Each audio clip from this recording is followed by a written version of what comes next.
We got to the vans and left. We had 10 men. 6 survived.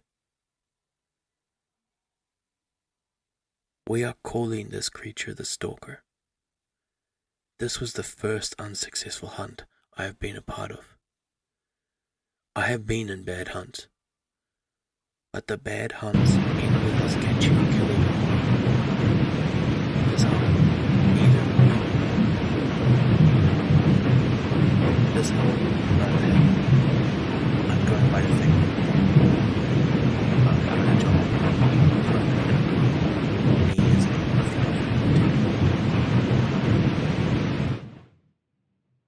At Time Infinity Corp, we have many clocks. Big, small, medium, digital clocks, grandfather clocks. If a type of clock exists, it can be bought at Time Infinity Corp. But this shop has a dark secret hiding under it. To understand the secret, you must know that time is a physical place. It is a reality outside reality, and is full of energy called time radiation, or TR for short. Time Infinity Corp was made to study this place, but during a study, something happened. This incident is called the Awakening. Time is full of creatures.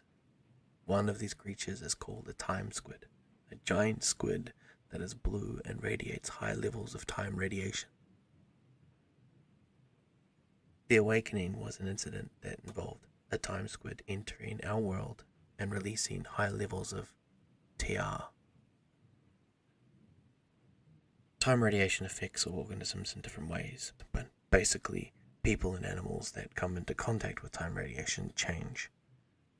During the Awakening, the whole world was covered in time radiation, and many creatures and people and plants and fungi were changed into horrors. Time Infinity Corp's new goal is to find and study these horrors. My job involved hunting down the horrors and catching them to write reports about them. I have many stories to share about my hunts, but I want to focus on the story of my most recent. I was sent to investigate a sighting of a living skeleton at a nearby farm with 3 other hunters. When we got to the farm, it was around 12:30 a.m. The owners of the farm had left after seeing the skeleton horror, so the place was pretty much abandoned. We walked around and didn't see anything. We set up a camp and put the cameras up. It was around 2:40 a.m. when the camera went off.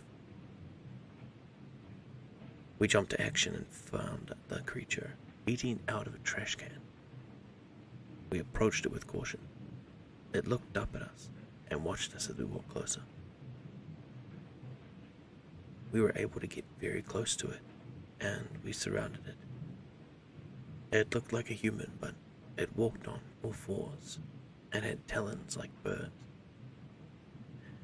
Large sharp teeth like a dog. It sat at the trash can and just looked at us.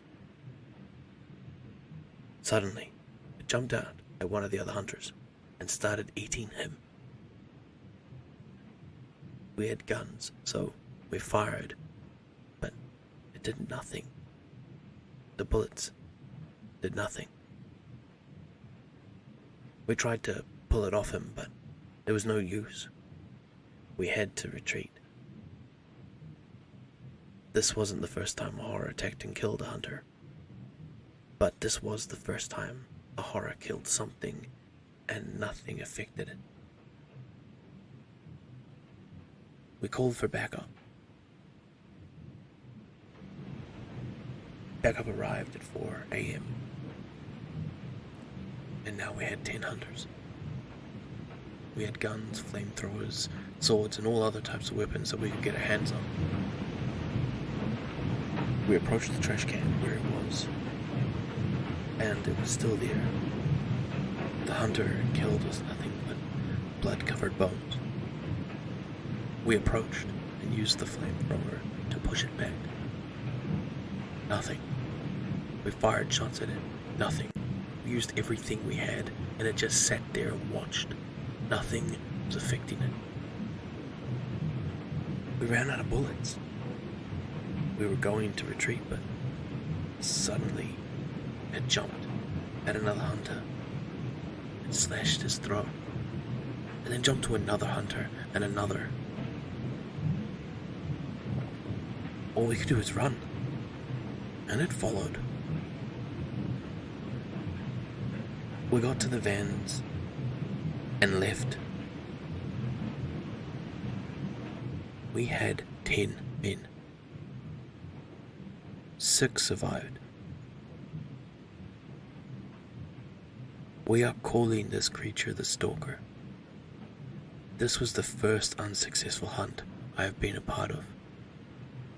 I have been in bad hunts, but the bad hunts end with us catching or killing the horror. This hunt, neither happened. This hunt, neither happened. The fact this horror is still out there is terrifying.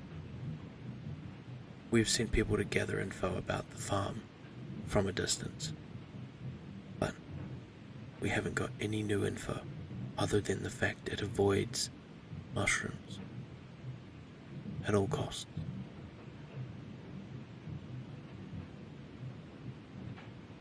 I have other stories to tell, so I may post an update one day, but this is all for now.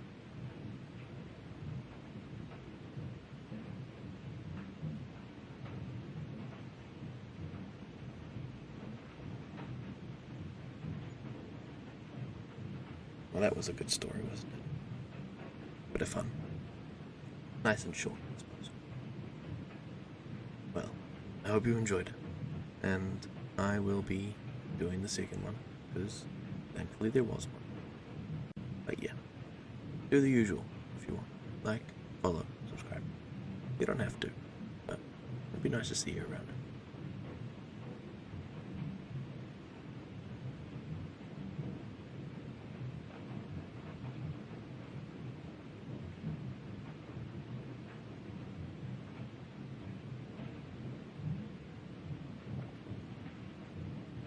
Hello, Brig here. I wasn't going to make an update so soon, but I have good news. The horror, called the Stalker, has been caught.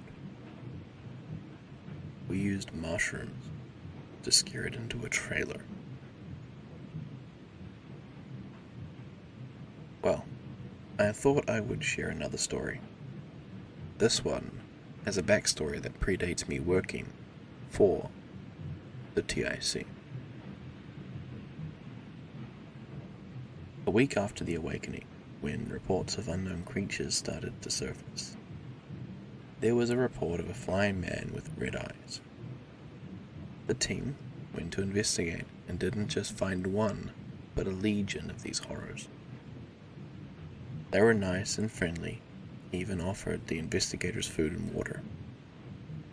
The investigators took one back to study. After some tests, it was determined that it was a highly evolved moth, or mothman. Well, the rest of the Legion didn't like that one of their friends was taken, so they started to attack humans. Because of this, they were labeled as a threat and killed, except for the 2 that are currently kept in a very secure cell. Anyway, my story with them involved being tasked with cleaning their cell. I was annoyed, but I was told I would be paid extra, so I agreed to the task. The cleaning went well since both of them were asleep. I finished quicker than I thought it would be, and I went to leave when suddenly I tripped over and woke up the moths. They walked over, helped me up. I thanked them, and walked to the door quickly. Well, they followed.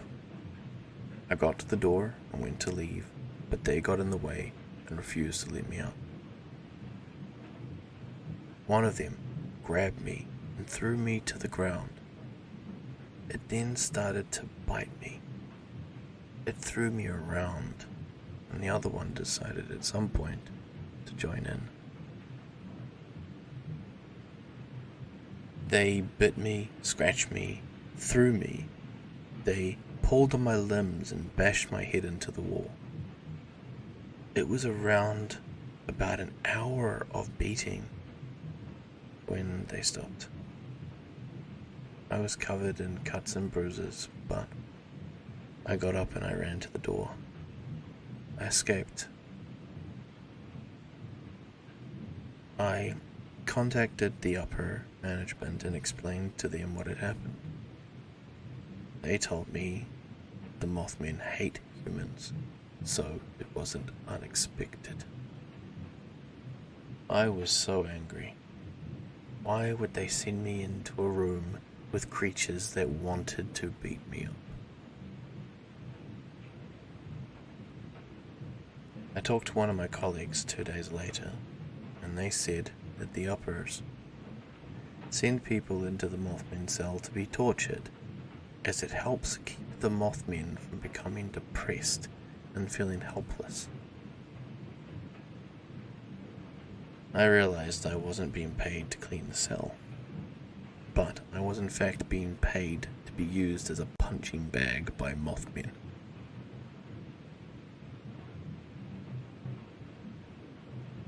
Well, I have one more entity to talk about. Unlike the other past ones, this one is human and may be the most powerful. Her name is Jezebel, and she has the power to shapeshift into anything with zero limitations. Because of this, it has been impossible to keep her in her cell, as she would just shapeshift into a form of herself that can not be contained. Meaning the doors would unlock the second we locked them, or she could just shapeshift into a form of herself that could teleport and leave. The uppers considered everything from execution to trapping her in the time world, but instead they decided to construct a microchip that turns off her powers. They told her about this chip, and told her that she can be free provided she gets the microchip, and she agreed. She has checkups every now and again to make sure that the microchip is functional. I mean, she's a really nice person, but she is considered threat number one, as she could basically destroy the universe anytime that she wanted. Anyway,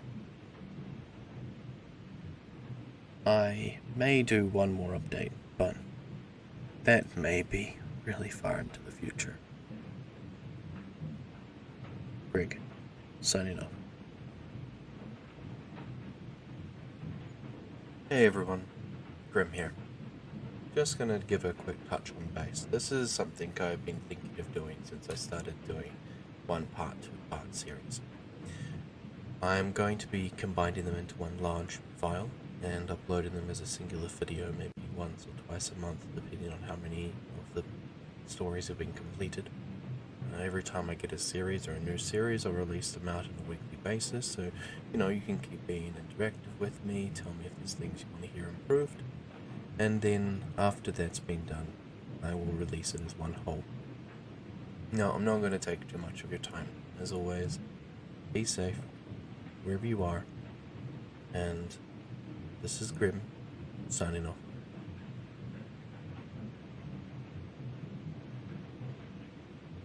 Welcome to my nightmare. Hello everyone, Grim here, and as you can tell, it's time for me to read you another story. This one is titled A Late Date, written by the user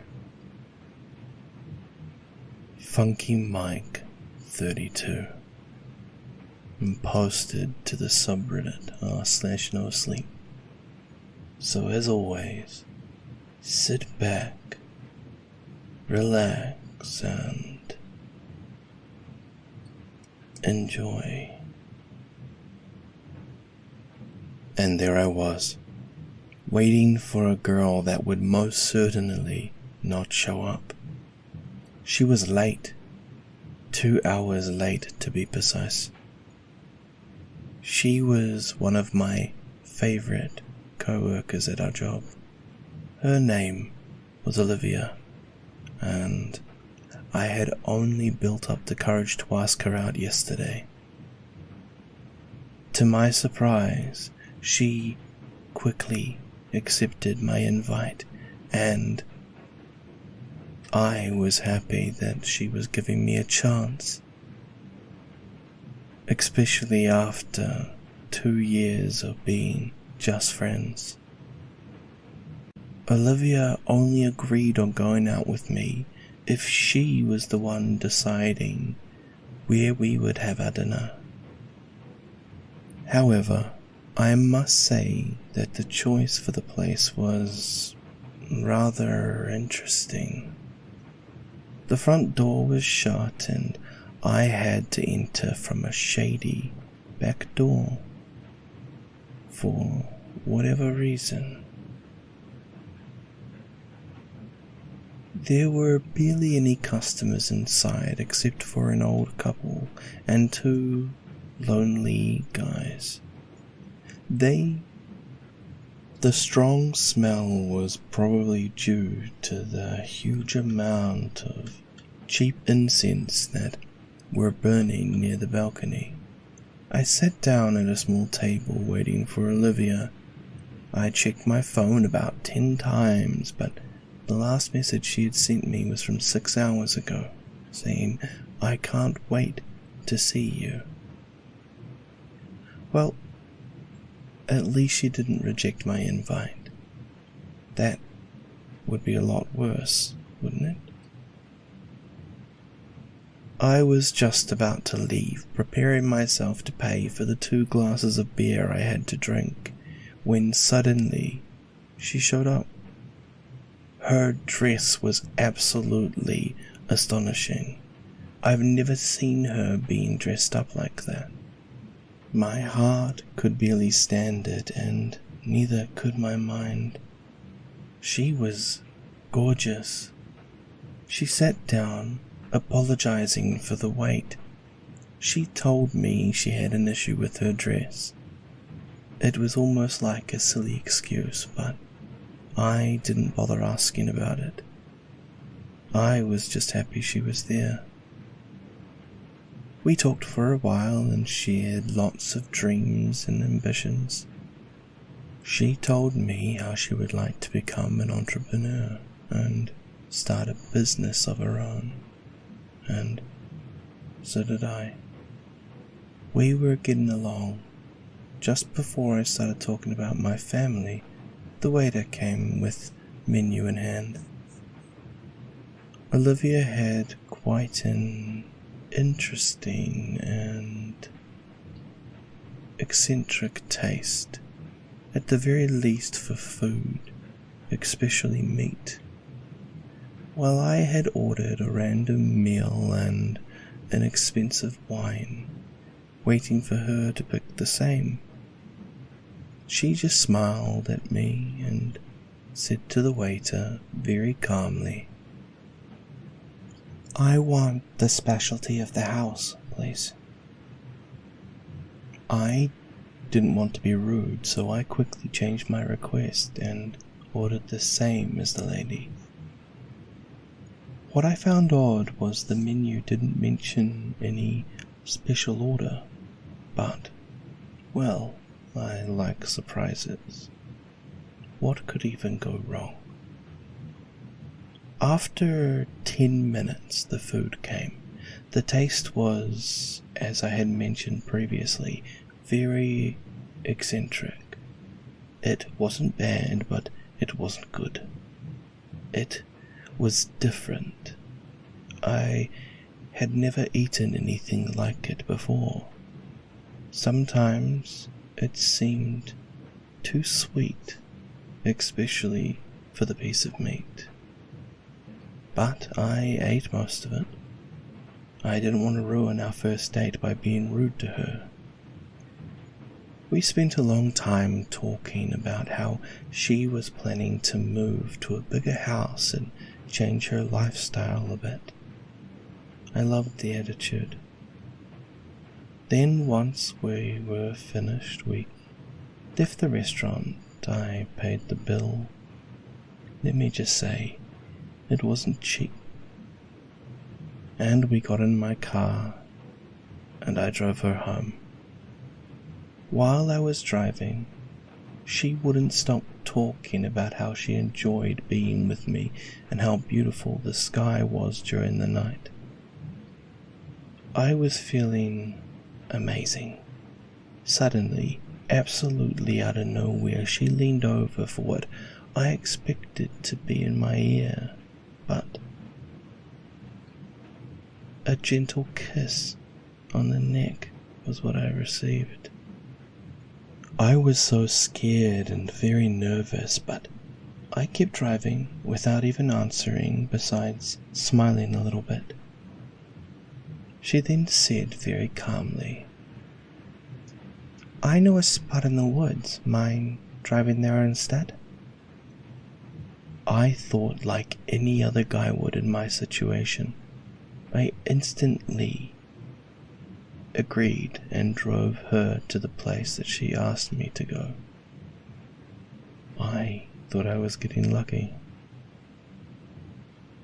I pulled my car over in a very shady looking part of the road made completely of dirt. Once I had stopped, she told me to drive a little longer. "There should be a small cabin around here," she said. I was simply following instructions. I drove for a little longer until I found said cabin. She told me to turn off the car and the lights and wait there, just for 5 minutes. Then she would be ready for me. I did as she asked me to. Meanwhile, I was checking my pockets to find the proper protection that I was going to need. Whilst doing so, I dropped my phone by accident. I picked it up and I saw her message. It was a message from Olivia, but I had no signal in the middle of the woods, so I could only assume it was a text that she had sent me before the evening or during our dinner. It reads as follows: "I'm sorry I couldn't show up today, Jay. My brother had an accident. We're still at the hospital. I hope you don't get mad at me. We can still go out next week, right?" Needless to say, I drove the hell out of there without even looking back. So, I have an update. I might have found out a little bit more about Olivia and what happened, even though I'm not sure it was worth it. If you haven't listened to the first part of this story, I recommend for context that you start there. I woke up, breathing very heavily. It was the 4th time this night. What happened yesterday was absolutely terrifying. It was perfectly reasonable for me to act this way. I rapidly got up and checked the locks once again. I was fine. I was safe. At least that's what I was trying to tell myself. But deep down I knew I could never be sure about that. No matter how many times I checked the door and windows, or how many times I checked to see if the kitchen knife was still there, right by my side, I didn't know anything. I was defenseless. I was afraid that I was going crazy. There was absolutely no way I wasn't. An exact replica of Olivia. The only possible and reasonable explanation would be if she had a psychotic twin lost at birth. But wouldn't that really be crazier? I had to call her, but I was afraid she would think I'm insane. What if this was all just a bad dream after all? A very realistic nightmare. No, it wouldn't be possible. In fact, the second time I got up, I checked the fuel gauge of my car. It did have less fuel in it than before, so I had used the car.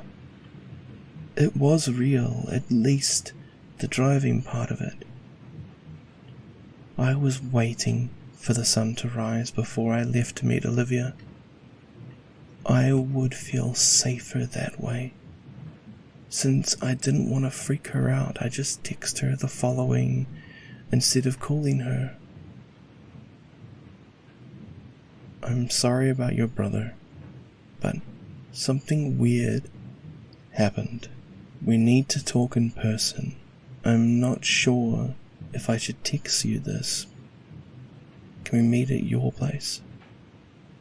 To my surprise, she read the message almost instantly, as if she was waiting for my response. Something very weird happened too. I agree. We have to talk. Come meet me at 8 a.m. I should be home by then, she replied. I was left speechless. What could possibly be happening? Was she in danger? Were we in danger? I started to panic. I was really nervous. Now that things were starting to work out for me, this happens.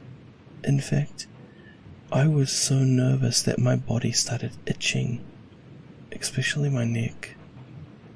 I waited with the knife in my hand. My head was starting to shut down, and eventually it all became dark. I fell asleep. When I woke up, it was already 7 a.m. Fortunately for me, I was still pretty much well alive.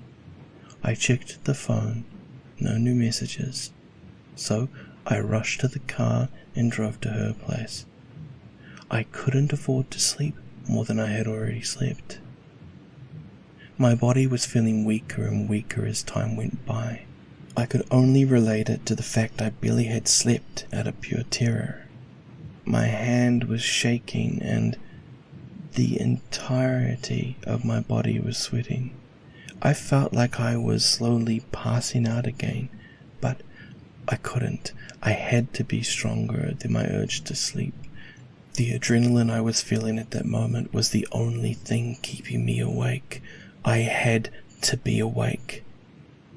I drove as fast as I could, and finally I arrived. 5 minutes early. I checked the front door.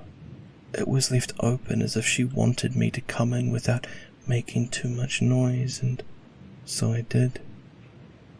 Even though it was very suspicious, I knew I hadn't many options anyway. It was worth the risk. The house was very charming. I still remember every single detail from the last time I had been there for her birthday. Olivia is a very funny, welcoming and attractive person, but she isn't very social. She lives with her brother and her older father. Barely any friends. None. that I have ever met. She dedicates an immense amount of time to working in the office, just like I do. That pretty much explains why we get along.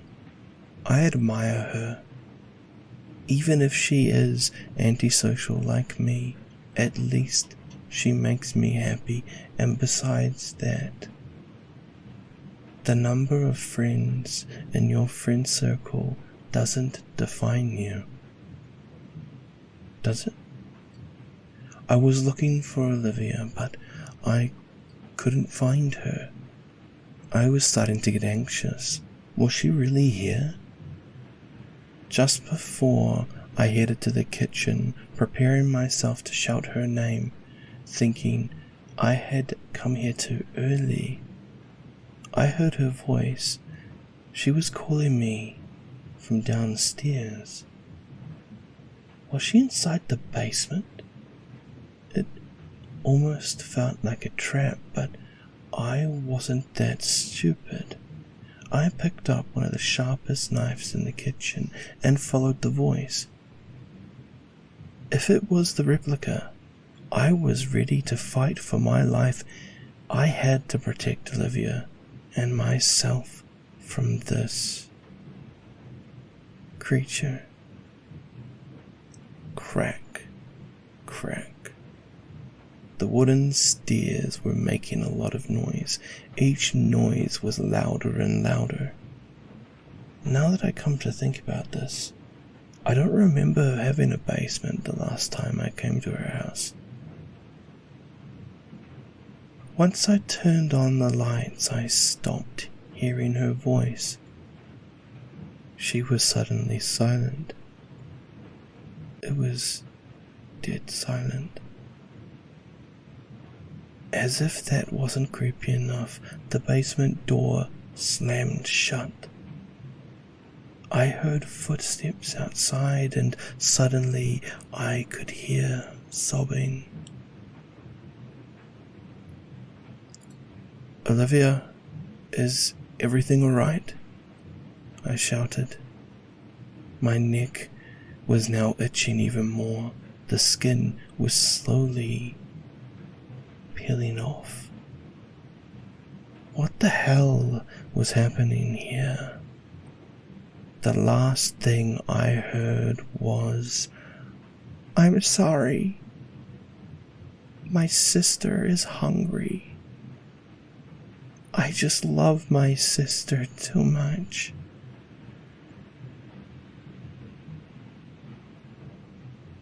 Then something hit my head. It's hard as steel, even though I'm not sure what could have hurt me that much. I dropped on the floor, and even if I wish to tell you more about what happened, I wouldn't be able to tell anything. I can't remember anything else besides the pain I was left with, the feeling of dread, solitude. The only flash of memory I have is this intense laughing that was happening inside my own head.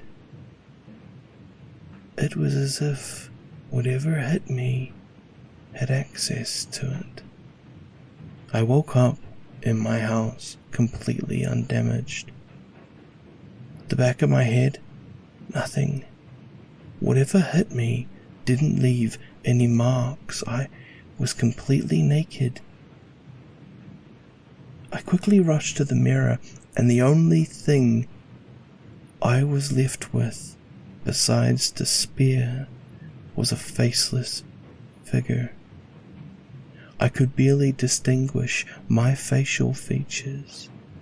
There was a nose and a mouth, and if I tried even harder, I could also notice eyes. But all separate. I couldn't recognize my own face. I couldn't see it. I started crying, but I could not tell exactly why.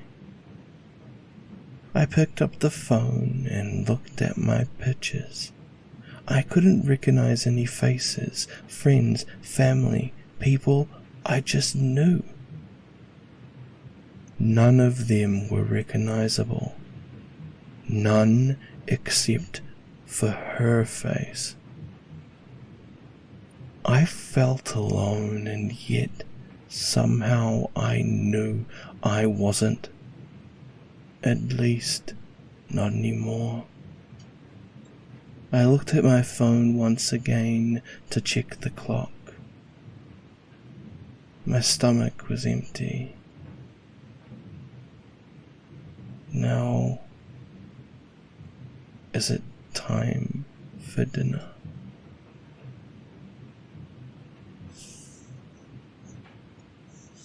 And yet again, we are faced with another amazing tale.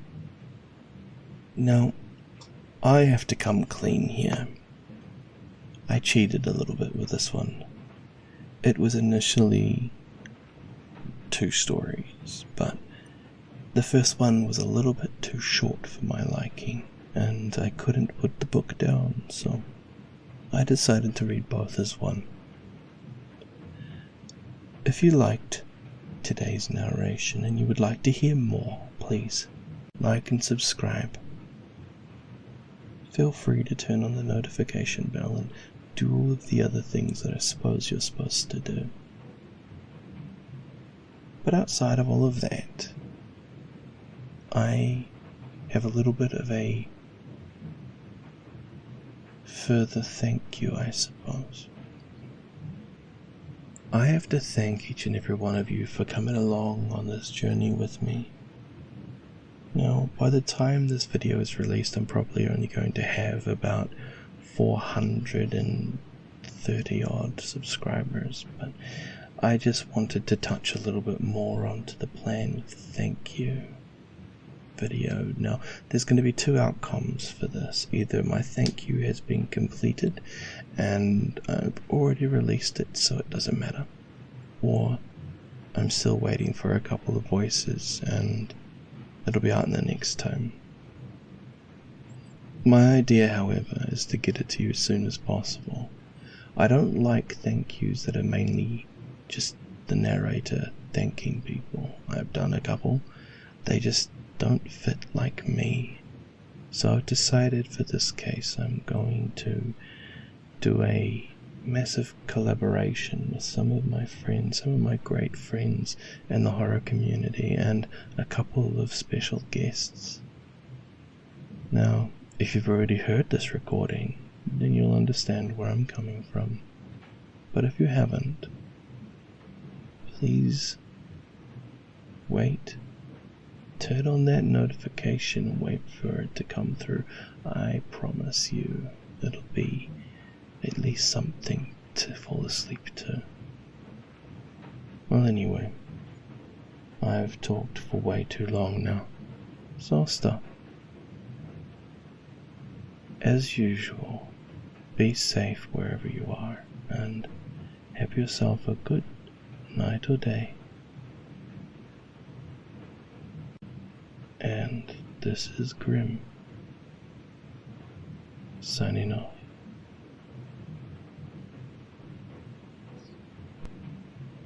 I'm a police officer, verified on r/protected serve in the southern U.S.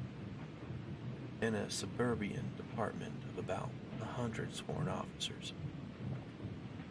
I work in a college town. I've been on about 10 years now. Made sergeant 4 years ago, but at the time of this story, I was just 2 years old, working the night shift patrol. I've been lucky that not a lot has affected me mentally, anyway, during my career. I don't have kids. That's how it gets to you usually. You can build all the mental walls you want, but when you have emotional connections with your kids and see something happen to kids, the walls mean nothing. Anyway, this one stuck with me. It still makes my hair stand on end, especially when it rains. It was September, just after midnight. I got put on a call of shots fired. Now, normally these calls turn out to be either fireworks or perhaps a car backfiring, but mostly fireworks. So, unless we get multiple calls on it, or a confirmed gunman or someone confirmed wounded, we just send one unit. That night, it was me. The shots fired was reported around a college football stadium. This was during football season, so there were a bunch of really big white tents set up all around the parking lots for tailgaters. I notified dispatch that I was on scene and started rolling through the parking lots, casting out my spotlight here and there. It was raining pretty heavily and hard to see. About half the way through the lots, my spotlight illuminated the silhouette of a man sitting in a folding chair under one of those big tents. I pulled closer and lit him up, notified dispatch that I was out with one in the parking lot. His back was to me. He appeared to be hunched forward, as if his elbows were on his knees and his head was leaning forward. I walked towards him and started calling out to him. Can't remember exactly what I said, but something like, "Hey man, you okay? You heard anything strange? Can you come talk to me?" He didn't move or answer. As I drew closer, I lit him up with my flashlight. I then noticed the outline of a shotgun on the pavement next to him. Combined with him not answering and the nature of the call, it was enough for me to break leather and have dispatch hold the channel. I kept calling him as I approached, asking him to show me his hands, etc. 30 feet, 20 feet, 10 feet, my handgun, Glock, Model 22. Has a streamlight, TLR-1 light on it. So, I had him lit up. 6 feet under the tent with him. 5 feet.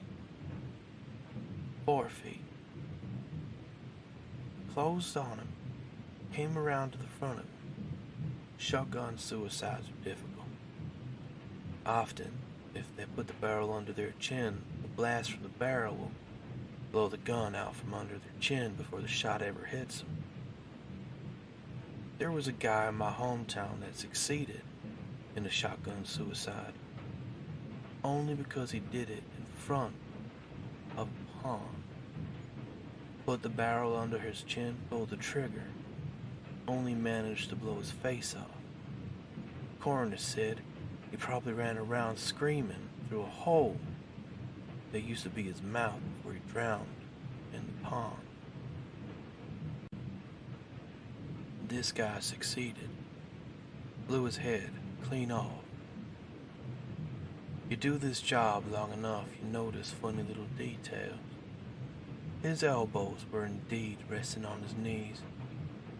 It was as though he blew his head off, set the shotgun on the ground next to him, and then leaned forward and rested his elbows on his knees to think about what he had done.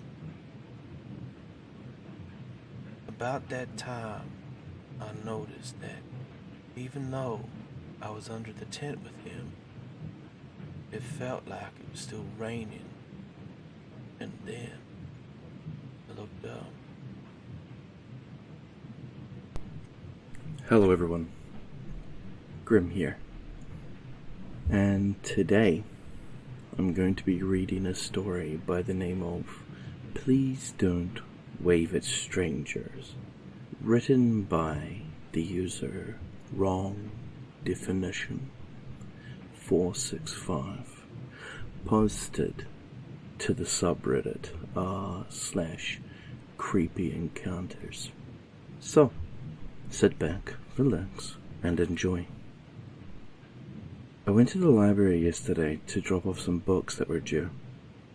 But when I drove up to the outdoor book return, the chute wouldn't open. I figured I must not have known how to open it, so I decided to go inside and return them. As I was walking towards the door, I noticed a man with earbuds sitting on a bench near the entrance. I thought nothing of it and kept walking, but when I got to the door, I found that it was locked. I was surprised because I didn't think the library would be closed yet. I knew they were supposed to be closed for Labor Day, but I didn't think it would be yesterday. There were cars parked outside too. I shrugged it off and walked back to my car, which was parked a few meters away. I didn't look behind me, but as I was walking back, I heard the man singing loudly to himself. It sounded more like he was yelling. He was saying, "Goa, Goa, Goa." I thought it was a little bit weird and wondered if he was directing it at me because I was leaving, but I just ignored it. I've never heard anyone sing to themselves in public like that, so it creeped me out a little, but not enough to raise red flags. As soon as I got back to the car, the man started waving at me to come over. I froze for a moment because I wondered what he needed. I was the only one in the parking lot, so I was sure he wasn't beckoning to anyone else. But then I remembered a warning my father had given me not to come over when a stranger beckons me. He specifically told me that because of this one encounter I had at a park that was similar. That's another story. Either way, I found it odd, so I locked my doors and drove away. He kept staring at my car as I left. I felt guilty because I didn't want to seem rude or stuck up, but I didn't know what his intentions were. I gave it some thought later and figured he might have just wanted to tell me that the library was closed. But if he had wanted to tell me, he could have told me when I was at the door. There was no reason for him to beckon me over after I had just gotten into my car. I honestly don't know what to make of it. I think I may have overreacted a little. I suppose I could have driven up to the curb and lowered my window, but I didn't like the idea of that either. It could have been completely harmless and I misjudged, but I can't tell for sure. I didn't mean to be rude, I just drove away because the situation creeped me out. Final edit. The title is a little misleading. A fairer way to say would be, please don't beckon at strangers. Hello everyone, Grim here, and as you can probably tell, it's time for another narration. This one is part 2 to Dream of Me, written by the amazing author duo Dark Hero XX and Beautiful Nightmare. So please, sit back, relax, and let's enjoy. A tornado rips through a town. A boy goes missing after meeting a now burnt corpse of a dealer. Blood, snow, Amanda, and insects. Mark says these things over and over in his mind as the world around him spins. He uses these words to anchor himself, and the nausea within him starts to settle. Amanda's face keeps flashing in his memories, altering between the last time he saw her alive and the corpse he saw in his dreams. He hears chittering in his teeth that causes him to jump up and scratch the back of his head.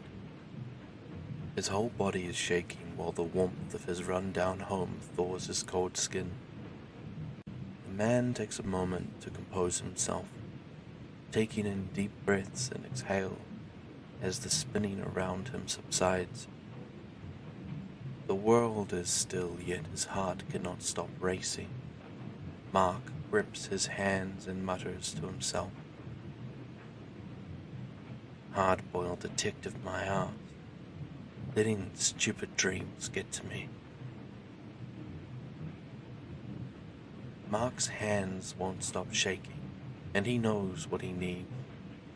He reaches into his pocket and grabs his phone to check the time. It's 12:15 a.m., and he needs to get his fix. He leaves his home, gets into his car, and heads to the nearby watering hole. The building sits in the middle of town, completely unscathed from the recent tornado.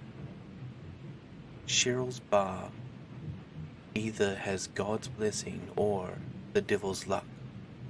Nonetheless, it's the only place to get a drink around here. Mark opens the door. The bar is filled with a motley crew of patrons. He takes a seat at a small table in the corner. After a few minutes, a young woman with short red hair wearing a low-cut top and ripped jeans sets down a bottle of whiskey and a glass in front of him. "Detective?" she says in an overly serious tone, then giggles a bit. "You know the drill, Lucy. Put it on my tab," Mark says to her as he fills his glass with the dark brown spirit. He brings the glass to his lips and lets the whiskey do its work as it burns through his throat to his stomach. The alcohol fuels a flame that reignites life into Mark's numb body. The shaking ceases and he's able to focus. He pulls his notepad out of his breast pocket and reviews the notes. Another drink, then another fills his body. Everything else around him begins to fade. He's put off center when he hears the chattering at the back of his head. The noise causes a sharp pain to run down his spine, causing him to wince. His ears begin to ring, and his head starts to ache. Mark coughs, and his glass is splattered with specks of crimson from his mouth. He gets up and rushes to the restroom. He can feel the gaze of the other patrons on him. He bursts to the restroom door, and he's face to face with himself at the sink. Mark examines his reflection. His eyes are bloodshot, his nose is bleeding, and a streak of red is smeared across his mouth. Mark's stomach starts to twist and turn. The pain begins to roll up in his chest. He feels something crawling out of his throat, cutting up the insides on its way out of his mouth. Mark begins to cough uncontrollably, blood pouring out of his mouth. Within the pellets, he can see small squirming centipedes. He clutches at his throat.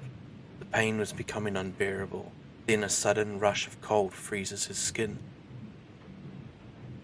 He looks around, and he's no longer in the bar's bathroom. The detective finds himself back at the snowy forest from his dream. He sees his breath as he exhales, and he spits out the rest of the blood from his mouth. He grimaces as the taste of whiskey from his mouth mixes with iron. Mark struggles to catch his breath, the icy air filling his lungs. He looks around, taking in his surroundings, when a sudden scream breaks the silence. "Amanda!" he shouts as he rushes towards the scream's direction. Mark couldn't think straight. He didn't care where he was or how much pain he was in. Investigation faded from his mind, and the only thing he could think about was Amanda. The snow crunched under his feet. He struggled to keep his footing, yet he continued on. Mark ran and ran, the screaming becoming louder and louder. Then she was in view. Standing in a clearing, her blue flower-printed dress stood out brightly in contrast of the snow. Amanda turns towards him, and Mark gains a second wind. Everything becomes numb as he rushes towards his wife. As soon as he reaches her, he pulls her into an embrace. Mark buries his face atop her head, choking back tears as he calls out, "Amanda, honey." He feels her in his arm. He can smell her here and is overcome with relief and pain. He wanted to tell her all the words that were lost in the time she was missing. He wanted to tell her how much he missed her, how much he loved her. Mark wished desperately for time to stop at that moment. But as that thought passed, he felt something crawling on his arms. He stumbled back, swatting at his arms to find those damn centipedes crawling all over him. Mark turned towards his wife. She looked at him with absolute fear in her eyes as the centipedes and their tiny, serrated legs began to envelop her. "Amanda!" He screamed and began to pull the creatures off her body. Mark didn't realize that the things themselves were crawling out from the ground beneath them. He continued to pull the centipedes off her body as she stood paralyzed with terror. As soon as she was clear, he pulled her arm and led her away from there. The centipedes continued to crawl from the ground, small holes emerging from the snow to reveal more and more of those wriggling creatures. The swarm gathered and the whole woods was filled with a cacophony of chittering legs. They continued to run. Mark's main objective was to get them the hell out of there. He finally found his wife, and he didn't want to let her go again. Mark was determined to finally save her. He had to save her. He turned around to see a massive black mass of wriggling centipedes making their way towards them. It was unlike anything he had ever seen before. These centipedes of all varying sizes snapping their mandibles at him and Amanda. Not only was the swarm catching up to him, so was his exhaustion. He couldn't see a way for both of them to survive, but he knew with all of his being he needed her. He needed Amanda to survive. Then, in front of him, there was a large oak door. It stood still in the middle of the forested hellscape. Without a doubt, he felt that that door was the exit. But it would only take one. He pushed Amanda ahead of him and cried out, "Run!" Amanda turned towards him. Her mouth moved, but nothing came out. Mark couldn't understand what she was saying. He turned back towards the swarm of centipedes, and he accepted his fate. Mark let out a cry, not wanting to turn back to see his wife. It was too much for him already. He allowed these tiny things to eat away at him, slowly, his body, piece by piece, becoming engulfed by the black mass. He was drowning. He jolts awake at the table, knocking down the empty bottle of whiskey. Mark looks to see other bar patrons turn to stare at him. His body aches, his throat stings, and he slowly gets up from his seat. He struggles to keep himself balanced. Then he hears a buzzing coming from his pocket. He slowly pulls his phone out of his pocket and pulls it up to his ear. He sobers when he hears, "Hey Mark, I got a lead." And that's the end of that story. That was an amazing part 2. So, it looks as though we're going to have a few more in this series of events. And I am very much looking forward to the next one. So, as always, thank you for your time. Be safe wherever you are. You can choose to like and subscribe if you like. But otherwise, this is Grim, I'm signing off. Hello everyone, welcome to my nightmare. I am Grim, and today I'm here to tell you 3 terrifying stories written by an amazing author by the name Fatima. This is a Halloween special, so please sit back, relax, and enjoy. I hate everything about Halloween. I don't want to see the decorations that come into local shops far too early. I don't want to see ghouls and ghosts. I don't even want to see pumpkins. I stay at home, turn off the lights so no trick-or-treaters come by. I wait for the holiday to end anxiously. I wasn't always like this, and I hate thinking about the catalyst that started it all. I was in 7th grade, and my brother was in the 9th grade. Ricky was so much nicer, kinder, and more handsome than I. I despised so many things about him. So every chance I got, I made fun of him. My friends did too. It never really bothered him until one October when we were watching a scary movie, and Ricky was hiding his face behind a pillow during a horror scene. He was sitting beside his girlfriend, and we all laughed at him. She even laughed, but tried to hide it. We called him a big scaredy cat. I could see he was upset, so I tried not to bring it up again. It was a bloody scene, after all, and not everyone is into that type of movie. Come Halloween, he tried to prove that he wasn't scared of anything. We all dressed up as superheroes, and he dressed as the Grim Reaper.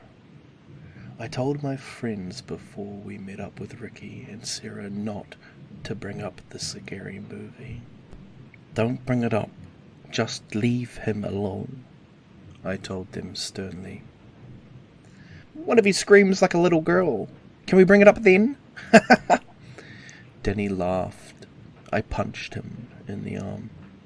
Ow! I was just kidding, he responded. I'm serious.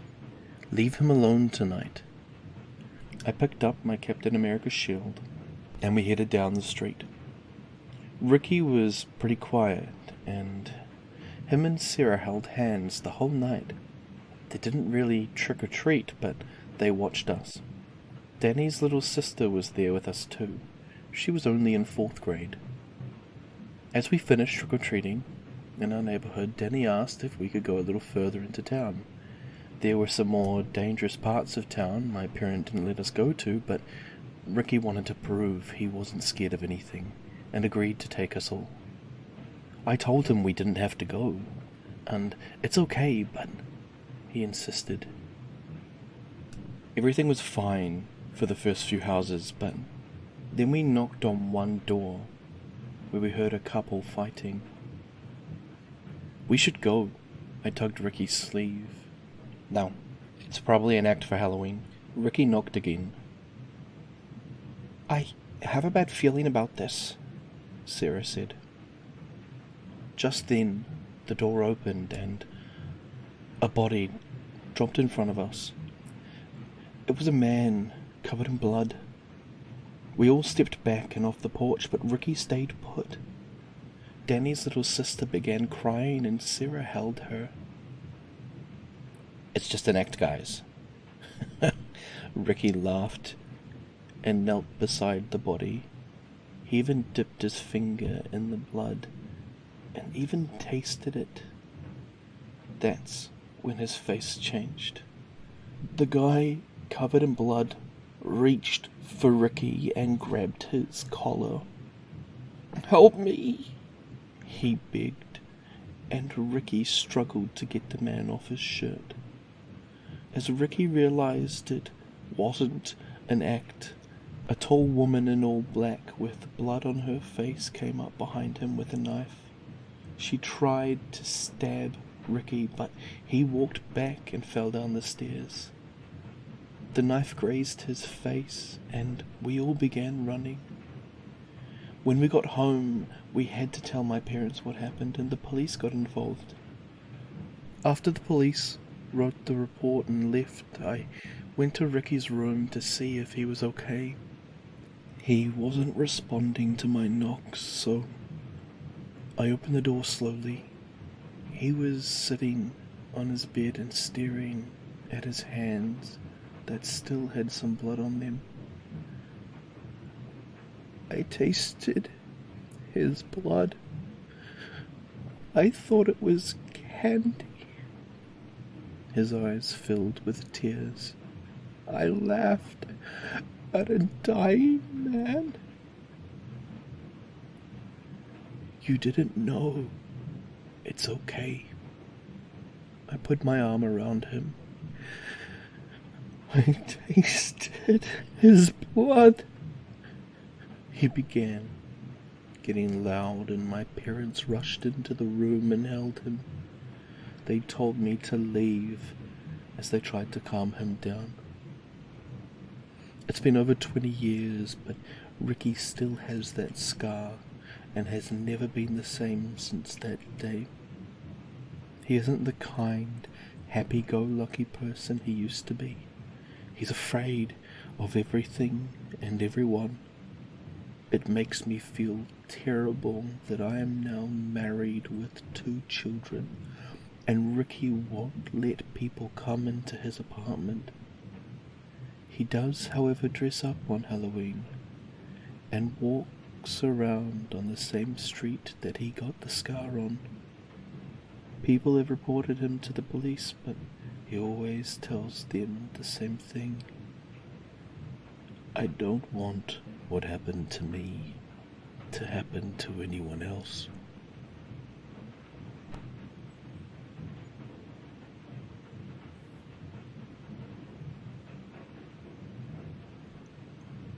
I joined a forum online to learn about lucid dreaming and how to control your dreams. It was during quarantine and I had nothing better to do.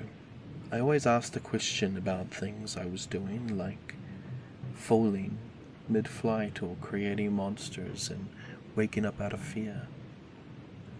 Then I got a private message by a user called Dare to Dream 42. She told me how I could be paired with a partner called a master dreamer, someone more skilled than myself, and become an expert lucid dreamer.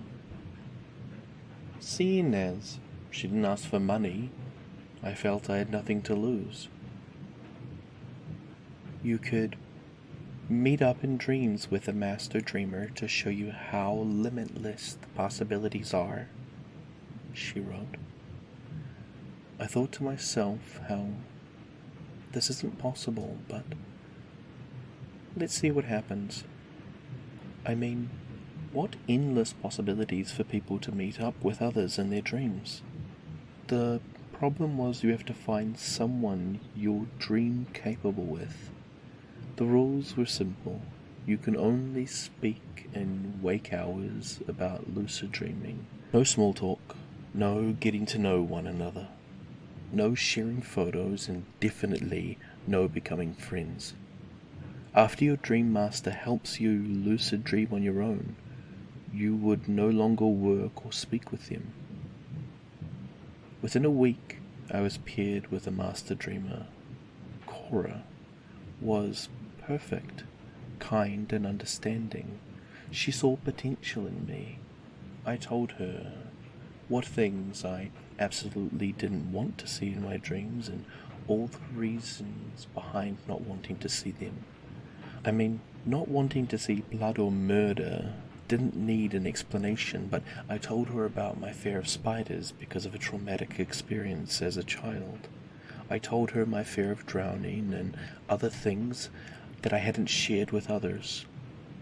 I asked her what things she did not want to see, and she told me not to worry about her, that somehow simultaneously calmed and intimidated me.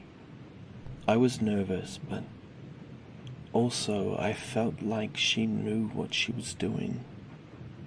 The first few days were hard, because we'd be in the same dream, but we had to find one another. After we created methods and signs to find one another, we quickly began the process. She was beautiful, adventurous, and kind. I felt like I had a big sister showing me the ropes. It was like learning to ride a bike. While learning to fly in my dreams, I had moments I'd slowly be falling and she'd grab my hand each time. "Don't overthink it, Adam." She must have said it to me 20 times in the first 2 weeks. It worked though. I stopped overthinking. Once I mastered flying, she taught me to conjure up different items. It started with food, which was my favorite. The first time I thought up an apple, it was half green and half red. She laughed at me. I know, I'm overthinking it. I tried again, and it was a perfectly red apple. It even tasted like an apple, but super sweet. Then she wanted to place a random vehicle around my dreams, and I had to get them started up. In most dreams, you don't have to have car keys, but the problem I always came across was the car changing. So, first I'm in a big Hummer with, in a few moments, it's a tiny car without any walls. She taught me to keep the car constant. The next lesson was about animals and insects. I created a beautiful butterfly whose wingspan was bigger than mine. I was so proud, and it was so beautiful. And not a moment later, Cora made a spider the same size as my butterfly, and the spider devoured my butterfly. I freaked out. I woke up immediately. I told myself she didn't do it on purpose, and it must have been an accident. I emailed her about the incident, and her response was, "It must have slipped my mind." There was no apology, but I believed her. The next few days went by pleasantly. We worked together in our dreams, and we even made an island. As I was flying above it, I saw Cora make a boat. I didn't know why she was doing that, so I went to ask. "Cora, are you going to sea?" I asked nicely. She turned around, gave me a blank stare, and then smiled. Within moments, I was on a boat in the middle of the water and freaking out. I tried to fly off the boat, but I was overthinking it and too anxious. I kept panicking, and the boat slowly began filling up with water, causing it to sink. I shouted for Cora, and she was nowhere to be found. I began cupping the water with my hands and throwing it out of the boat, but it was hardly doing anything. Did Cora do this on purpose? What was going on with her? Why was she changing out of nowhere? I looked behind me, and Cora was there, floating above the water, smiling. "Adam, you have to face your fears." She then disappeared. It was that moment that I feared more than the water. I tried to wake myself up, but I couldn't concentrate. Now the boat was mostly submerged underwater, and I couldn't do anything to stop it. I sunk with the boat, and my heart began racing. As it was a dream, I could breathe underwater, and I thought to myself, this isn't too bad. I'll be okay. That's when I turned around and saw a whale shark. It opened its mouth and came right towards me. I closed my eyes tight, and when I opened them, I was awake. To this day it makes no sense to me, but I had a gash on my left shoulder blade. It was as if the shark really did bite me. The wound was bad enough to be concerned with, but not bad enough for an ER visit.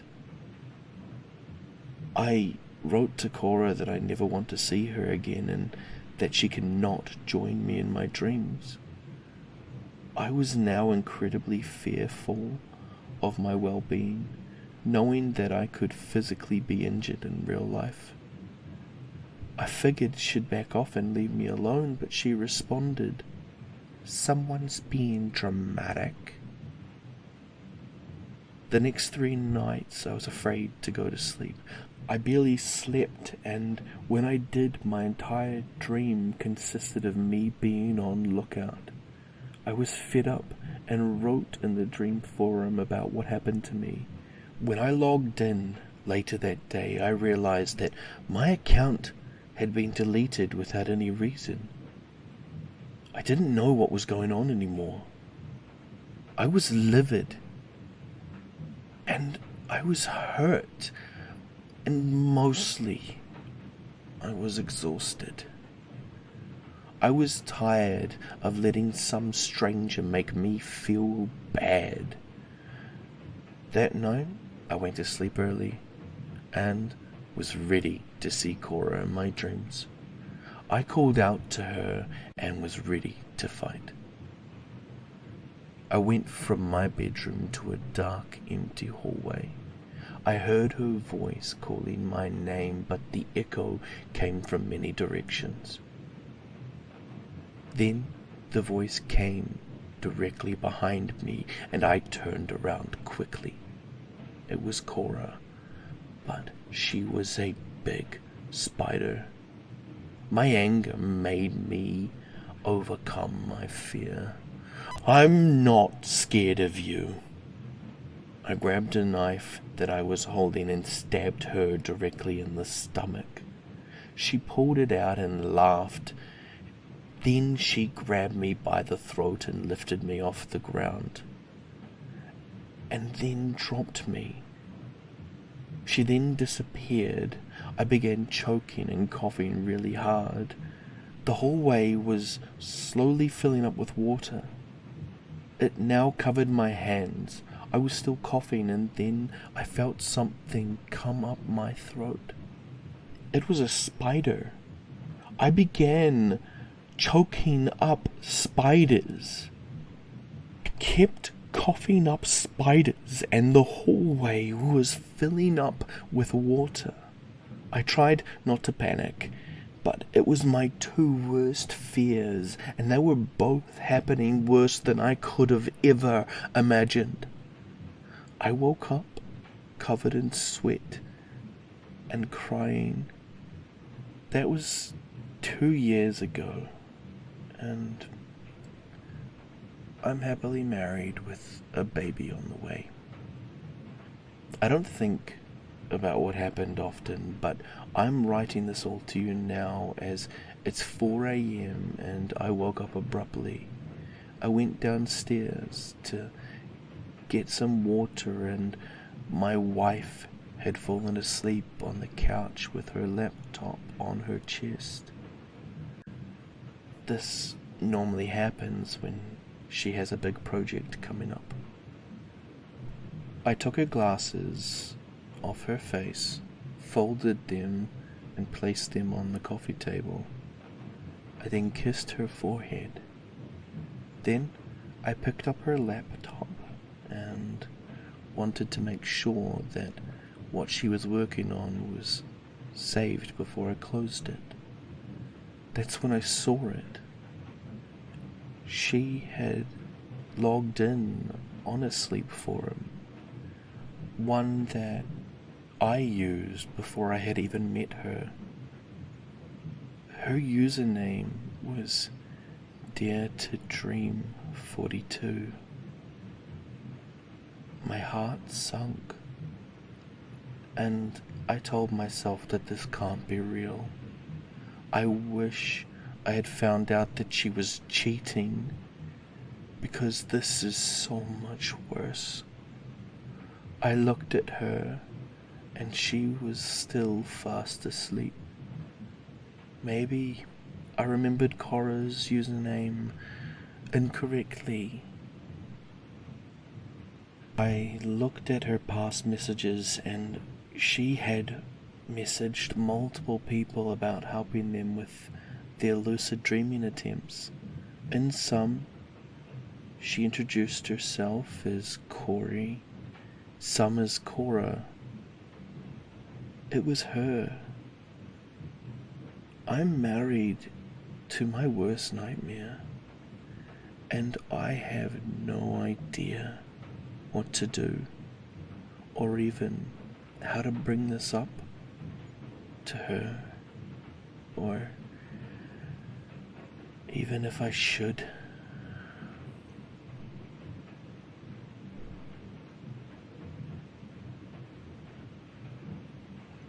Let me tell you a story about a European lady named Emma who went to Afghanistan in the 70s. The group she was with traveled by van to different regions. On their way to Buck, they made a stop in a small country area to get gas and some more food. Emma, who was very curious and intrigued, wandered off by herself. As she was taking photos of the trees, she found herself beside a lake and saw a young boy sit beneath a large apple tree. In her broken Darley, she asked if she could have an apple. No, not from this tree. He didn't even look up at her, but was fixated on a small piece of wood in his hand. Any other tree is fine, but not this one. Well, why can't I have one from this tree? Emma was persistent. You can have one from any other tree.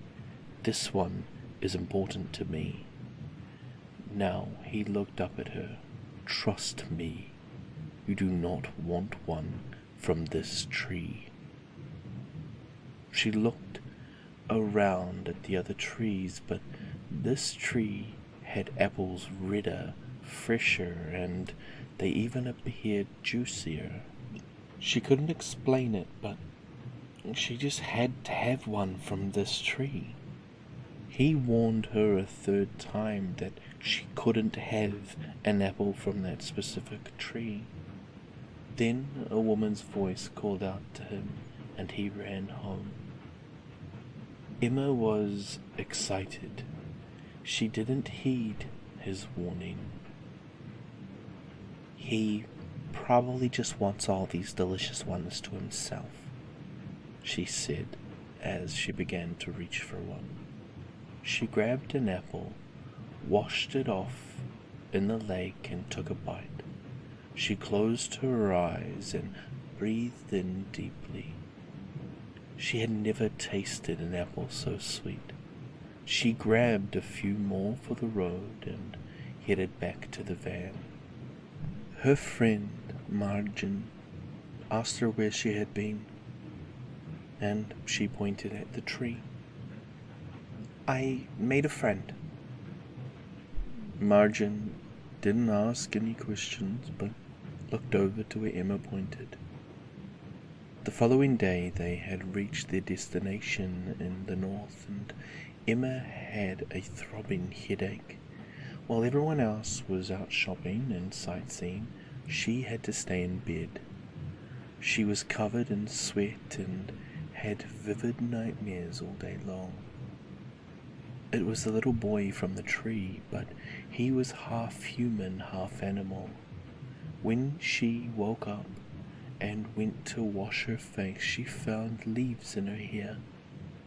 She asked the Afghan woman in the house they were staying in if they had left the window open because she found leaves in her hair. Even if we left any windows open, there's no trees besides our home. It wasn't the response Emma wanted to hear, but she couldn't think straight either. Not with her serious headache.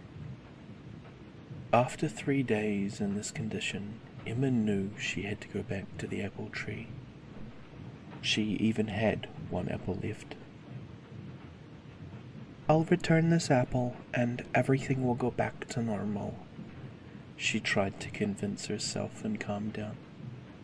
On the way to Kabul, Emma asked if they could stop at the same country area, and the driver told her that would be fine. When they arrived, she still felt the intense headache, but she felt she may know how to heal it. She stepped out of the car and ran towards the tree.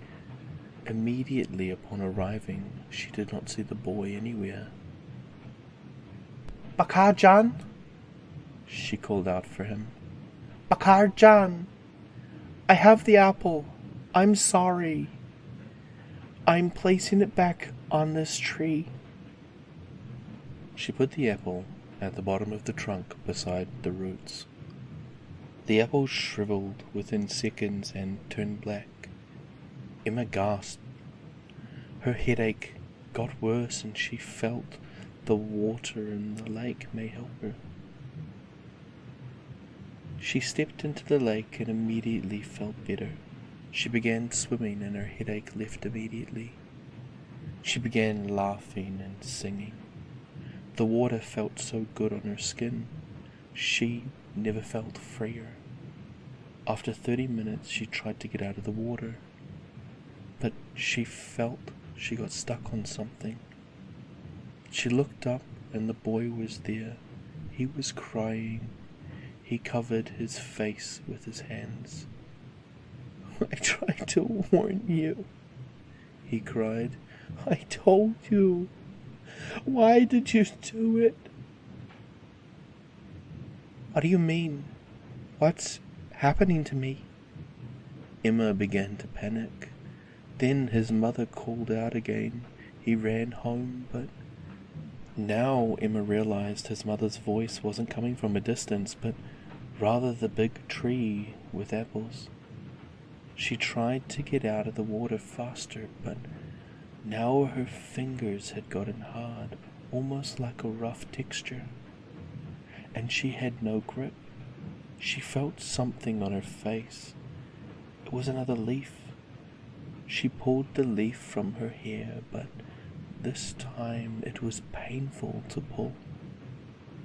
It was attached to her scalp. She placed both hands on her head and tried to remove the leaves, but her head was full of them now.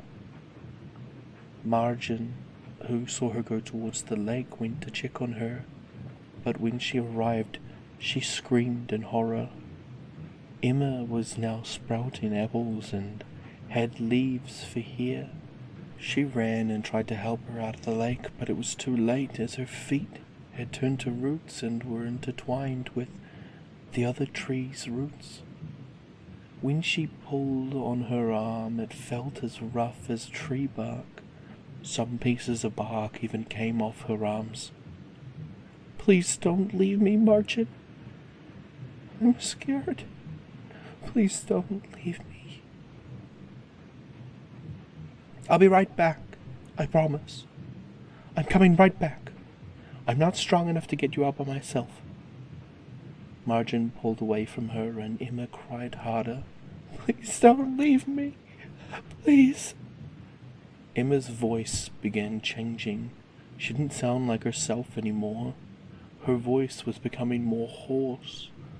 She couldn't speak anymore. It became entirely too difficult. Margin ran back to get help, but once the others arrived, Emma was nowhere to be found. There was only a lake and a few trees. One of them was new and attached to the larger tree. At the bottom of it was Emma's shawl. Margin cried. She kept saying sorry to Emma, but no one else believed what Margin saw. Nobody ever saw Emma again. A lot of people had theories, but none were confirmed. The only thing people knew for certain is they'd hear a woman crying while they swam in the lake. For the next few summers, Margin would visit the area and take some books to read besides the tree.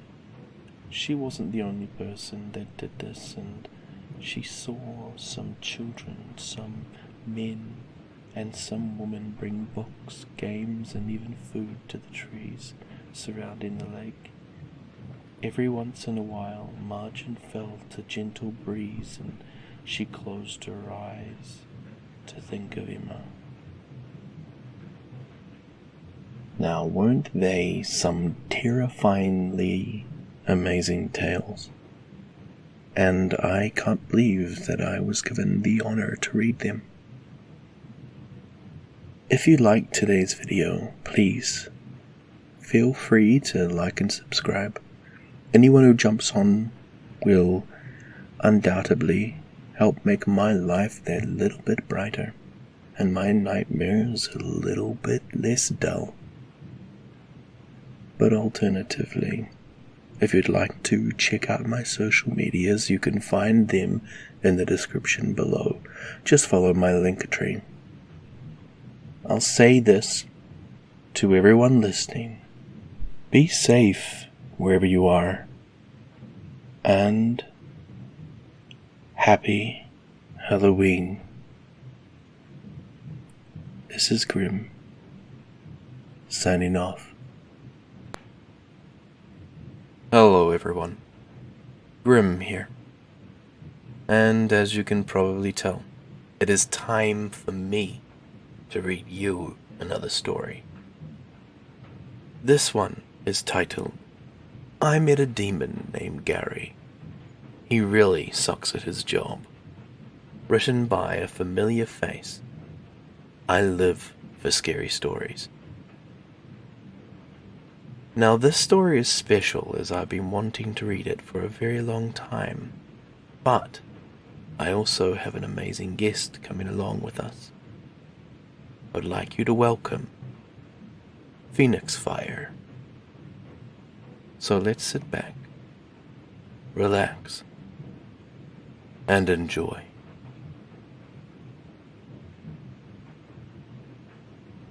I was jolted upright by the sound of my alarm. The clock read 6 a.m. I slammed my hand dramatically on the snooze button and let out a sigh for no one to hear. Same time every morning, but it never gets easier. I have been an insomniac ever since I was a child, plagued by vivid, detailed, reoccurring nightmares. It's as if I lived through entire days in some faraway land, only to wake up feeling drained and exhausted and ready for a good night's sleep. One I will never get. I dragged myself out of bed and into the shower, getting ready for work in a dazed state, my body on autopilot. Looking in the mirror, I feel sick, seeing the lines on my face, the clear representation of how much time has passed since I've been stuck in this endless loop. The cycle of waking up, going to work, sitting behind a desk in a windowless room until the sun goes down, waiting impatiently for the day to end so I can go home, alone, to do nothing at all. Not daring to think too hard about anything, or to change my dismal routine, for fear that to break myself out of the trance of monotony would mean being forced to face the reality of how truly miserable my existence is. How empty. How lonely. Looking away in disgust, I feed my cat and leave for work. The day drags on. They all do. But this one in particular. It's getting harder to ignore the face in the mirror. The pathetic, sad face that was once dying to be free. That is now given in to the hopeless knowledge that this is how I will live and how I will die. Day in, day out. Day in, day out. Wake up, Wait for the day to end. Restless sleep. Repeat. Exhausted. Apathetic. Hollow. This is what real depression looks like, I think to myself. I had issues with anxiety and thoughts of suicide when I was young. I was angry, frustrated, hurt, scared. I felt overwhelmed by my emotions, trauma, deep suffering. I felt something. There was a fight in me. Even if that fight was directed towards the wrong people at all times. Even if the fear and anger destroyed any relationships I struggled to develop. I felt something. It was loud, like a constant screaming in my mind. Like a caged animal trying to claw its way to freedom. This fight, this rage, this fire within me is dead. The screaming has been replaced by a silence that is somehow louder. The dark racing thoughts replaced with an even darker void of thoughtlessness. The fire consumed by a cold emptiness. The defense mechanisms I created to tolerate the chaos inside of me may have worked too well. They have quelled the insanity and the rage, the fear and frustration, by hollowing myself out, by emptying my mind and draining my spirit. Replacing everything I feel with a numb nothingness. Alone in the void, left to learn the hard way that numb, quiet loneliness is worse than any pain this life can throw at you. I would kill myself if I had the energy or drive to bother. Instead, I sit on the couch and scroll through Netflix until I finally fall asleep. I am suddenly awoken, startled from another horrific nightmare. Whatever pieces are left of my soul, twisted and distorted through years of my forced repression, now monsters that haunt me anytime I seek a moment of rest. You really can't bury the past.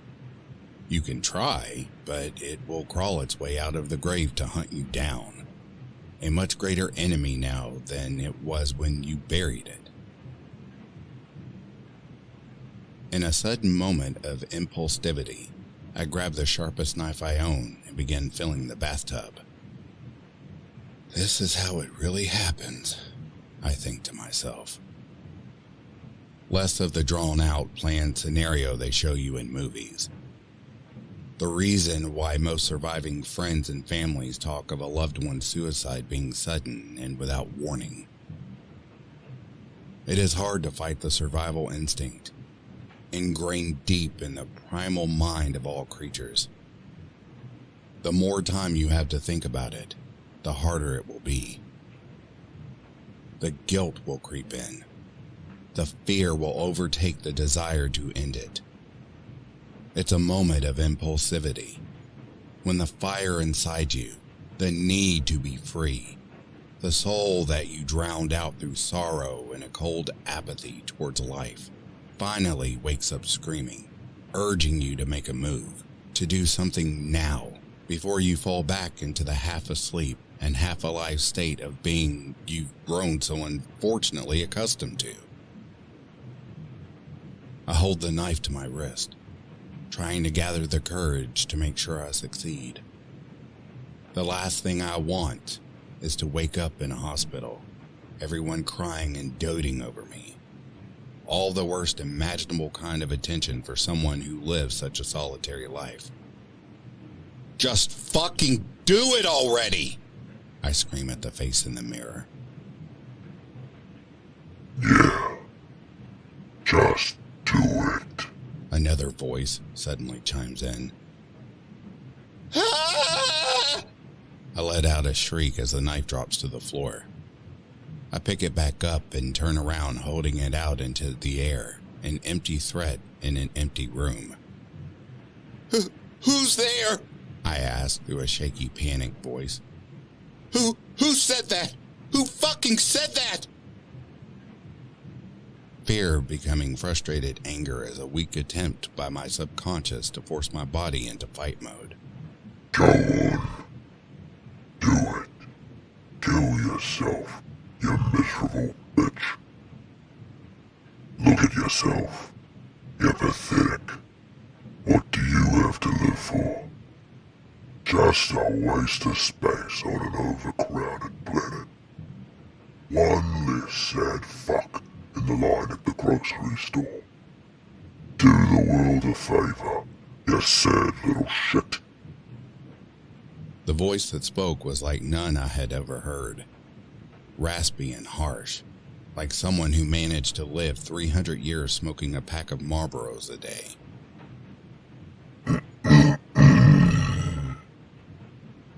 The voice clears its throat and coughs a few times, and when it speaks again, the sound is that of a fairly high-pitched tone for a male voice with a very thick British accent. So, sorry I'm late. Why don't you stop pointing that knife at me and turn it back around? Please, go on. Don't stop my account. What the actual fuck? I say, my voice barely above a whisper. Who are you? How did you get in my apartment?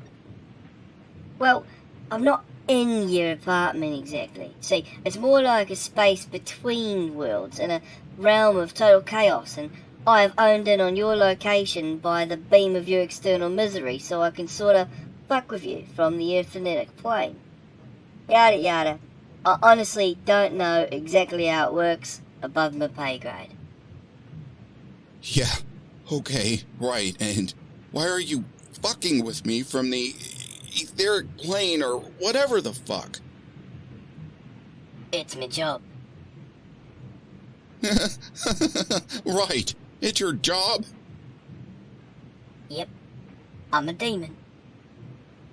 Huh. Interesting line of work. Yeah, I mean, it can be. The hours are pretty chaotic, and my boss is a real cunt, but, you know, I get up every day, and I push on best I can. Could be worse, of course. Could be floating around all day in the Lake of Souls, or Pit of the Damned. So, I try to keep a positive attitude. Right. Anyway, not to rush you here, but do you think maybe you could get on with it? I was just minding my business, having a nice nap, when next thing I knew, I was hurled through all the time and space to this location to help you along with the whole process of turning over your soul to the eternal damnation. And quite frankly, I'm tired. Get on with it? Yeah, get on with the whole killing yourself thing. Well, I mean, I was going to, but you sort of interrupted that process, and now I'm slightly more interested in the fact that there's some disembodied voice in my kitchen calling himself a demon and speaking with a Cockney accent. Now don't get cheeky. I really need to meet my quota this month. I'm tired of being ridiculed day in, day out because Bill takes 3 teenage girls into a suicide pact, and Clyde convinces an 8-year-old named Damon to kill his twin sister. Blah, blah, blah. Gary whined. Fucking overachievers. How hard is it to talk an 8-year-old into wanting all the attention? At least I'm willing to accept a challenge. And with that, I burst into a fit of hysterical, uncontrollable laughter.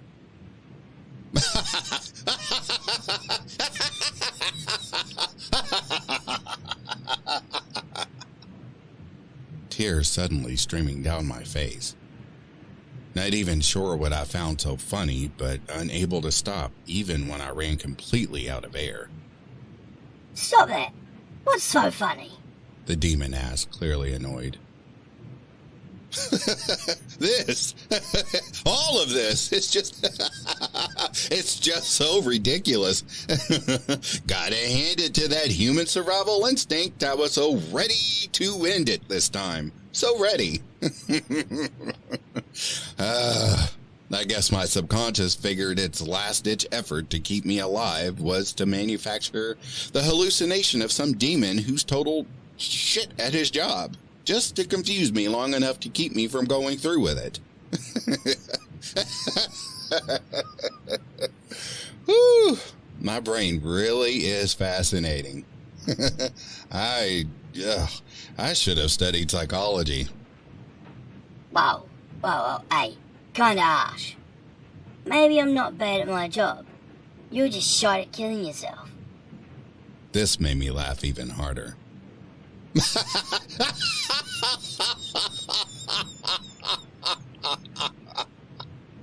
And screw you for suggesting your tiny little human brain would be able to manufacture something as complex and clever as myself. More laughter.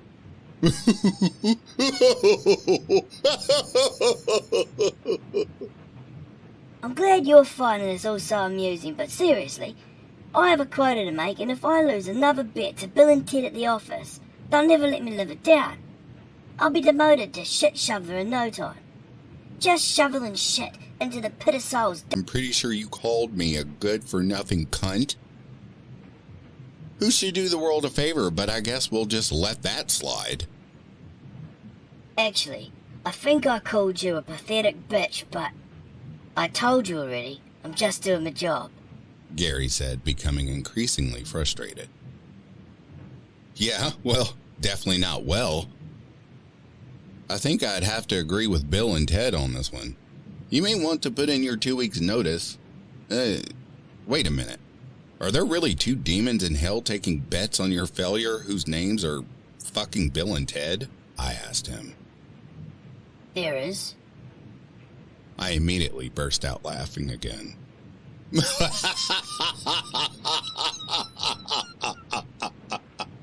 It's not funny. They make my life a living hell. Well, even more than it already is. No one ever sees my potential. I'm always the butt of some half-witted joke. You were supposed to be my big win. You were Ted's one big fuck-up, and I was gonna be the one to get you. What are you talking about? Remember when you were like 16, and you started doing a titload of drugs because you were all pissed off at life, like a bratty little teenager? Yeah? Right, well, that was Ted's influence. He saw you were depressed and in a pretty weakened state emotionally, so he started popping in your dreams to chase you around so you wouldn't get any proper sleep. Anyway, he just figured the insomnia would drive you mad. He didn't even bank on you turning to hard drugs just to get some rest. He was quite proud of that one. Thought he had your soul in the bag, so he got complacent, started working on other cases. And then, by the time he got back to check on your status, you had somehow managed to clean up your act. Fucker actually got demoted from office manager for that one. It was hilarious. So anyway, thought it would be my big moment if I managed to be the one to take you down. For someone so frickin' pitiful, you have a surprisingly resilient soul, unfortunately for me. Or you're just shit at your job, man. Well, thanks a lot. Believe me, if I could take another job, I would. This is the best it gets for a demon in hell. It is hell after all. Sounds more interesting than my job. I mean, yeah, probably is. So, yeah, I mean, this has been an alright little chat and all, but could you please just get on with it? I would really just like to get back to my nap. I mean, sorry, dude. It was kinda on a whim, an impulsive decision. I'm not really in the mood to kill myself anymore. Damn it. Honestly, I haven't laughed that hard in years. If anything, you prevented my suicide. If the whole demon thing doesn't work out for you, you should really consider a job in counseling. Oh, you're hilarious. Well, shit. Now what? I can't go back to hell like this. Can't face stupid Bill and Ted. Not to mention, I have a performance review with the big guy at the end of this month. That's gonna be rough, Gary said somberly. Sorry, Gary. Maybe if you stick around for a bit, I'll eventually change my mind. I'll be sure to give you all the credit when I get to hell. I softened my tone, surprised at the realization that I seemed to actually be hurting this demon's feelings. Well, thanks, Adam. I do appreciate it. Yeah, well, sure thing, buddy. If you want, you can keep berating me for a while. Maybe if I have a constant voice in my ear reminding me I'm a worthless cow, it'll speed up the process. Yeah, doubtful. Not even an overqualified demon such as myself could talk more shit on you than you already do. You're so mean to yourself. What could I possibly say to top it? Yeah, fair point. Let's see. You're ugly, stupid, nobody loves you, and you're kinda short, I guess. Yeah, sorry, Gary. That's not gonna cut it. Probably should have left me alone. I was already doing a pretty good job of talking myself into an early grave before you came along, so no offense. But considering you really do make a terrible demon, I have to ask, how exactly did you become one? Are demons just born that way? Was it some weird voodoo curse or some shit? Nice of you to ask, Adam. No one's really ever asked me before how I got into the son of it. It began a long time ago, when I was a boy. I used to be human once too, believe it or not. You certainly wouldn't know by my appearance, but no, we're not born this way. At least, I wasn't. Can I see what you look like? It's pretty bad. You're not gonna like it. I'm ugly as sin. Literally. Oh, go on, Gary. Don't be shy. Okay, look in the mirror. I should be able to picture you there. I walked over to the mirror and watched intently as a figure appeared behind me. At first, just a black silhouette. It slowly began to take form. Gary was not exaggerating. I gasped in horror at the sight of it. A hideous, terrifying creature, the embodiment of evil. Its mouth full of broken and jagged teeth, its eyes pitch black and bulging, skin peeling from its face, revealing a gruesome black oozing decay underneath where blood should have been. Holy shit, Gary. You are pretty scary looking, my dude. I know. It's gross. No, it's really not that bad. I was handsome once. Kind of. Or whatever. So anyway, I was gonna tell you the story about how I became a demon. Right, yeah, I'm actually pretty curious about that. Alright. Well, yeah. So I was a boy, living in a small town in Norfolk. My dad was an asshole. My mum was alright. I had a decent childhood for the most part, except for the ruddy turd of a neighbour I was unfortunate enough to live next to. He was called Tom, and for whatever reason, got quite a laugh out of making my life absolutely miserable. Why? No idea, honestly. Never did a single thing wrong to that kid. Guess he was just one of those assholes who got off on picking on people. Always trying to one-up, make himself feel superior. He had quite the complex, that Tom. Anyway, whenever I'd be playing in the yard, trying to mind my business, enjoying myself, Tom would come over and make some sort of challenge out of whatever I was doing, telling me I was shit, and that he could do better. He would challenge me to a race, push me to the ground midway through, and still brag in the most obnoxious way about how he won. That sort of push your buttons hard kind of bullshit. I know it was that stupid kid shit, but I was a kid too, and it really started to get into me. I hated him. I really did. I honestly wish I hadn't even allowed him to take up so much space in my head, but that fucker really got under my skin, you know? Yes, I do know.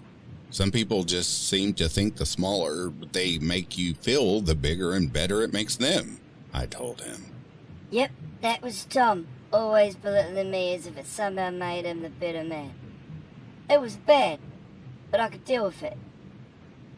Until Sarah moved into the small farmhouse down the way.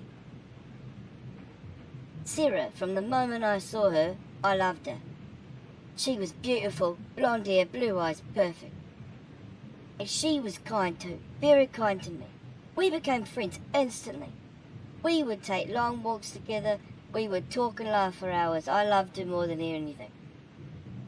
I was planning on asking her to marry me. Aw, she sounds cool. She really was. Until Tom came along. Dug his grubby little hooks into her. He made up a bunch of awful lies about me to try to scare her off. Said I used to kill old barn cats for sport, that I was cruel to other kids when we were young. Might as well have been describing himself when he talked about me. I don't understand why she believed him. She knew me. But he was a cunning fucker. Wormed his way into her ear, implanting himself in her head. She stopped talking to me. And not after long, they were married. Oh shit, Gary. That's awful. I'm sorry, man. The worst part was, he didn't even love her. He didn't care about her at all. He only did it to hurt me. I will never understand that. How someone could be so cruel they would go to such lengths just to hurt someone else. Just to come out on top. He would parade her around, always trying to make me jealous. Rumours started around town about how he would hurt her, how he spoke to her in public. He treated her terribly. But she stayed out of duty to the vow she had made, because that's the type of person she was. Anyway, I tried to block it out. I was saving money to move far away from that awful little town, away from Sarah and away from Tom. I loved to fish, so to make a little extra money, I would go out to the local pond in my little canoe and sit out there in peaceful stillness. Catch a few fish, sell them at the market. It was nice. I enjoyed the solitude. I would drift out onto the pond in my own little world, away from anyone who could disturb me. So, of course, Tom hated that. He hated that I found something that I enjoyed, that I was good at, better than him, and he knew it. So, one day he came to me, with a bet. He offered me more money than I made in a week if I could catch a larger fish than he could. I tried to refuse. I did not want Tom spoiling my happy little world in the pond. But I needed that money, and I knew I would win. I wanted to take his money and use it to make my grand exit. So I accepted. Oh boy. Yep. The next day we went out in my canoe. I tried to block him out as he taunted me. And the sound of his voice alone was enough to make my blood boil. "Shut up, Tom," I repeated to him over and over, but more frustrated because the more he prodded, reveling in knowing he was getting under my skin. But he hadn't caught a single fish. I'd caught about 5 already. I turned the tables and began to laugh and reminded him that for all his shit talk, it seemed we had found something I could do better. Something he couldn't cheat at to win, like he did when we were kids. I could see he was getting angry, and this fueled a sick sense of pleasure deep inside me. In that moment, I finally understood how Tom felt all the time. That was the only sense of pleasure he knew how to derive from life. And in that brief moment of empathy, I actually pitied him. Glad that I could find peace in my art and joy from something as simple as fishing, while all he felt was rage and a need to hurt other people to make himself feel better. But, like I said, the moment was brief. And then there was a bite, and a sharp tug on my line. I could tell it was a big one. It took me at least 10 minutes to reel it in. It nearly tipped the boat as it tried to swim down to safety of deeper water. But when I finally pulled it up, it was beautiful. A massive fish, larger than I'd ever caught in the pond. I laughed, and of course I rubbed it in Tom's face that it was time to go home. That there was no way he could catch a larger one than that. I carefully removed the hook, getting ready to toss it back in the pond. "Aren't you going to sell it at the market, Gary?" Tom asked. "No way. Sure, I can make some decent money with a fish this size, but this beauty deserves to be free. This big guy's been in this pond a while to get to this size, and no one here's managed to catch him until now. I will let him continue breeding so that there will be more like him in the future for someone else like me to enjoy. Because unlike you, Tom, some of us are able to enjoy things like fishing, like the compassion of a good woman, like the warmth of the sun. Some of us can feel joy without the needing to cheat and steal it from others. Searing pain, blackness. It took me a moment to realise what happened. Tom had punched me square in the nose. Blood was squirting out my face, stained the sides of the boat, and before I could get myself together, I watched helplessly as he bashed the life out of my beautiful catch with an empty half bottle, laughing as he beat the skull out of that poor bastard beyond all recognition. And just like that I snapped. Years of his torment, countless hours of mental energy wasted on my hatred of this sorry fucker, and I finally snapped. I shoved him as hard as I could, and right over the side he went. The boat rocked violently, but somehow managed to stay upright as I watched him flail and panic to keep his head above water. "Help! I can't fucking swim, Gary! Help!" I reached over the side of the boat, grabbed his hand. "Look, another thing I'm better at. Swimming." Couldn't help but point that out and laugh. "Fuck you, you stupid loser!" he shouted at me while sucking in water between breaths. "That stupid bitch Shira, she would have married you, you know. I made her hate you. I told her every lie I could think of to make sure she chose me over you. And you were too big of a fucking coward to man up and try to win her back. You just laid down to die like the worthless waste of man you are." Even knowing that he would drown and that I was the only one there to save his life, he still couldn't help himself. He still couldn't keep his mouth shut. He still felt the need to berate me while swallowing more and more pond water with every word he spoke. So, I let go. I let go of his hand, and I grabbed my oar and paddled away, his panicked screams, full of rage and hate, slowly fading behind me. I rode away with a smile on my face and never looked back. I had never known what true contentment felt like until Tom was gone. Like a weight lifted off me. I finally truly understood peace.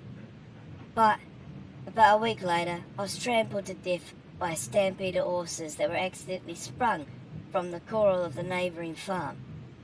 Figures, right? Anyway, I woke up in hell with this mess of a face, damned for all of eternity, doomed to live out my biggest sin over and over. To exist in a constant state of rage, taking it out on all those tortured souls, misdirecting my own misery onto them. Damned to be. Well, Tom, basically. God definitely has a pretty fucked up sense of humour. Meanwhile, stuck at the office with a whole bunch of other arseholes just like Tom, just like me. Worst part, can't find Tom. It's been like 100 years at least, and I can't fucking find him down there. I swear to God, if that arsehole made it to heaven. Gary, wow, I am so sorry. That really does not seem fair at all. Maybe he's down in the pit? Maybe you just can't see him. Maybe you'll even be shoveling shit on his face for the next 100 years? I sure do like to hope so, Adam. That's about all I have left to hope for, if I'm being honest with myself. Most likely, I'll just be damned to an eternal, lubeless ass-fucking after my complete and utter failure with you. Oh man, I really am sorry. I wish there was something I could do to help, but, like, you're really not selling the whole hell thing. I kind of rather live out my shitty life at this point, in the hopes that maybe I'll end up somewhere else. That's fair. You've probably tortured yourself enough anyway. Hell would just be redundant for you at this point. A bore, really. Guess that's true. But, thanks for listening. It's been nice to have someone to talk to. Yeah, man, it's been nice talking to you too, Gary. Thanks for helping me not kill myself. But again, sorry about that. That's alright. Any other questions you want to ask an old demon before I head back down to face the music? Yeah, actually, if there is a hell, that means there's a heaven, right? What exactly do I need to do to get there? Can you give me like a list of requirements or something? Well, as far as I know, it works something like this. Really good people, really good. The ones who somehow manage to avoid giving in to shoving people off canoes no matter how much they suck, and who live in the service of others, they go to heaven. Average Joes like yourself who don't really do much of anything, no really. No offense. Are reincarnated to try it again. The rest of us end up in hell, in some form or other. I guess depending on what it is that dooms your internal soul to deserve an eternity of self-loathing in a sea of other helpless creatures selfishly dragging each other under while trying to pull themselves out of the pit. Or a demon stuck listening to creeps like Bill and Ted all day. Shit like that. Guess my best chance is reincarnation then. Pretty sure I'm not getting into heaven. Yeah, nah. Yeah, definitely not. Well, thanks for the vote of confidence. Sorry. Anyway, I guess I better be getting back. Could you do me a quick favour? Sure, Gary. What is it? If a demon named Ted comes around, just don't kill yourself for him, okay? I'll never hear the fucking end of it. Fair deal, buddy. Thanks. Oh, and one more thing. If you could just draw a symbol in your blood on the door, it would help me out a lot. It's like a 3-mile, a long jagged-ass mountain if I don't teleport directly into the headquarters. Hell's just really a pain in the ass at every turn. I picked the knife back up and made a small incision in the flesh on my forearm. With Gary's instruction, I drew the symbol on my front door. Okay, now you just put your palm to it and repeat this phrase. Wait a minute. No offense, Gary, but you are a demon. How do I know this wasn't all some elaborate trick to gain my trust and get me to draw this weird symbol thing to open some portal to hell and start the apocalypse or something? Damn, why didn't I think of that? That would have been a great idea. I really am bad at my job. You know what, Adam? You'd make a pretty damn good demon. Perhaps we'll meet again someday. Well, thanks, Gary. No offense, but I really hope not. Okay. Well, bye, I guess. Later, Gary. I put my hand on the door and listened to the words Gary told me to repeat. I opened my mouth to speak, but before I could, I was blinded by the most brilliant light I'd had ever seen. My entire apartment bathed in this light. I could see nothing else. I was forced to shield my eyes. They felt like they would burn right out of my skull. After a few seconds, I opened my eyes slowly, squinting to see the light had dimmed but was still quite profound. And in the center of the pearly gold iridescence was a man. A beautiful man with long brown hair, long white robes, and a pair of seriously old sandals. Holy shit! I mean, Jesus Christ! Wait, Jesus? Well, Hi there, Franz. Hi! I stumbled over my words. Are you like Jesus? The one and only. Well, no, not exactly. Depending on your religion. There's Korean Jesus, Black Jesus, the list goes on. Basically, we're a group of hippies who tried to be nice to people and got totally wrecked for it. Whoa. That's a lot.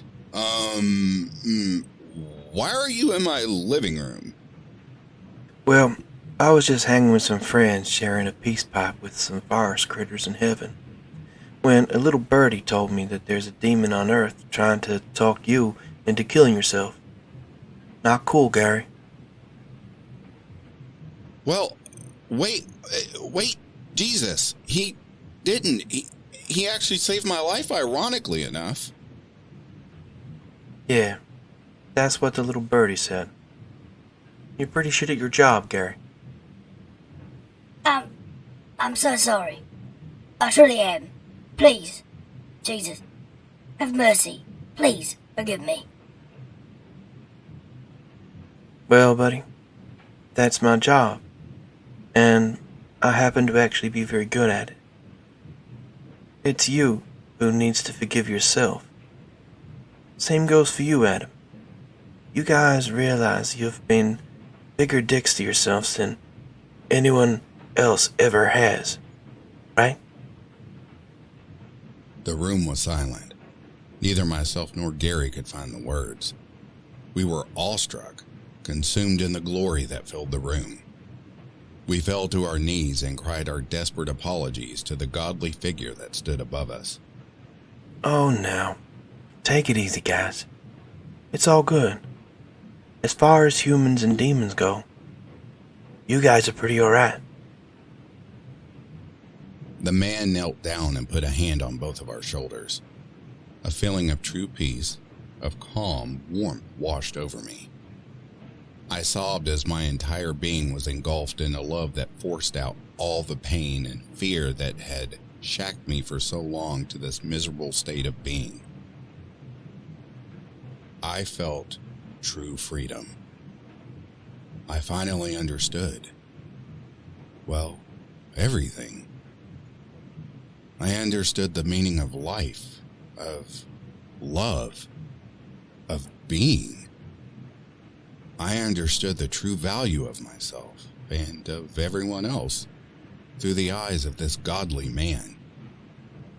This embodiment of truth, of unconditional love for all things, who also happened to be just a truly good dude who smoked peace pipes with chipmunks and wore old sandals.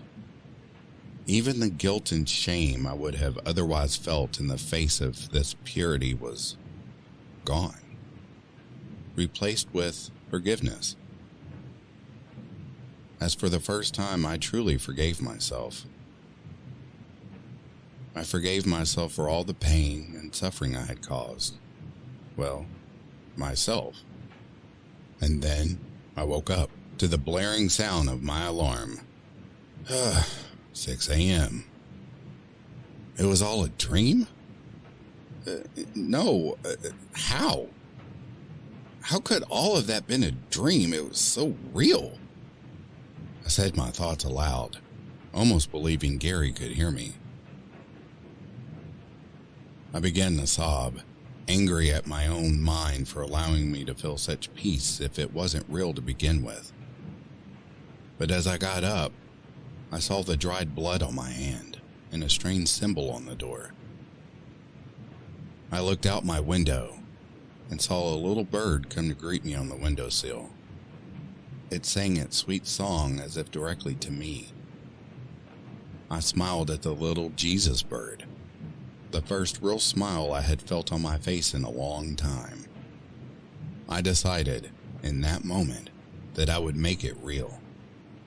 That I would live the rest of my life in appreciation of all the glory and wondrous joys of this world, knowing that good or bad, all things in life are just experiences to be had, that even in times of sadness, I would rather be sad than be numb.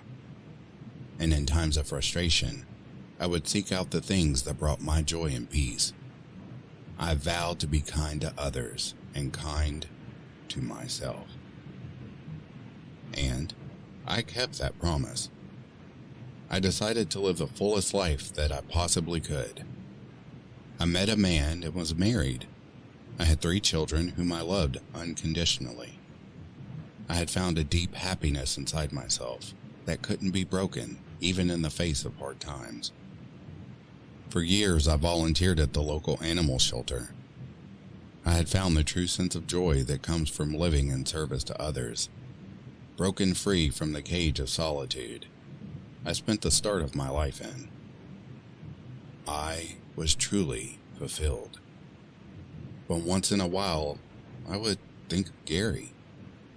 I would look into the mirror and say his name, waiting for his ugly-ass face to appear, but he never did. I wondered what became of Gary. If he was shoveling shit, or if perhaps he had been promoted since then. Maybe given some bat wings and the freedom to fly around instead of having to climb jagged mountains over lakes of fire and the like. I hope so. I wished I could thank the demon who saved my life. I was deep in thought about Gary when a call came into the animal shelter. The blind owner of a 10-year-old service dog had passed away, and his family was bringing him in. I knew it was not likely that they would find a new home for an old dog.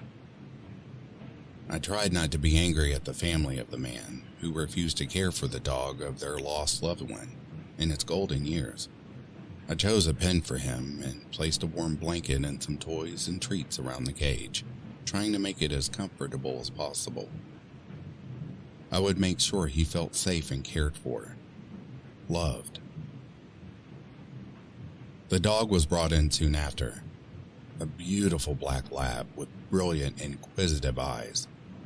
According to the family, he had been a wonderful service dog, incredibly intelligent, a true friend to its owner, and the only reason the man was able to live out his life safe at home instead of in some awful facility. I bit my tongue and kept myself from the, "Well then why don't you have a heart and take him home with you? He's probably even more devastated than you are about the death of its owner," comment that I was dying to make. I just smiled and kept quiet. I took the dog out back, allowing him some time to play in the sun before being put in his pen. He ran around for a moment, releasing excess energy, and then ran right to me. I scratched behind his ears as he looked up at me, with the look of love that dogs are so good for, and what I believe truly looked like a contented smile on his face. It felt like the greeting of an old friend. I wasn't quite sure why, but it felt as if I knew him. I had the strongest sense of déjà vu I had ever experienced. His eyes looked to mine, and I felt as if this old black lab was thinking the same thing. I knelt down to continue petting him and noticed the tag on his collar. His name was Gary. "Don't worry, Gary," I said softly. "All dogs go to heaven." Well, here we are again, at the end of another story. Firstly, I want to thank Phoenix Fire for being the dominant voice in this. Without him, I would not have been able to complete the story. Trust me, I've been trying for a long time. But hey, let's move forward. If you liked today's video, please like and subscribe. Leave a comment. Let me know if there's anything I could improve on. Otherwise, just remember, be safe wherever you are. And, as always, this is Grim, and I'm signing off. Hello everybody, Grim here, and as you can probably guess, it's time for another nightmare. This one is called He Calls Himself Sleep, written by the user The Real Denny Sugar. You'll find his socials in the description below. I guess we'll start with the usual. Sit back, relax, and enjoy. My first memory of him was when I was 4. I remember laying in bed with my blankets pulled up to my chin, staring at the ceiling. He walked through an unseen door in the corner of my room. He introduced himself. Sleep is here. His voice echoed like a cathedral choir, a low, almost haunting tone, practically soothing if it wasn't coming from a slender and hunched shadow figure.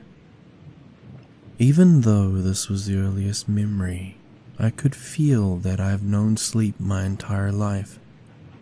He took a long stride from the corner of the room to a seated position at the edge of my bed. It's time for you to close your eyes. Don't open them, or I will hurt you. I wasn't scared. Not then.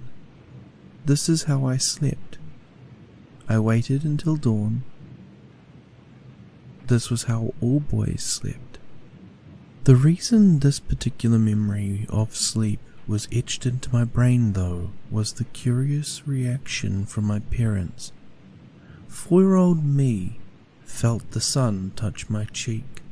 I knew then it was safe, that he was gone. I opened my eyes to a new day. I walked down the stairs to my parents already eating breakfast and drinking coffee. They were my superheroes. Mum, Dad, there's a monster that sleeps with me at night, I shakingly expressed. I could sense the mood immediately shift. Even at that young age, it didn't feel comforting. I've skinned my knees enough time and been scooped up and kissed to know what comforting warmth embrace felt like. My dad stared at me with one eye almost closed, his head cocked as if studying me. Then my mother leaned over and whispered something to my dad. They both got up from the table and went to the other room. I heard hushed whispering. To this day, I wish I knew what they were discussing. The only other memory from that day is going out to get ice cream. I'm always tired. I'm always exhausted. I tried to explain what happens to me at night, and the teachers would call my parents about my imaginary friend. Sleep wasn't imaginary. He was very much real. As I grew older and into my early 20s, I stopped mentioning sleep to teachers. I apologized to teachers and promised to try harder. The school suggested counseling. The counselors would call my parents about my imaginary friend. So I stopped talking about sleep entirely, especially because my parents offered no reaction. At the age of 12, I had my first sleepover. I was the weird kid in school, so I wasn't popular, but on the other side, I didn't seek friendship. This was one of those every boy in class is invited sleepovers. The boy's name was Jimmy, I knew that he didn't want me there. I didn't want to be there either. I kept to myself, talked very little, had my pizza, had my ice cream from those giant Neapolitan tubs. We stayed up late playing hide and seek. I wasn't even aware of the time until Jimmy's mother announced it was bedtime. There was at least a dozen sleeping bags in the living room. I was getting nervous. What if Sleep showed up? He was always there. All the boys crawled into their sleeping bags, giggling, laughing, telling ghost stories by flashlight. They asked if I knew of any ghost stories. I shook my head and passed the flashlight to the next boy. I kept to myself. Eventually, one by one, we all fell asleep. Well, except me. I lay with my eyes open, listening to the soft breathing of peaceful sleeping. Sleep never came. I lay awake all night, having the best time of my life. The next morning there was a frantic knocking at the door. Jimmy's mum opened the door and it was my mum. She was crying and shaking. "Get your things. You need to come home. This was a mistake." I quickly gathered everything and we left in a hurry. No explanation, no goodbyes. We got in the black Camry parked on the street. "He killed himself. Your dad. He killed himself. We're gonna stay at Grandma's." She was hysterical. I've never seen anything like this. "This never should have happened." We drove and drove. It seemed like hours. Quick bathroom breaks, snacks, water, then back on the road. We drove more. It was tense, quiet. We never spoke the entire time. How come I never met Grandma? I kept wondering. What happened and why are we going? I was full of questions, but I didn't dare ask them. The time on the clock read 7:14 as we pulled into a driveway of a small house. My mum got out of the car, then went to the trunk. She pulled out several suitcases and dragged them to the front door, leaving me in the car. The door opened and a diminutive woman opened the door. Grandma looked ancient, from what I could remember. Skin sagging, eyes sunken with deep red circles, she made eye contact with me and motioned me to come. I grabbed my belongings and approached. "I have a room for you already set up. Let me show you. My name is Rita. It's good to finally meet Kim's boy. You look so much like your father when he was your age." She was sweet, caring, kind. I had another realization that day. I never felt that from my parents. After many years of therapy, I coined the term business partners. My parents felt like business partners. That sleepover and my first meeting with Rita was my introduction to feeling welcomed, even if it was forced or someone was obliged. I lay in bed that night, the blankets pulled up to my chin how I always do. Out of the corner of my eye, Sleep walked in from the corner. He sat on the edge of my bed. I waited for him to speak. "You kept your eyes open last night. Everyone dies. Your father wanted me to give you this. His tone wasn't malicious. It was matter of fact. Sleep reached his long, thin arm to me with a piece of paper crumpled in his fist. I opened the paper and inside I saw the words, "Now you know." It was my father's handwriting, all right. "What do you want?" I began to yell. Don't you ever speak to me, or I will hurt you.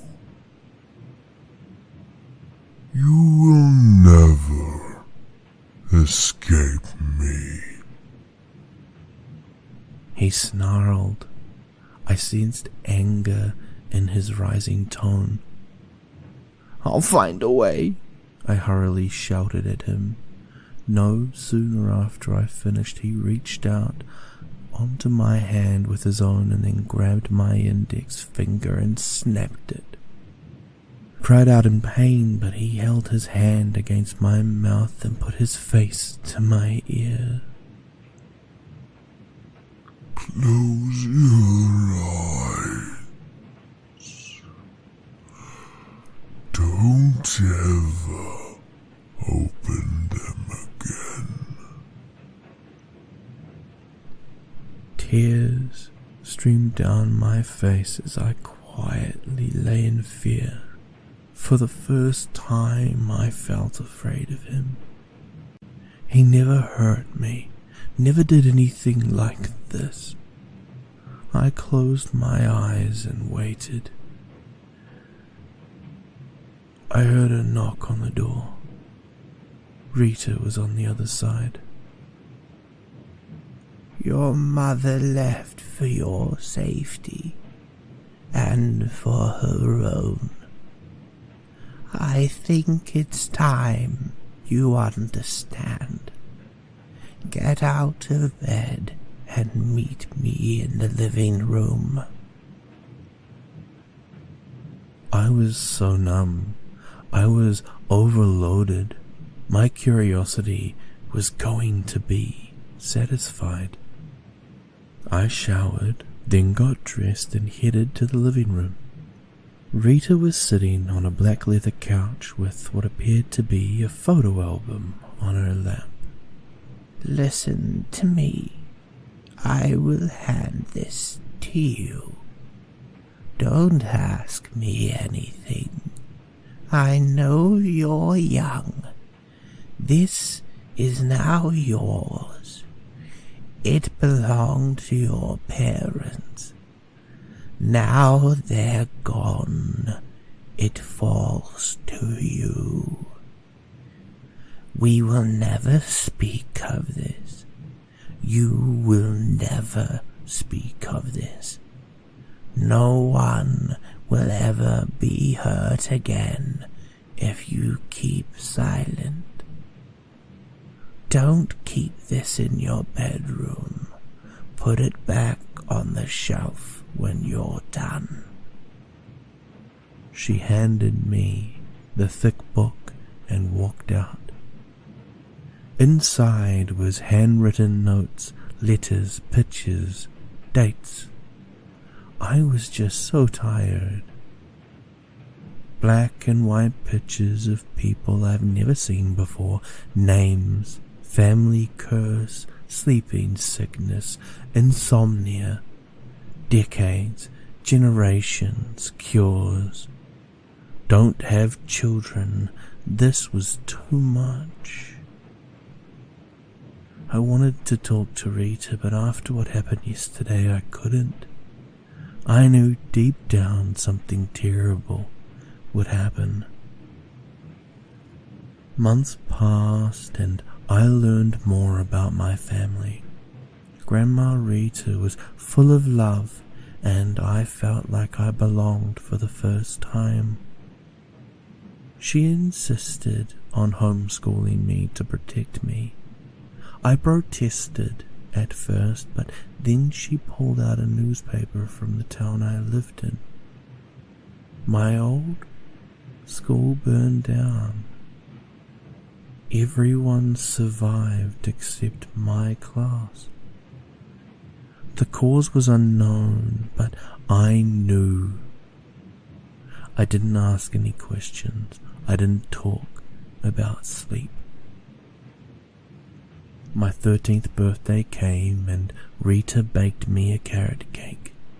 There was something odd I couldn't put my finger on. If she was my grandma, why wasn't she in the book? No mention, no pictures.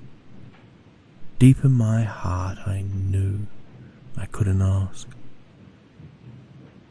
I knew what would happen.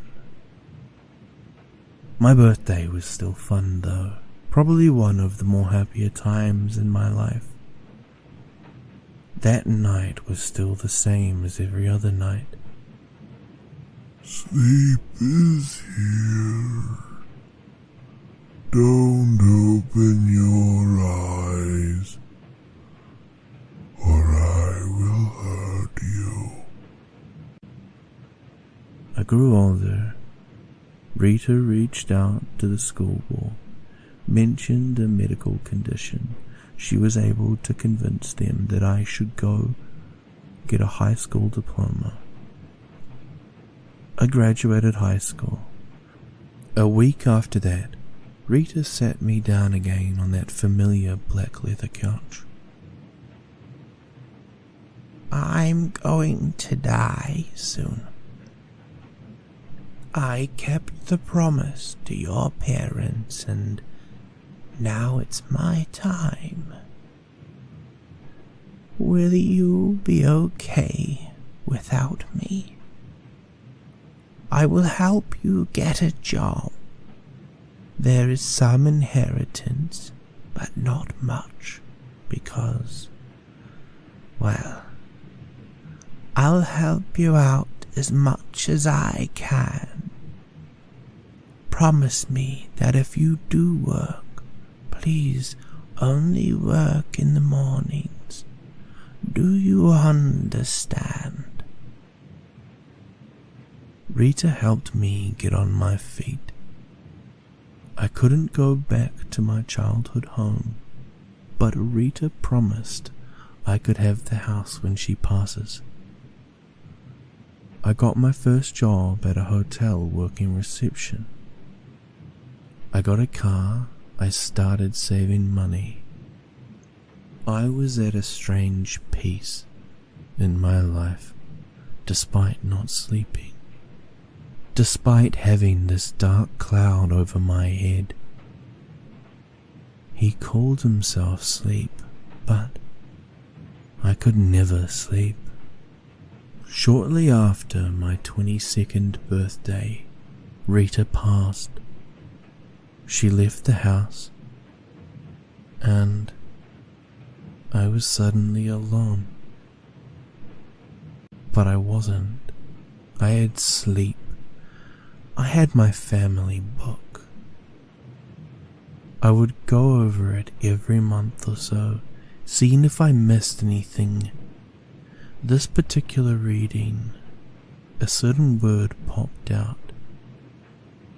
Unobservable.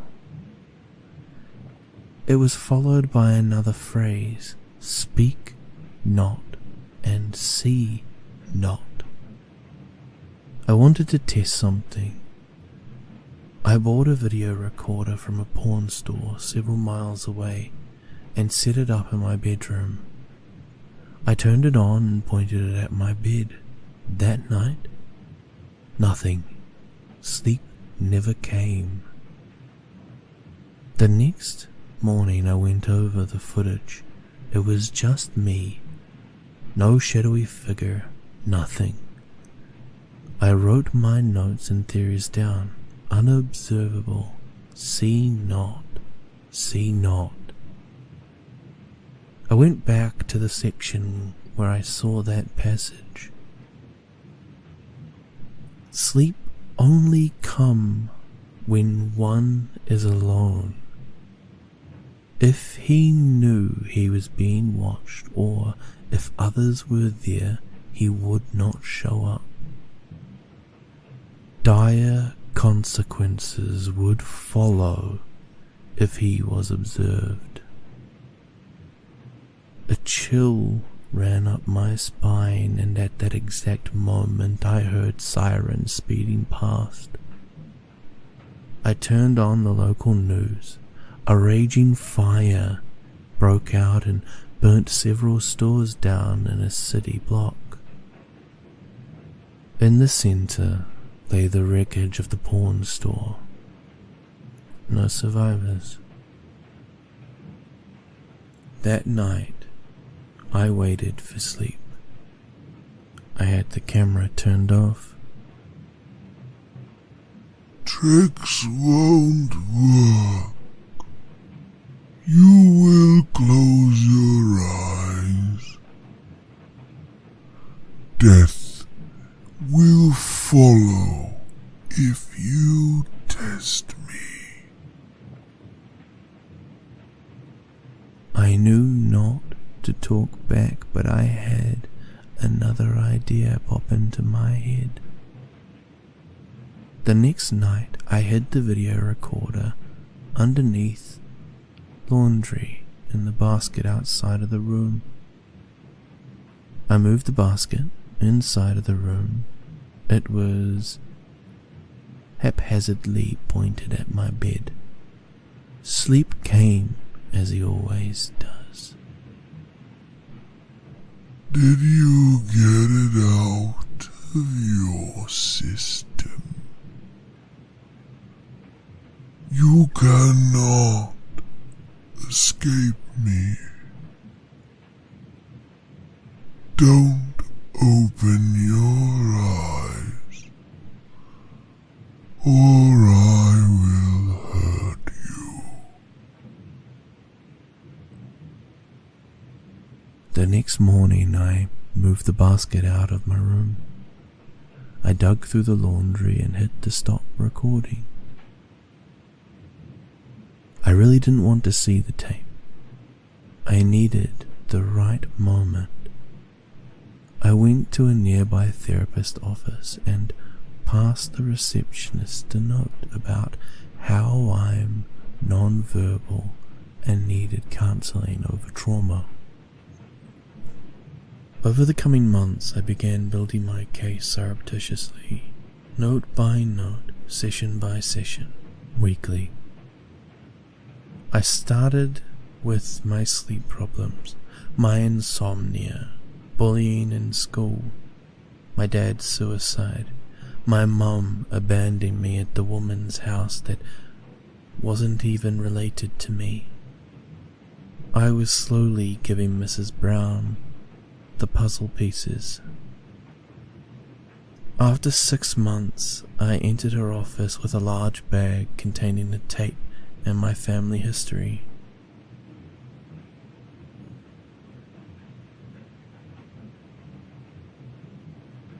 Are you ready? Yes. To begin the session? I think you are really opening up and doing so much better, she responded cheerily.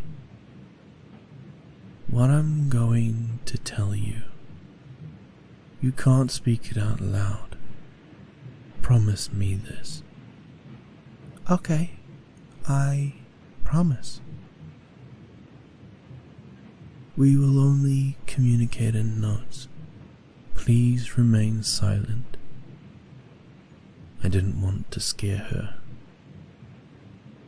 I began writing my essay, everything I knew. Yeah, it was crazy. It was weird. This needed to end. Someone has to help me. I have no one. I pushed several pieces of paper over to her. I took out the tape, and I took out the book and I pushed those to her as well. Mrs. Brown was going over everything with a furrowed brow, studying intently. After a long 15 minutes, she was finished. "That," she started. I leaped out of my chair and immediately put my hand over her mouth. "You promised!" I shouted at her. "You can talk?" she exclaimed after I moved my hand. "That's not important. You promised. Don't say anything about this. Take the tape home. I will see you next week." I grabbed my book and ran out of the office. I think I just caused somebody's death. Hopefully, she understands. That night was the same as always. "Don't open your eyes, or I will hurt you."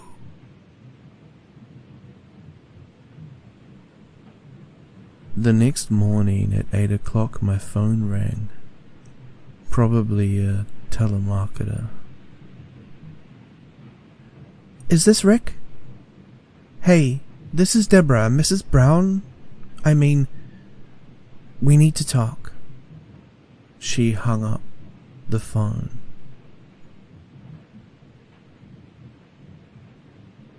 She believed me. Once again, I have been blessed to be able to read such an amazing tale, and I hope you're all ready because this is a series. So far, there are 3 in the tale from what I can tell, and I'm looking forward to reading each and every one of them. As usual, I'm gonna be that guy. Please like and subscribe if you wish to hear me tell you more stories. If you would like to see what I am up to, you can follow me in my socials connected to the link tree below. There you'll find the likes of my Twitter, my Discord server, and everything else that comes along with my channel.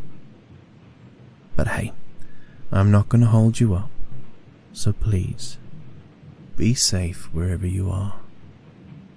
Have an amazing day or night, and this is Grim, and I'm signing off. Hello everyone, Grim here, and welcome to my nightmare. Today we have a tale titled He Called Himself Sleep, Part 2. Written by the user, The Real Denny Sugar. So please, as normal, sit back, relax, and enjoy.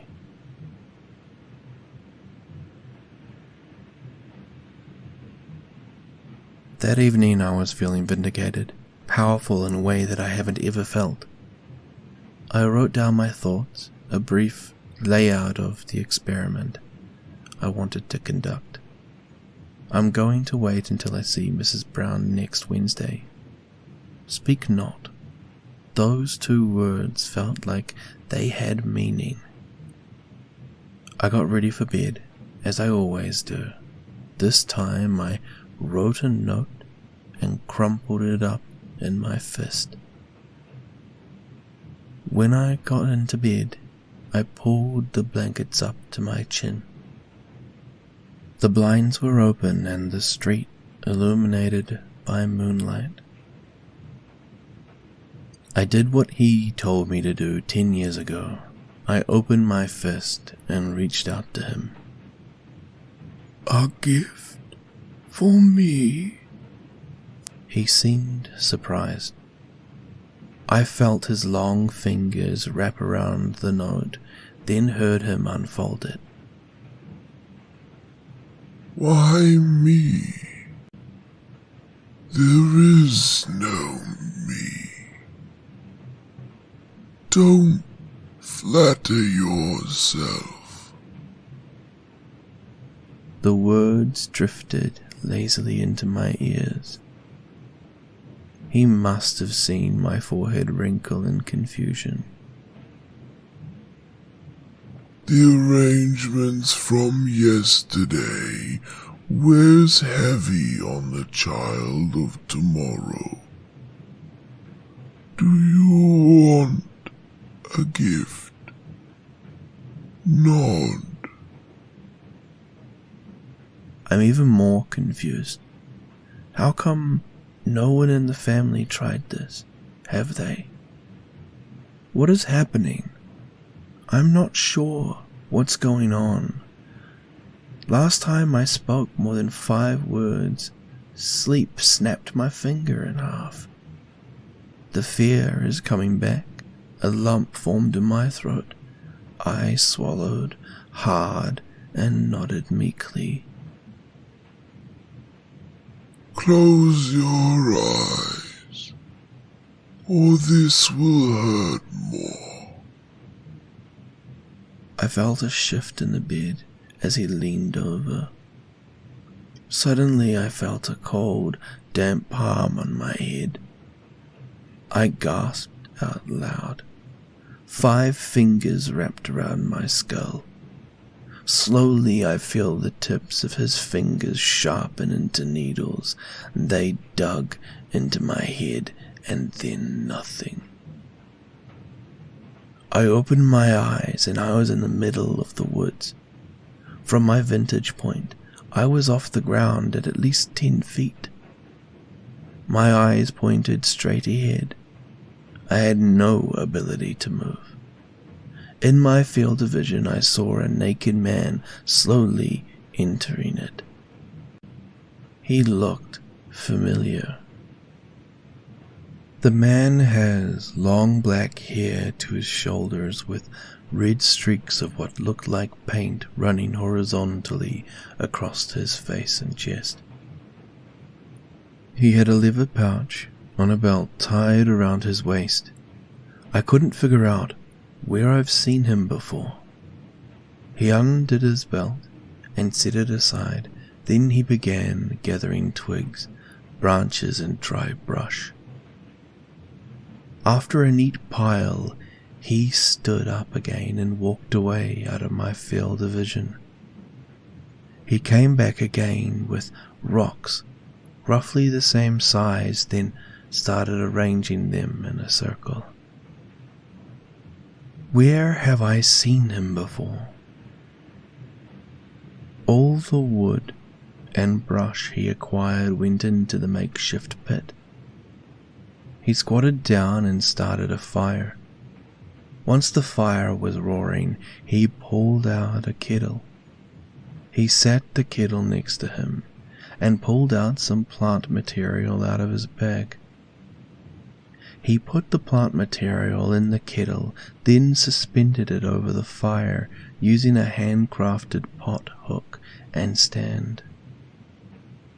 Every couple of minutes he would give it a stir using a wooden spoon. Once it looked ready, he pulled out a cup and poured the tea in. He blew on it to cool it down. After it cooled down, he drank it. If this was a dream, it was very vivid. The sun was beginning to set. I was still stuck, still unable to move. It felt like an eternity. The man was sitting cross-legged by the fire with his eyes closed.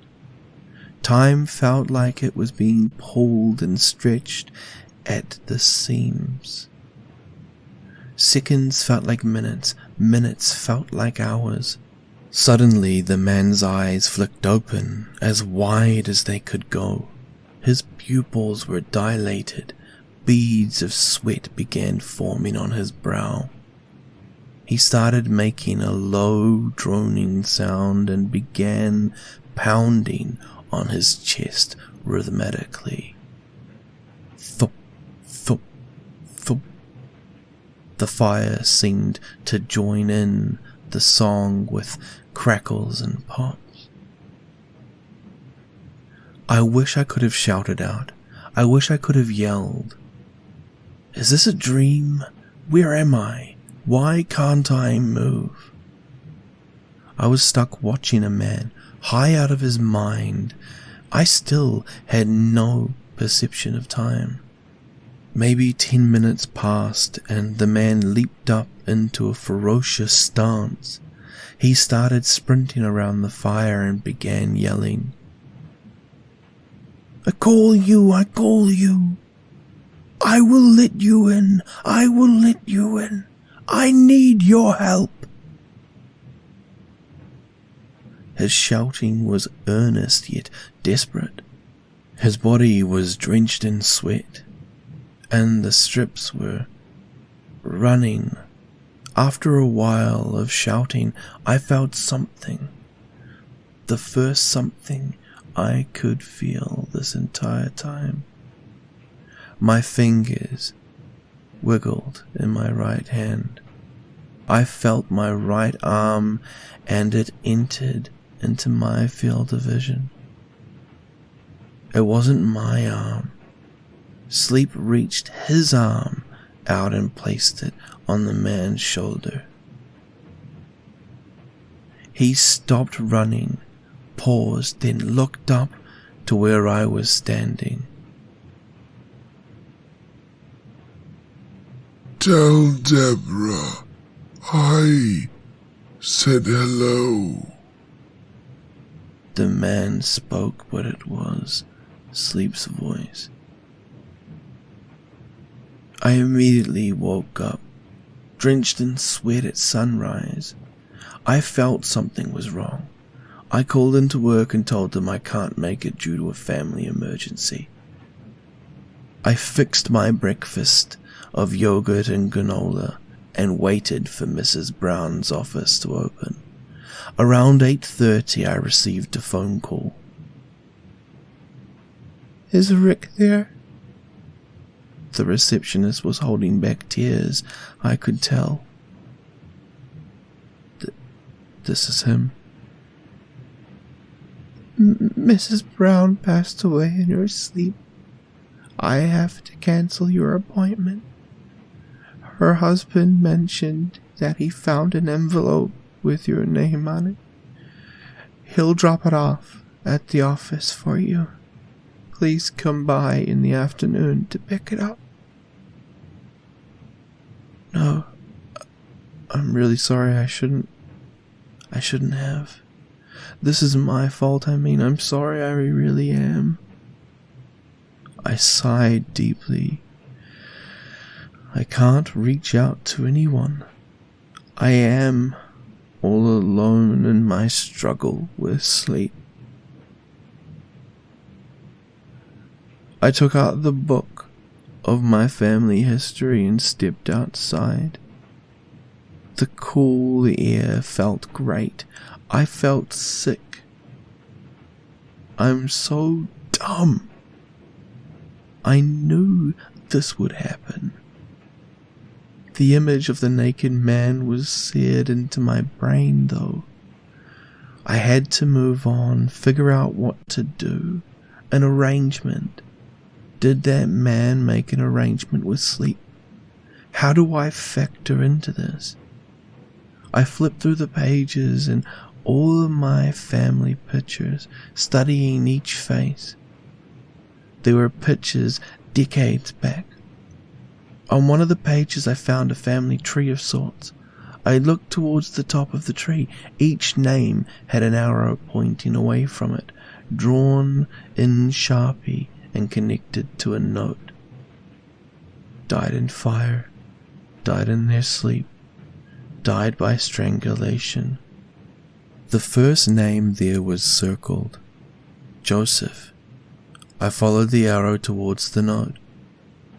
Body never found. That wasn't the weird part to me. I looked at who he was married to. Rita. My grandmother Rita. That would make her nearly 200 years old. I thought I had a plan to help prove I'm not crazy. Now I need a plan to figure out what's going on. When Rita passed, she packed away several boxes and had me put them in the garage. Keepsakes and mementos. Maybe there were more clues tucked away in the boxes. I went back inside and headed towards the garage. I started pulling down boxes and moving them towards the living room. Rita loved being organized.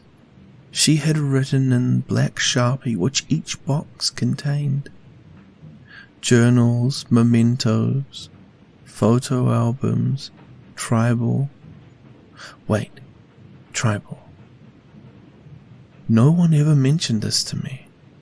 I opened the box, and sitting at the very top was her tribal ID, and perhaps a couple dozen more. I picked them up and went through them. I came across my parents. At the very end was mine, plain as day, my name, my tribal ID. I opened my phone and Googled the tribe. They were forcibly removed from several states away in the 1920s and came to the state where I am now. I looked up where the address of the main office was. Google said it's around a 20-minute drive away. I don't know what to do with this information, but I do know I have a letter to pick up. I drove over to my therapist's house to retrieve the letter from the receptionist. I needed time to think. Hi Rick, thank you for coming. Would you like to set up an appointment with another therapist? She handed me the letter. No, I'm okay. Again, I'm really sorry. Tell her husband I'm really sorry and that I'm going to make this better. I shouldn't have gotten anyone involved. I apologized and walked out holding the letter. I parked my car on the street. In front of my house, I pulled out the letter and I opened it. Don't blame yourself. Take care of yourself. Take care of sleep. I sat in my car with the letter open in my lap. My phone rang. Is this Rick? It was a man, someone I didn't know. Debbie was my wife. She was very upset last night. At first I thought she was cheating on me, but then she wrote down what you told her. I don't know if I can help, but can you try to explain this to me? He sounded sincere. Listen, I can't tell you. You're going to end up dead like everybody else. This book I have about my family history has numerous accounts of people dying. I don't want... I tried to explain. A book? Is there any way you could get me a photocopy? He asked. He was interested, but I'm not sure. If this is sealing my fate, and if I die, I at least want to know. Can I meet you? The book is at least 100 pages, plus all my notes and observations. What could we even do? I guess I do owe him an explanation. I do owe him answers. Okay. We arranged to meet somewhere. His name was William. He himself looked like he hadn't slept in years. I showed him how massive the book was and how much information it contained. Whoa, I thought my wife was crazy at first. I thought you were crazy. But if this is real as she thinks it is, and as real as it has been for you, I need to do this for her. She made a promise to help. She made a promise to help you. He sighed deeply. We started the process of making copies, page by page. He was reading about my family. Even though there were no pictures before 1920, I filled him in with the information. I'm still processing about my grandmother Rita. How this has been going on longer than when it initially was written about. Several hours passed. We paused to grab some coffee and food. It all started with Joseph, you think? And this grandmother of yours was his wife. This is unbelievable. The shop closes soon. I don't know what we can do. Let's finish copying this, then I can come over and we can go through the rest of her boxes. You said she had one labeled journals. There might be more information there. We headed back to the store and finished copying everything. It was late. We took separate cars and I led him to my house. We went in and I showed him the boxes. I was so exhausted and so was William. Hey, how about we make some coffee, order some pizza? If I'm gonna die tonight, let's at least stay up until that happens. You're testing ideas. Let's call this an experiment. I haven't had a sleepover in 10 years. Even if it was grim, it could be fun. This couldn't possibly get any more bizarre than it already was. It was around 9 p.m. when we started going through all of Grandma Rita's boxes. Besides the tribal cards, there were other objects that looked like they belonged in a museum. Baskets, wooden carvings, pottery, leather pouches. I held one of the pouches in my hand. I looked it over. I think this was the one that was used in my vision. This was the one Joseph used in the ritual. I pulled it out and set it aside. I mentioned it to William. The next box I wanted to go through was journals. I opened it and there must have been a dozen or so notebooks. I knew she liked scrapbooking, but this seemed more than that. I spread them out on the floor, scanning each one until one caught my eye. Rituals. Rituals. We both spoke at the same time. I felt a sudden chill down my spine. My muscles started to tense. What time is it? I should be in bed. 11 p.m. How did it get so late? William noticed a shift in my demeanor. What's going on? He asked. I'm not sure. I need to be in bed. I need to close my eyes. I was straining to get out any words. Listen to me. I'll go through this book. Let me read it, he insisted. My eyes were open and I was staring at William, going through this.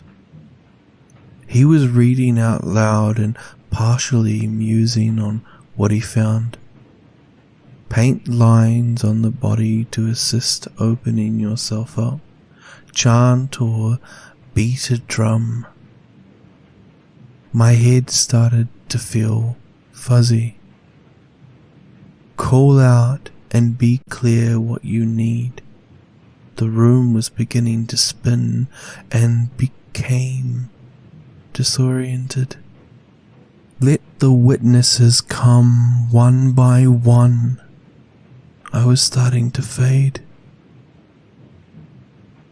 Do you think you can ignore me? Sleep's words spiraled through my body and pulled me upwards. There was just blackness. Rick, we need to do the ritual. I heard William panicking. Come back. His pleas were quickly drowned out by Sleep's melodic voice. You cannot escape this. Your father tried, and so did all the fathers before. Joseph gave me keys to his lineage, and with this key, I will unlock the earthly realm to walk again. And that is the end of that story. What an amazing follow-up to the original tale. I am indeed intrigued to see where this goes next. If you agree and would like to hear the rest of the story, then please like and subscribe to my channel. Alternatively, if you want to be in contact with me directly, you can follow me on my socials connected to the link tree below. You'll be able to find my Twitter, my Instagram, and even a Discord server that I set up for the people who want to listen and get to know me. I like to be as social as possible. Well, I won't hold you up any longer as it's been almost 25 minutes. So,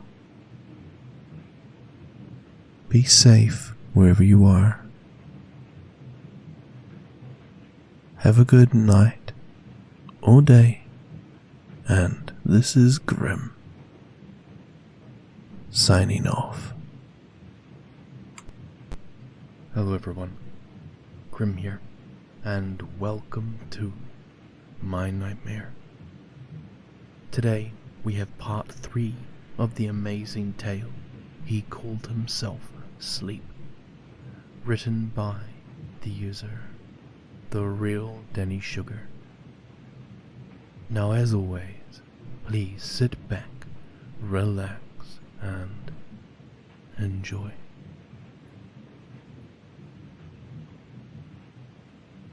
It was all black. It was a void, and I was floating upward, like a string pulling me by my head. My feet were on a solid surface, but I was unable to move. One by one, as if poured by paint, all the boys from the sleepover 10 years ago started circling around me.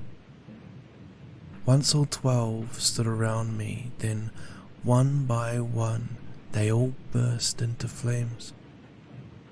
I was then surrounded by burning piles of ash, and again as if they were liquid, they pulled all back to the position in front of me, then started filling in to other shapes from the bottom up. I quickly recognized my father. I wish I could say something, anything. He looked defeated as the image of him was completed. He pulled out a gun and put it next to his head. I wish I could yell or shout or stop him. But he pulled the trigger. All the viscera, gore and bones exploded out of him and started pulling the image of him.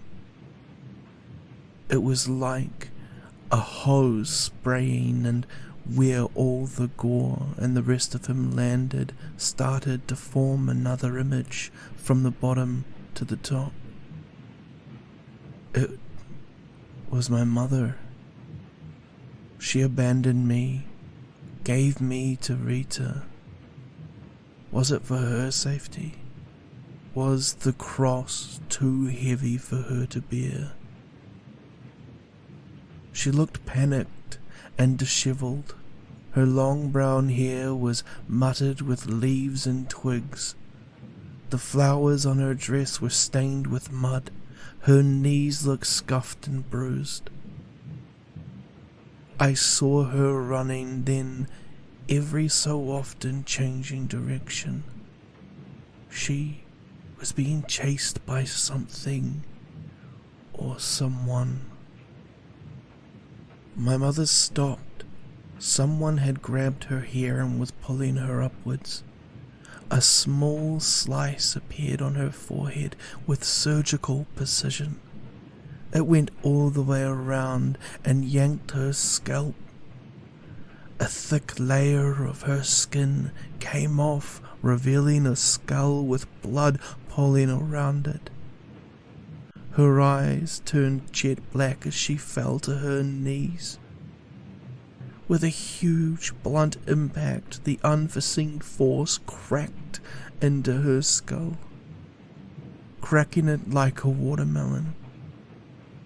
Bits of skull fragments floated softly into the void. She slumped over into a heap, again as if she was liquid. Her image was being sucked from the bottom to the top of her. Once she was a torso laying slumped over. I could see worms being poured out from her skull. A single, a couple, a dozen. Then it was a mass of wriggling worms, wriggling next to my mother's face, all soaked in blood and her brain matter. It was as if they were absorbing all the paint, all the colors, all the beauty from her. Then, like everyone else in this nightmare, she was gone. All that remained was a pile of pulsating worms. The worms formed two separate piles and began growing upwards, shifting and moving. They began to form legs. And once legs began forming, clothes began forming over that, and I immediately recognized Grandma Rita. When they reached the waist, I noticed a crack of light beginning to form where the torso should be. A slender light in the void, and the legs paused briefly while forming. They continued, forming Rita, going up, but as they reached the midsection, the crack became larger. The headless body of Grandma Rita began branching away from the light. It was a misshapen tree growing around a gravestone. The body tried becoming a cage around the crack and connected up to the neck. I felt my whole being, in essence, being pulled. Then a firm hand grasped my shoulder, and I was suddenly real within this nothingness.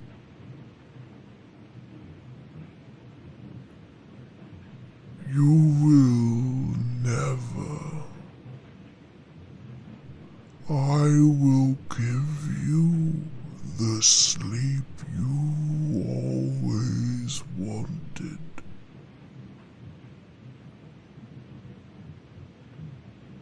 A familiar voice cajoling me to stay. I heard something different from Sleep's voice. It's always been a beautiful cathedral choir of warmth, snaking its way through my eyes. Now there's a thin layer of panic, concern. I'm feeling more grounded as I'm staring at this abomination in front of me. The crack is growing larger, but it's still inside this birdcage of Grandma Rita. Far into the distance, I'm seeing something different, something grounded in more reality than what I am experiencing. I see William. I could barely make out anything else because the images were coming at me like a cartoon flip book. My focus began moving forward into the image, but the hand on my shoulder began tightening. Sleep didn't want me to go towards William. I needed to figure out how to move. I focused on where my feet were planted. 1 step, 2 steps, 3 steps. Ankle flexing, extension, muscles needed to work. I felt a strange dream, inducted momentum followed by simultaneously pulling and pushing. The center of my chest was being pulled into the light, then my legs, then my free shoulder, my face. The long slender fingers began shaking on the other shoulder. In a brief instant, I lifted both hands up and grabbed what I could of Sleep's hand and arm. A pop, and I fell into the passenger seat of William's car. William screamed as he saw me come to. We were in the car barreling down a pitch-black highway. The clock read 3 a.m. What the hell happened? What was that? I wiggled my extremities and noticed I was clutching onto something. A long, slender arm attached to a chunk of shoulder. My hands widened in fear. William kept shouting. I felt the car drifting from side to side. Slow down! Focus on the road! I screamed back at him. The car began righting itself and William started to slow down. I dragged you into my car. You just crumpled. I'm trying to get as far away as possible. We're almost to the next state over. I don't know what to do except the ritual. I don't know.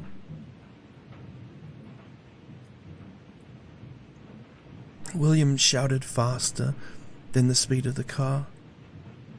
He didn't finish his train of thought because the arm in my lap leaped towards the wheel and sharply pulled to the right. Immediately, we drove off the road and began rolling. Our bodies became the victim of gravity as we were thrown around violently. I was thrown through the windshield and hit the ground hard. It was all hazy, but I don't remember what happened to William.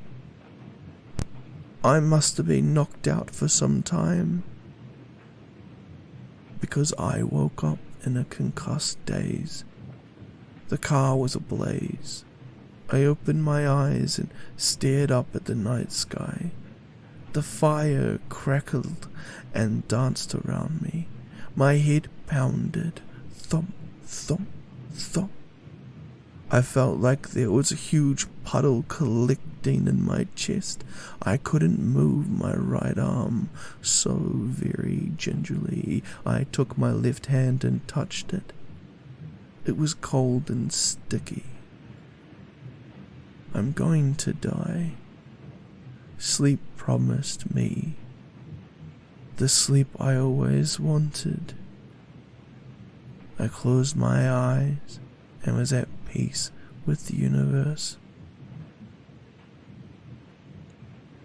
My eyes shot open. I heard sirens, footsteps, shouting. Sir, are you okay? Can you hear me? A man's voice boomed over me. It rang over me, shaking me to alertness. Something compelled me to sit up. The pain had left my body. From the sitting position, I rose to standing. The medic froze mere feet away from me. Sir, you need to lay back down. You have been in a terrible accident. You are at risk of injuring yourself further. I felt something was wrong. Something was off. My right arm, acting on its own volition, shot forward and grasped the man by his throat. The fingers wrapped so easily around his neck, I couldn't feel it. In the glow of the siren lights, I could tell that there was something wrong. It was pure black. Slender fingers. I looked down at my right side and screamed. One arm lay still, but there was another attached to my shoulder. I heard more shouting and screaming from the other medics. I am asleep. Now I walk the earthly realm.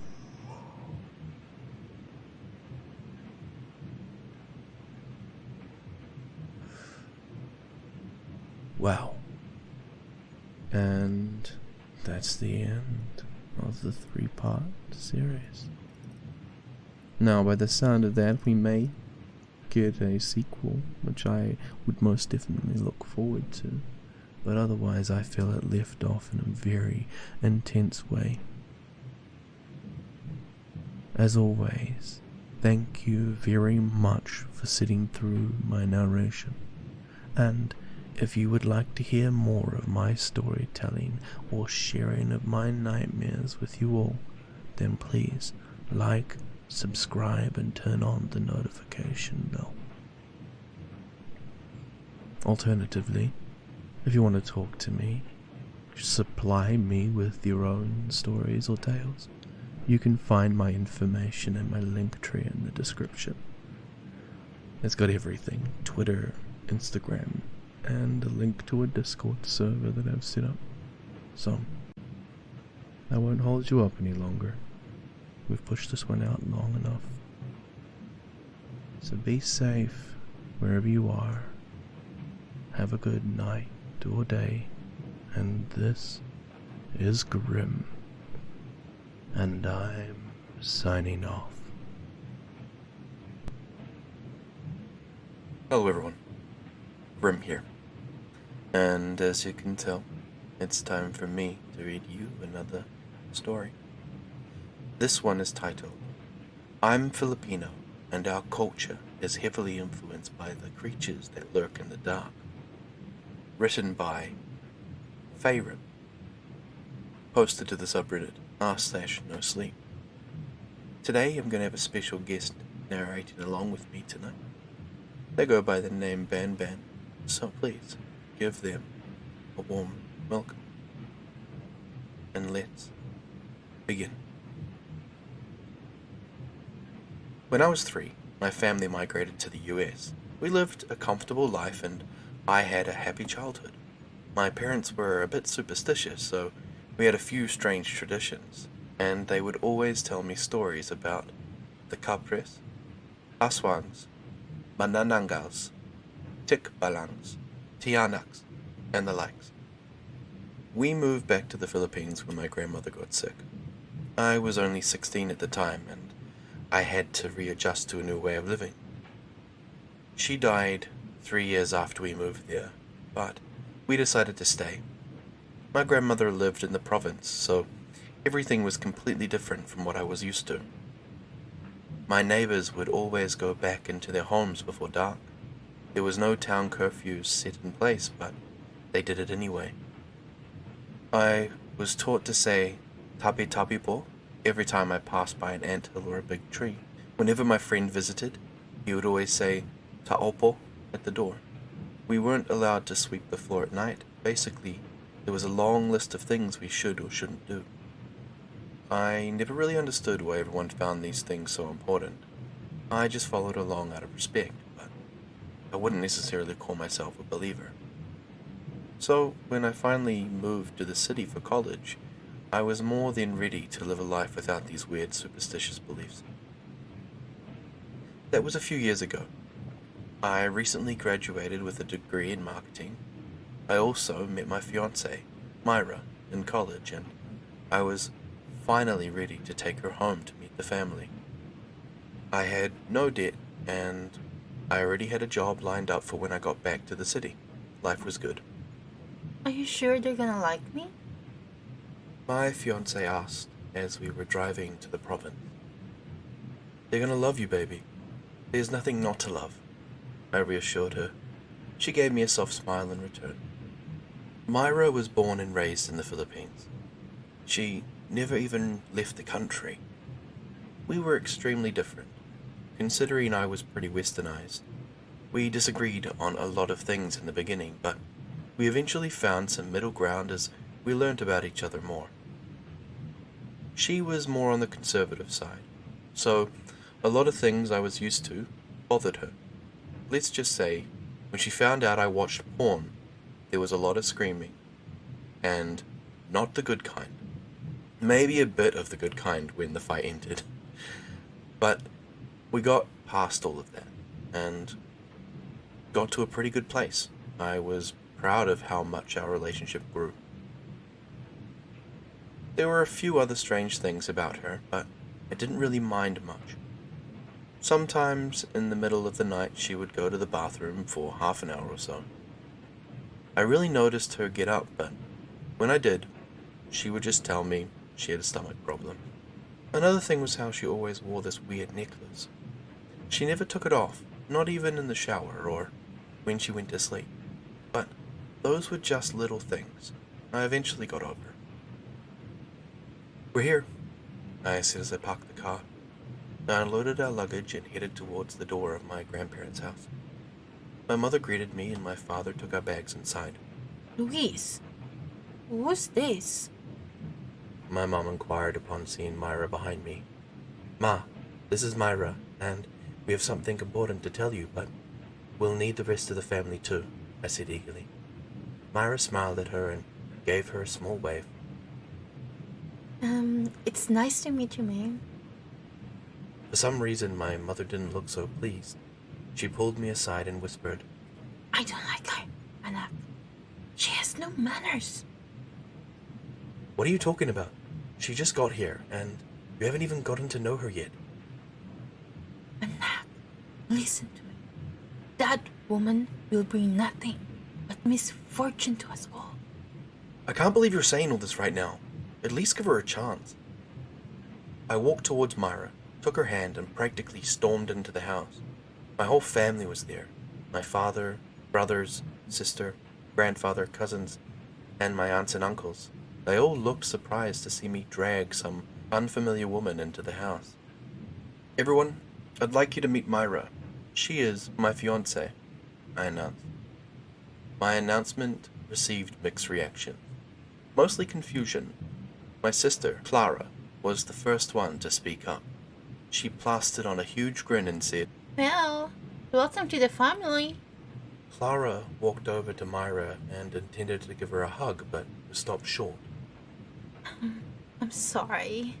I'm not too big on physical contact, what with COVID, monkeypox, and all that.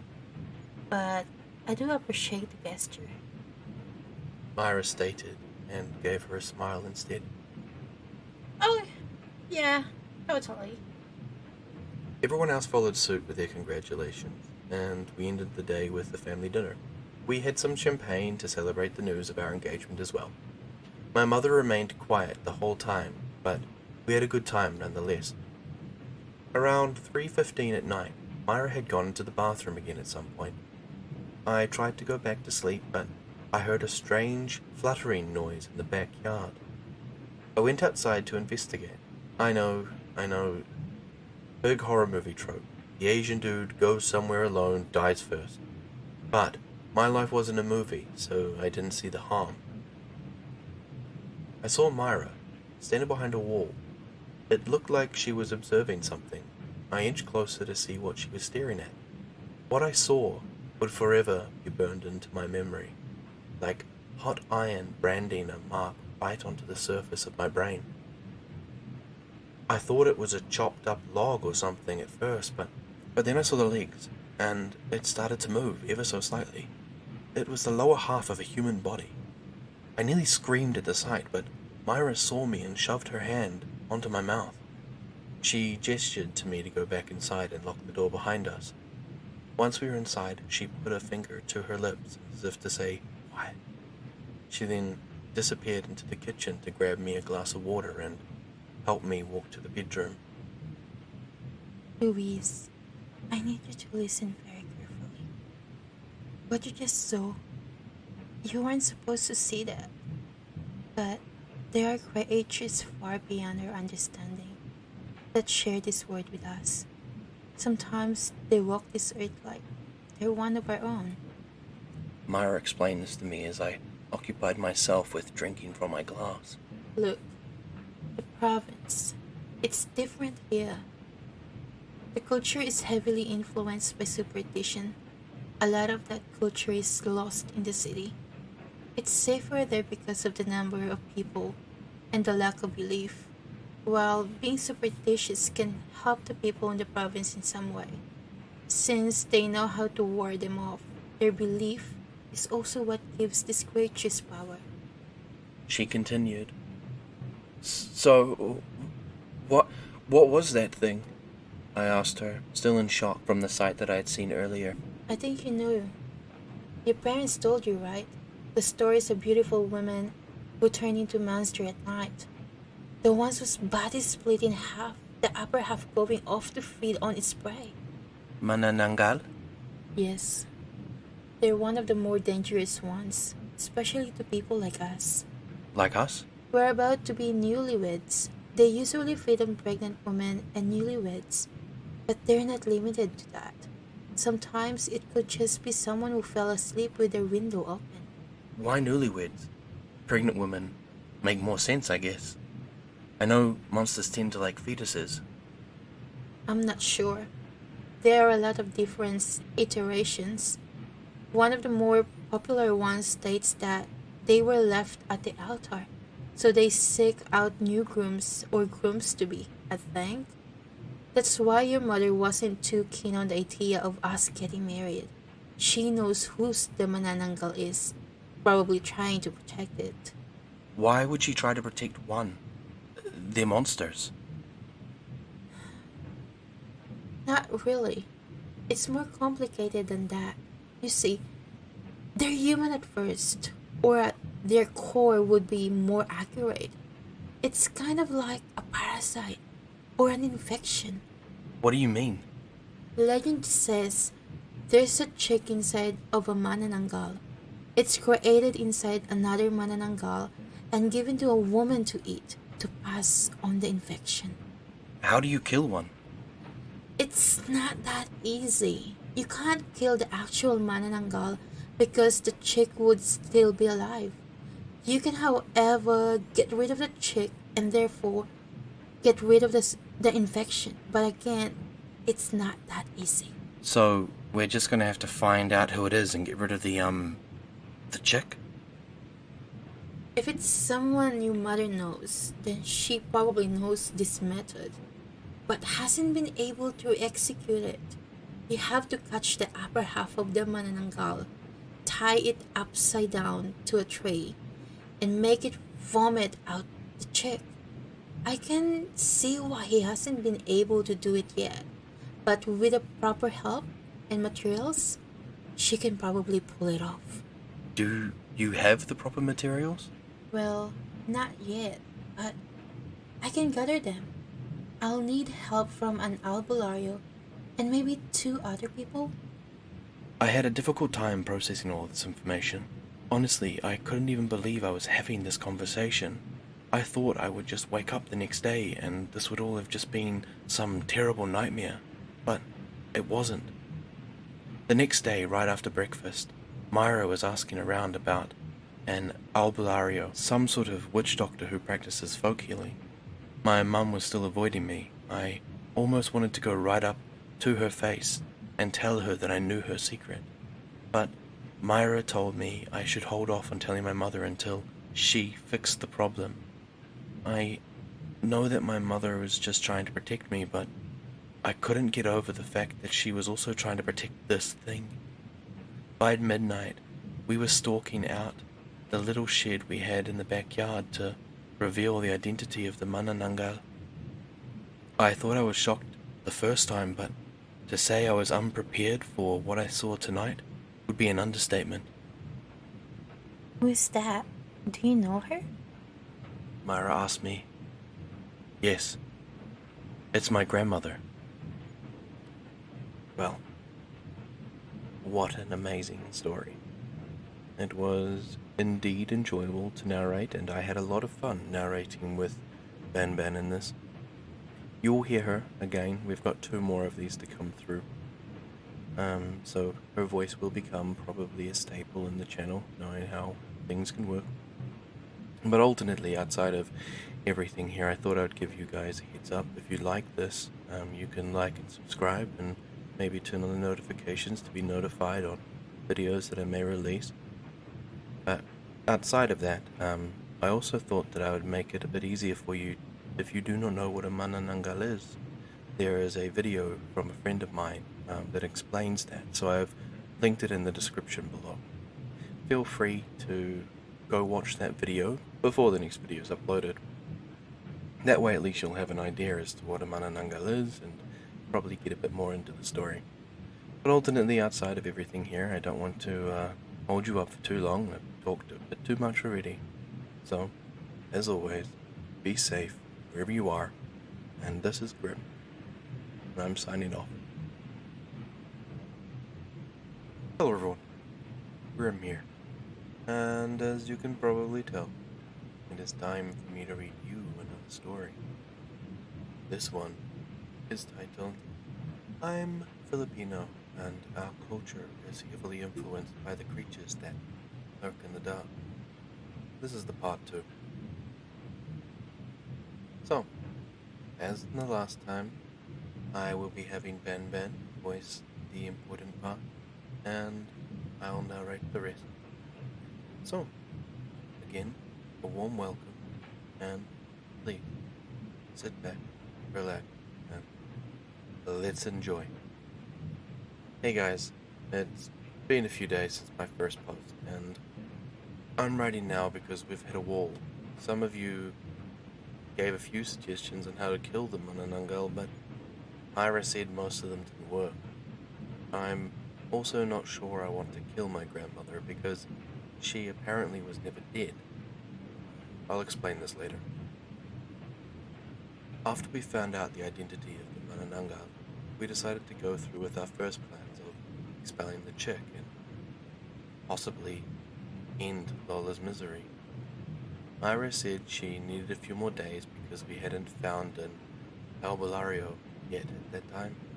She had already gathered most of the material she needed: thick rope that had been steeped in vinegar for 13 days, unrefined sea salt, water that had been blessed by a priest, and some garlic. Just ordinary garlic. We also needed to find a balete tree and douse it in holy water. A lot of you have asked why Myra knows so much. Apparently, she's been doing this for years. When she was born, she was given a gift to be able to see things that normal people couldn't. She refers to it as her third eye. According to her, everybody has one, but they're normally closed. She was born with her third eye open. Her parents figured this out when she was a child, so they gave her an anting to wear for protection against evil spirits. It's the weird necklace I was talking about in my first post. It's hard to miss since it looks unusual. It's why my mother was so suspicious when they first met. My mother has always been the superstitious one in the family. Her siblings didn't really care much for that sort of thing, so they didn't understand the significance of Myra's necklace. As for why Myra disappears in the middle of the night, she explained that she was trying to protect me. She can sense negative energy, so whenever she sensed a being with evil intention, she would perform rituals to exorcise them. I'm sure you no-sleepers are familiar with the witching hour, hence why she did this at specific hours during the night. She felt like she had an obligation to protect those around her, since she's been blessed with this gift. I told her other people are not her responsibility, and she responded with something along the lines of, "It's my God-given purpose." I've been an atheist for years now, but I respect other people's beliefs, so I decided not to argue with her on that. Now that I've answered all of your burning questions about Myra, I'll get back to my update. I'm sure you're all dying to know about my grandmother. After we had everything we needed, Oblario included, all that was left was the ritual. Remember my friend who said Aopo whenever he visited? Turns out he's pretty superstitious, so when I asked him to help us catch a mananangal, he didn't even hesitate. He seemed excited even. We'll call him Juan, since he asked me not to reveal his identity here. Mine and Juan's task was difficult. We were supposed to catch the upper half of Lola's body. I had never even gone hunting before, so I wasn't even sure if I'd be able to capture a flying monster. Myra assured me that the sea salt and garlic would weaken her and we'd just have to tie her up with a vinegar-steeped rope. Yes, just tie up a mananangal upside down on some supposedly magical tree. Sounds simple enough, right? We used blood to lure my grandmother to a clearing by the balete tree. I heard what sounded like humongous wings flapping around, and I knew what I had to do. Seeing her like that again was heartbreaking. Lola used to have such a warm and welcoming face, but now it was distorted and almost didn't even look like her. Her complexion was almost grey, her eyes were bloodshot and her pupils were dilated. The veins in her face were black and protruding, as if they could pop out and come alive at any moment. Her mouth looked too big for her face, with long razor-sharp teeth, and the skin around her mouth was red, like it had been irritated from stretching too far beyond what it was supposed to. Her wings looked like that of a bat's, but much, much bigger. At the end of her torso, I could see her gut spilling out, barely hanging on to the rest of her. Even from the sky, I could smell this horrible stench coming from her. It was a mixture of a metallic scent, presumably the blood of her victims had rot. I didn't want to look, but I had a job to do. As she descended, I threw the sea salt and crushed garlic mixture at her, and she fell to the ground. Juan and I quickly worked on tying her up. Her screams were horrific. It was a combination of something deep and raspy as well as her own voice. She looked at me, and I thought I saw a moment of recognition in her eyes. Please, Sabo. Don't let them do this to me. My grandmother pleaded. "I'm sorry, Lola. It has to be done," I said weakly. Her face contorted with rage, terrible, horrendous rage that I could feel reverberating through my entire body. It was unnerving. She snarled at me. For the non-Filipinos reading this, she basically called me a worthless piece of shit. I tried to focus on the task at hand instead. We hoisted her upside down on the tree. As she screeched, she would alternate between sounding helpless and sounding completely deranged. Her unsettling behavior combined with the revolting scent made me sick, but I had to help her. The albulario walked towards us carrying some concoction he had cooked up supposedly to make my grandmother vomit out the chick. Please stop! A familiar voice yelled out, interrupting the ritual. It was my mom. She was running towards us, clearly out of breath. She was never very athletic. If you do this, you will kill her. Ma explained. Kill her? I thought she'd been dead for years and somehow got turned into this monster, I said, confused. You don't understand, Anak. You're Lola. She was very sick. I did what I had to do. My mother was screaming at this point. Ma, what are you saying? The chick, it held her. If you do this, she'll just be a human again. She'll just be sick again. She won't survive. Ma then went on to explain how she and her siblings faked my grandmother's death. The chick had been passed down to generations as a family heirloom. Lola was never interested in becoming a manananggal, but she kept it for future generations. I didn't really understand her reasons for this, but then again, I don't understand a lot of things people do in the province. When Lola got sick, they urged her to eat the chick to regain her strength. She refused, saying she wanted to die as a human being, that she didn't want to mess with this kind of black magic. But her children were not ready to let her go, so they forced her to eat it. My mother was the only one who knew about the chick at first, since it was passed down to her, as she was the firstborn daughter.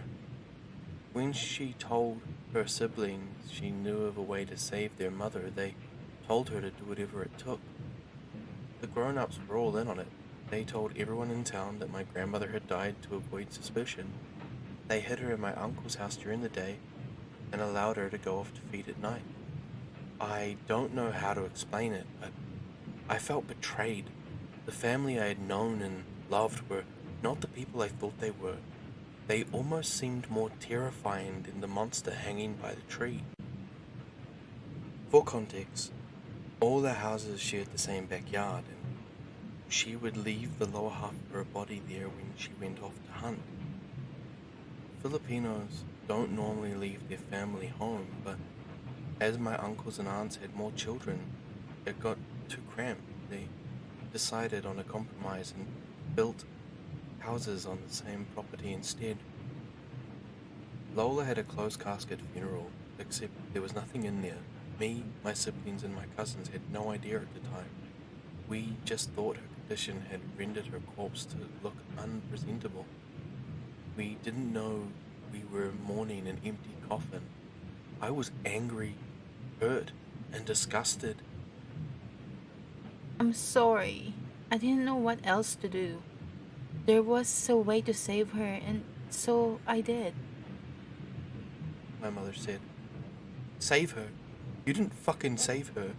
You blatantly went against her wishes, I yelled back. Language, anak.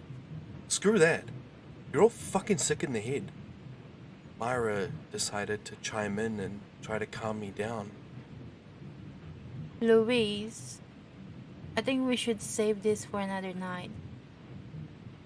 Your mother might just need time to grieve and accept the situation. Are you actually siding with her on this? I couldn't believe what she was saying. We have already everything we need, and catching the manananggal isn't exactly a walk in a park. I'm not siding with her. I just understand what it's like to lose a loved one. Just give her more time, okay? I looked at her with disgust. I know what it's like to lose a loved one, but there is absolutely no justifiable reason for what my mother and her siblings did to my grandmother. If you freaks want to let this abomination go free and feed on innocent people, I'm not going to be a part of it. I stormed out of there. I don't know what they did with the manananggal, but I assumed they didn't go through with the ritual. I locked myself in the bedroom that night and haven't spoken to anyone since. Myra has been trying to talk to me, but I don't want to see her. She would stand out by the door and ask me to let her in so we could talk. I never responded to her. I'll leave some food here in case you're hungry. When you're ready to talk, just let me know. She said. I heard her set a tray down on the floor and walk away. I'm not sure what I should do at this point. Am I overreacting? Am I being needlessly difficult? Should I just let Lola be a manananggal? What an amazing story. I am definitely in love with this one. It's quite close to me because my partner is from the Philippines and we have a understanding, aka she teaches me how to say some of these words. But outside of that, it's been quite fun to be able to go through the second part. The third part will be up soon. Again, just like the first time, if you do not know what a manananggal is, I've included a link to a friend's video. It has a description of what a manananggal is and a bit of the folklore there so you can get a better idea as to what we're dealing with. But hey, as always, I won't take up too much of your time.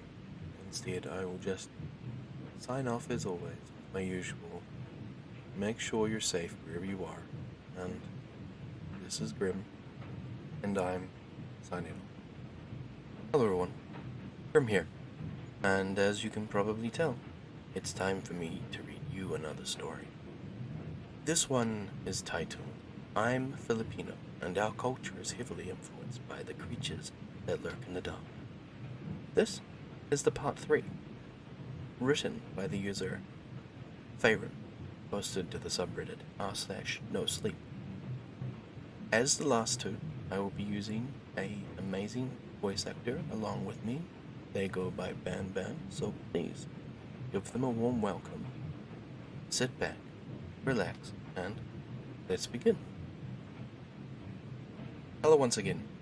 Sorry it's taken me so long to write this update, and thank you for sticking with me since my first post. I finally made a decision on what to do about Lola, so I'm writing this update, but first, let me tell you what happened in the past few days. Some of you have suggested talking to my grandmother during the day, so I went ahead and did that. It was a bit hard to convince my family to let me see her during the day, since they knew I didn't agree with what they did. They eventually gave in, and I was able to speak with her. Oh, Apo, I didn't know you were in town. Lola said to me as I entered her room.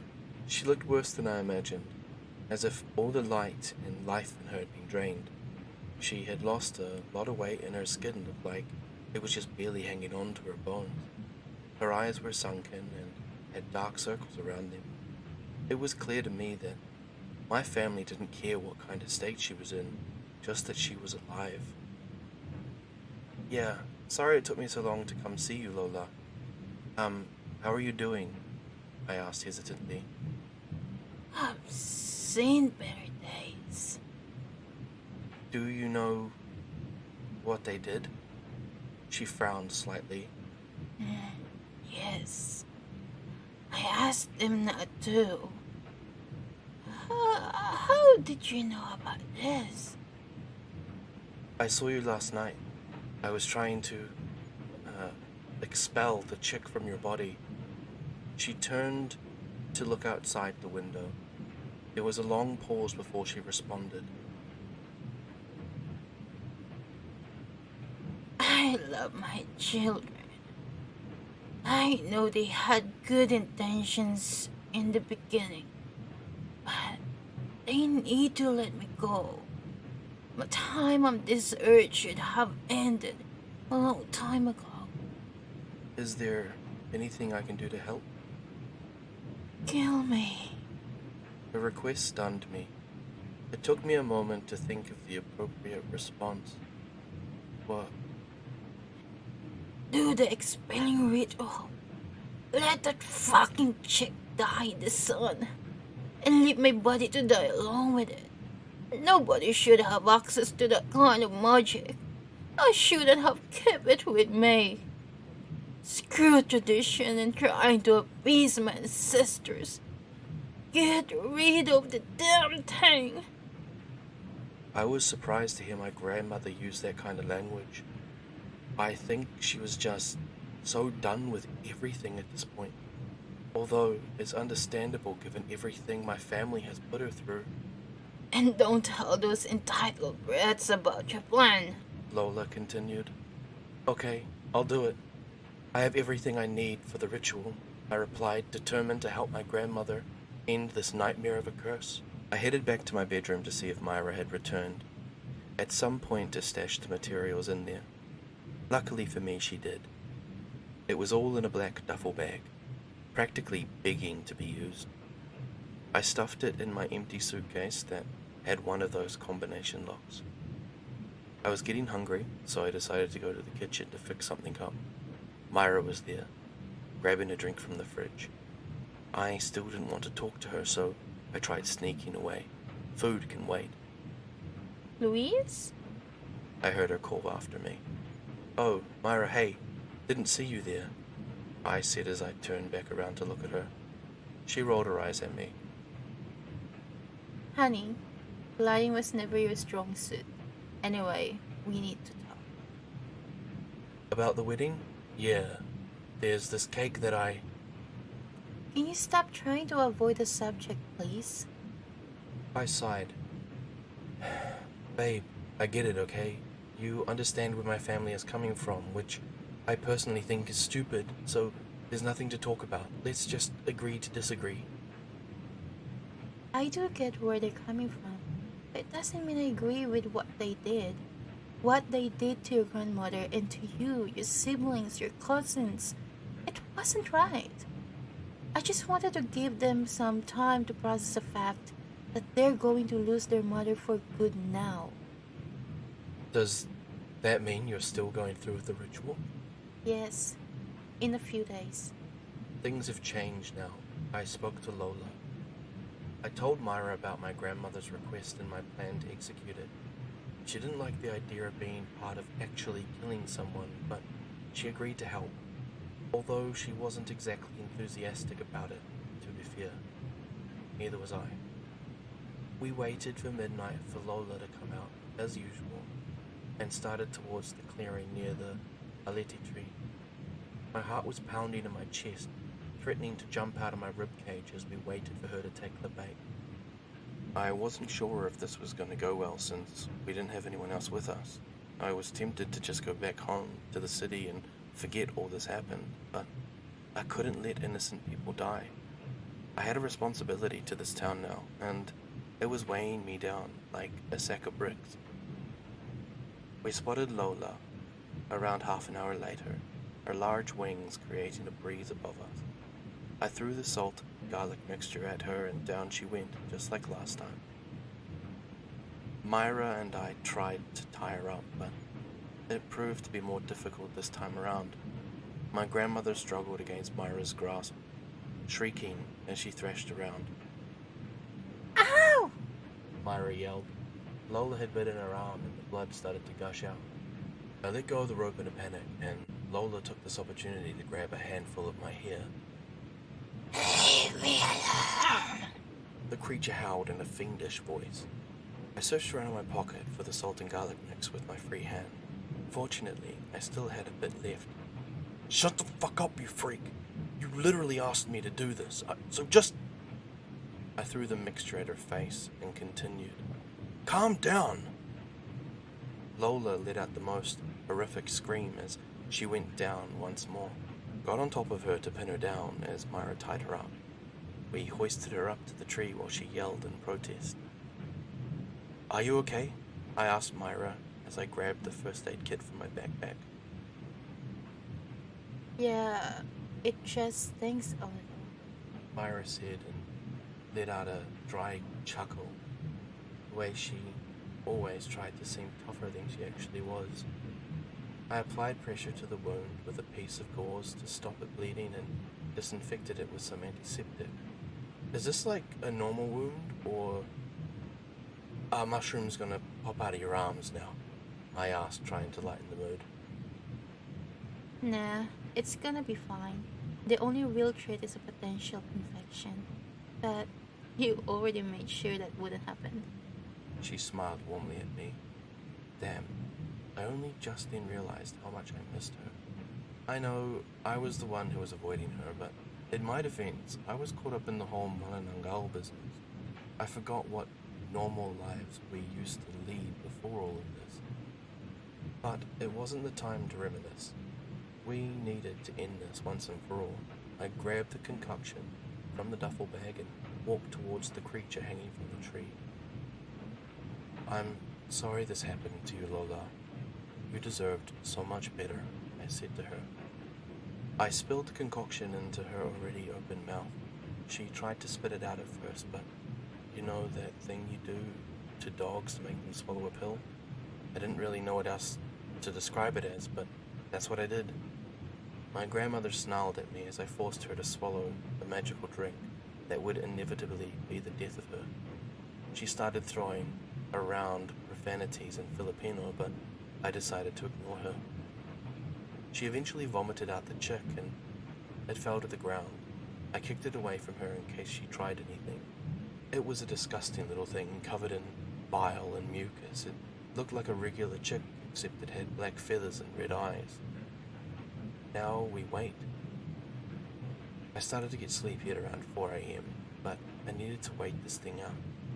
Kinda hard to do when you're exhausted from trying to tie a monster up to a tree. I brought some snacks in my bag if you're hungry. Myra said as she handed me a piece of bread wrapped in a paper towel. Oh, thank God. I practically yanked the thing out of her hand and devoured it in one bite. You should get some rest. I can stand watch until sunrise. Maybe a few minutes. I don't know what happened after that. I may have passed out. By the time I woke up, Myra was gone, and so was the chick. I could only see what remained of the upper half of Lola's body.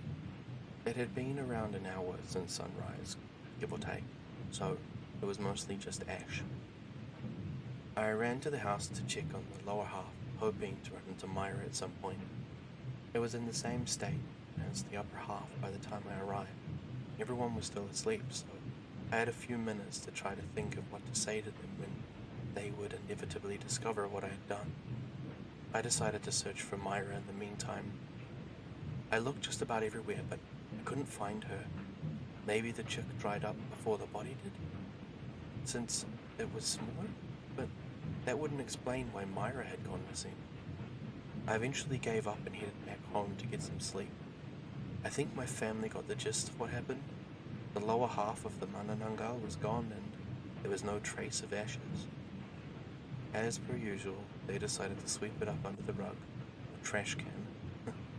Jokes. My mother glared at me as I walked by her in the living room, but I was honestly too tired to care. I just wanted to sleep and look for Myra once I had gotten enough rest. I woke up at around 3 a.m. and decided to continue my search. As you might remember, Myra often went out at odd times in the middle of the night. I wandered the streets and ended up in a dark alley. I had hoped to find her somewhere doing her ghost hunting thing. What I found instead was the lower half of a human body.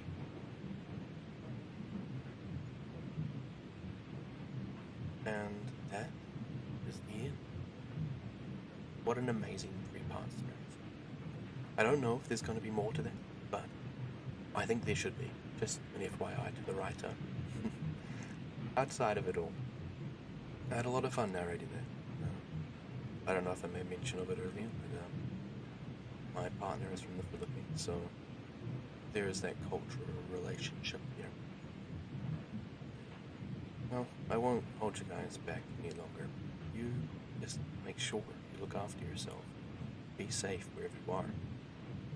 And as usual, this is Grim, and I'm signing off. Hello everyone, Grim here. And as you can probably tell, it is time for me to read you another story.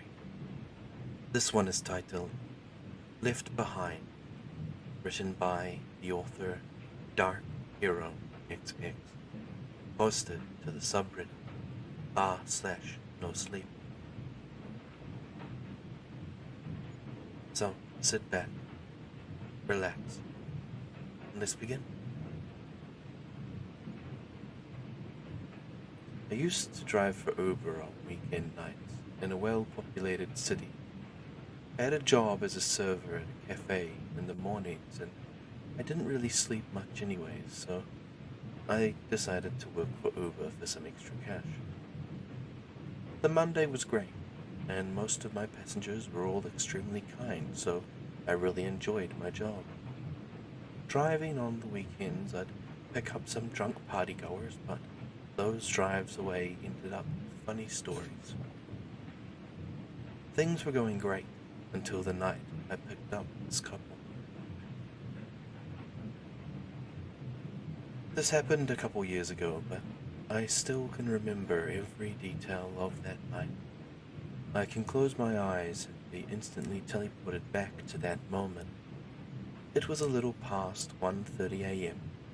The relaxing beats from a lo-fi song were playing in the background as I cruised around some of the populated bar areas. I took a deep breath, taking in the smell of the citrus air freshener I had in my car. It was a pretty slow night, so I decided to call it and make my way back home until I glanced at my phone to see there was a ride close by. The rider's destination was on the way to my house anyway, so I decided to take it. I left the busy strip and drove towards the empty street a few blocks away. Standing against the stop was a man with medium brown hair wearing a blue button-down shirt and khaki pants.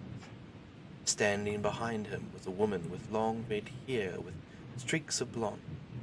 She was wearing jeans and some band shirt. When I drove up to them, I rolled down my window and called out the name that was on my phone. Dave? Dave flashed me a perfect white smile and said, "Yeah, you got me."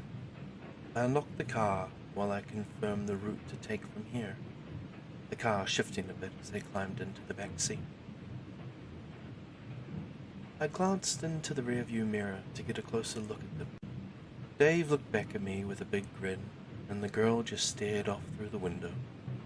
Upon closer inspection, I saw that the girl's hair was a bit tousled and the thin round glasses were a bit crooked on her small face. "Everything all right tonight?" I asked. Dave continued to stare at me through the rearview mirror and answered, "Oh, yeah. Everything's great. Just leaving a date." "Oh, yeah? How'd the date go?" I asked, trying to keep the conversation going. I was hoping for the girl to react, but she continued to look out the window as Dave answered me. "Yeah, it was awesome. It was a Tinder date, so we did the usual, drinks here and dinner there." That threw me off. Where I picked them up was far from any bar or restaurant. I couldn't help but ask, "What were you doing all the way over here?" Dave paused a moment, never breaking eye contact with me from the mirror. "We took a walk after dinner to get some steps in, you know?" I'm not sure why, but looking at the girl gave me the sense of unease. I was worried because she didn't look good, and something about Dave was weirding me out. I asked if they were okay and if they needed anything, but Dave assured me that things were fine. The girl didn't react, so maybe I was overthinking things. I continued to drive. It was only about 20 minutes, but the awkward silence made it feel like an eternity. Then we finally approached an area I was familiar with after dropping off some people at some nearby apartments. "Hey, you can just drop me off here." Dave spoke suddenly. We were in the middle of the street and a few blocks away from where he set his destination. Are you sure?" I asked. Yeah, just need to stretch my legs." He opened the door and I looked to see that he had given me a great tip along with a 5-star review. I chuckled to myself as I thought about how weird he was. I heard the car door shut, and at that I was ready to go home. I drove for a moment until I heard something right behind me.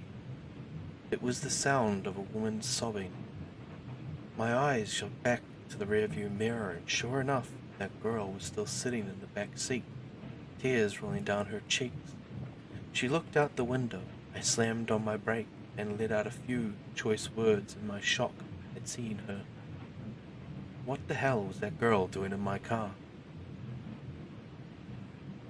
I took a moment to catch my breath, and I calmly looked at her reflection and asked, "Ma'am, is everything okay? Why didn't you leave with your boyfriend?" She finally began to move, her head turned towards my direction. "That wasn't my boyfriend," she shouted out so suddenly that it made my heart bang against my chest. "I can't go with him. Please, just take me home." I looked at her and I noticed black streaks forming down her face from tears and makeup. The woman's red lipstick was smeared at the corner of her lips, and the left lens of her glasses was slightly cracked. "Christ!" I yelled. "Did that man hurt you?" She sat there and stared back at me and placed her hand on my shoulder. "Please take me home," she whispered under her breath. I didn't want to press the matter any further. I didn't know what was going on, and I'm just a damn Uber driver. I felt her hand shake on my shoulder. She was freezing cold. I let out a sigh and asked her where she lived. She took her hands off my shoulder and told me her address. Her house was in the completely opposite direction, about 40 minutes away. Great. I told her not to worry about pain. She had already had a bad night, and I didn't want to pour salt on the wounds with the ride fear. So here was my night, taking a crying girl back home after what looks like a shitty date. We sat in silence for a while, and I let her cry, her sobs barely a whisper underneath the sound of my radio. I couldn't help but look back at her. She was very pretty despite all that was going on. Did Dave hurt her? I was afraid to ask, but as we got closer to her destination, the questions were burning in the back of my head. I don't know what came over me. I wish I had kept my stupid mouth shut, but words floated away from my lips. Did Dave hurt you?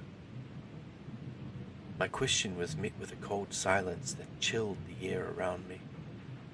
There were no sounds of sobbing, no sounds of movement, nothing at all coming from my back seat. A chill ran down my spine, freezing me in place as I looked into the rearview mirror to see that it was completely empty.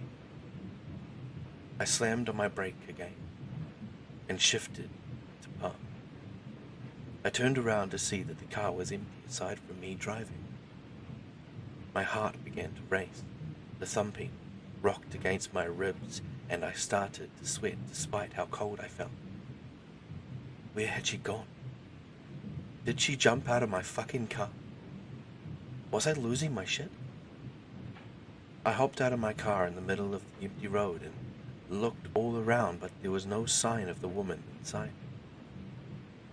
In a frantic state, I even looked underneath my car. Of course, there was nothing there.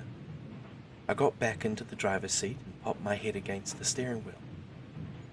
I clutched at my chest, trying to calm myself down. There was no way that I had seen a ghost. That kind of stuff just doesn't happen in real life. My mind tried to rationalize what had just happened until I heard a whisper that felt like a person's voice right next to my ear. "Please take me home." I turned around to see nothing, only an empty back seat in my locked car. My eyes shifted back into the rearview mirror to see the image of a girl in the center behind me. Parts of her hair fell over the cracked glasses. Blood was running down her chin and neck, covered in purple bruises.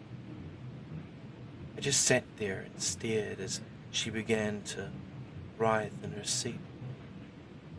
Like some kind of creature in a horror movie, the sound of bones snapping echoing in my skull.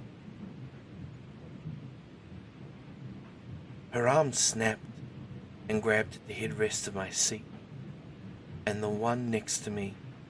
She slowly pulled herself towards me. I turned around to see her head now next to mine, and I wanted to throw up at the sight before me. The left side of her head was crushed in, and I saw in that space a hole with fragments of skull visible. Blood poured out and splashed onto my right shoulder. She turned her head towards me, and she opened her mouth to show a bloodied mouth and missing teeth. "Take me home!" A disordered howl came from what was left of her throat, as the demand filled me with such horror, the sound much more frightening than what I was seeing before me. Without taking my gaze off her, I reached for the handle of the car door. Her eyes beneath the broken glasses were bloodshot red, and they darted to my left hand. Before I knew it, she had slithered to the front seat and pressed her hand onto mine. She gripped her small, bruised hands, and I felt immense pain run through my arm. She removed her hand to reveal what was left of mine. My fingers were broken at every joint. I let out a scream, and she just looked at me now, with bloody tears streaming down her face. "Drive!" she howled again. So with my functioning hand, I turned on the engine and continued to drive to her destination. There were only 10 minutes left with no one on the road.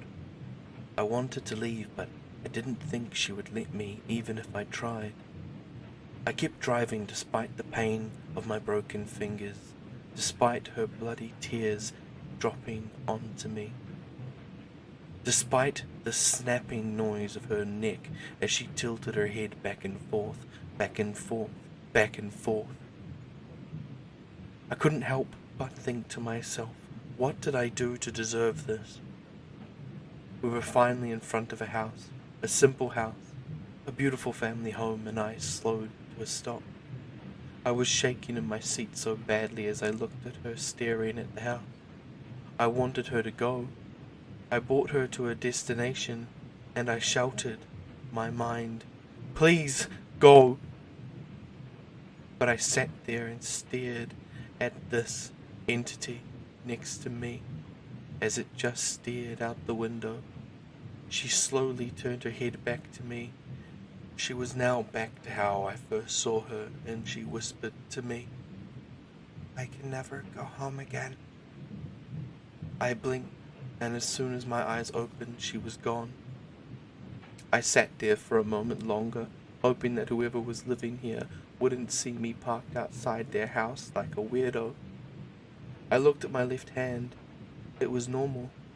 I looked around myself and the car, find no bloodstains. "Fuck this," I shouted, and sped off into the night back home. I thought that I had really snapped or something. I called friends, parents, anyone who would just listen to me as I spouted a lunatic story. I made them worry, of course. I spent the next couple of days locked in my room like some madman. Then one of my friends sent me a recent news article, and I nearly passed out at what I saw. The article was about a young woman found murdered in an alleyway. The woman that was inside my car. I didn't think of anything else but calling the police and told them what had happened. Of course they didn't believe me about her being in the back seat, but they did believe me about Dave. There was a full-on investigation, but they couldn't find a trace of Dave. But to my dismay, they did find something in my car. On the floor of my back seat, they had found a memento that Dave must have left behind. Right behind my seat, lying on the floor of my car, were a pair of thin glasses with round frames. The lenses were broken and were stained with the young woman's blood. Wasn't that an amazing story? I was chilled to the bone, in particular around the broken hand. Well, this is another one of those special stories for me, as whilst it is an r/no sleep story, it was actually one that the author asked me to read. So, in a way, it's a submission and an /nosleep story. So it will probably end up of my playlist. I won't drag this one out. I just thought I would thank everybody for all their time, and if you would like to hear more stories from me, please like and subscribe.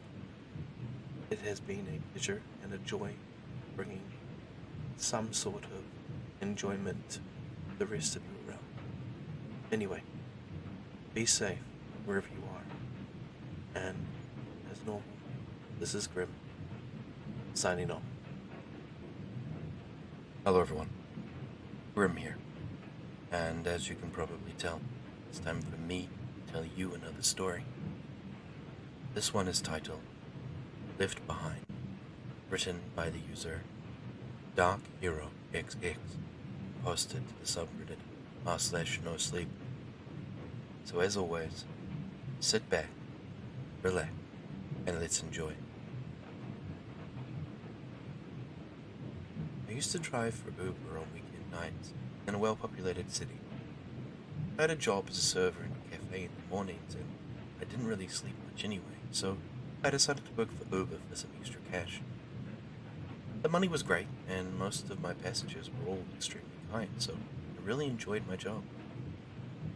Driving on the weekends, I'd pick up some drunk partygoers, but those drives always ended with funny stories. Things were going great until the night I picked up this couple. This happened a couple years ago, but I can still remember every detail of that night. I can close my eyes and be instantly teleported back to that moment. It was a little past 1:30 a.m. The relaxing beats from a lo-fi song were playing in the background as I cruised around some of the popular bar areas. I took in a deep breath, taking in the smell of the citrus air freshener I had in my car. It was a pretty slow night, so I decided to call it and make my way back home until I glanced at my phone to see that there was a ride close by. The rider's destination was on the way to my house anyway, so I decided to take it. I left the busy strip and drove towards an empty street a few blocks away. Standing against a stop sign was a man with medium-length brown hair wearing a blue button-down shirt and khaki pants. Standing behind him was a woman with long red hair with blonde streaks. She was wearing jeans and some band shirt. When I drove up to them, I rolled down my window and called out the name that was on my phone. Dave? Dave flashed me a perfect white smile and said, "Yeah, you got me." I unlocked the car while I confirmed the route to take from here. The car shifting a bit as they climbed into the back seat. I glanced into the rearview mirror and got a closer look at them. Dave looked back at me with a big grin, and the girl just stared off through the window. Upon closer inspection, I saw that the girl's hair was a bit tousled and her thin round glasses were a bit crooked on her small face. "Everything alright tonight?" I asked. Dave continued to stare at me through the rearview mirror and answered, "Oh yeah, everything is great. Just leaving a date." "Oh, how did the date go?" I asked, trying to keep the conversation going.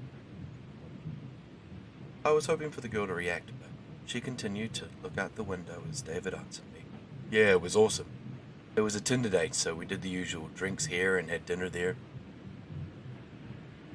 That threw me off. Where I picked them up was far from any bar or restaurant.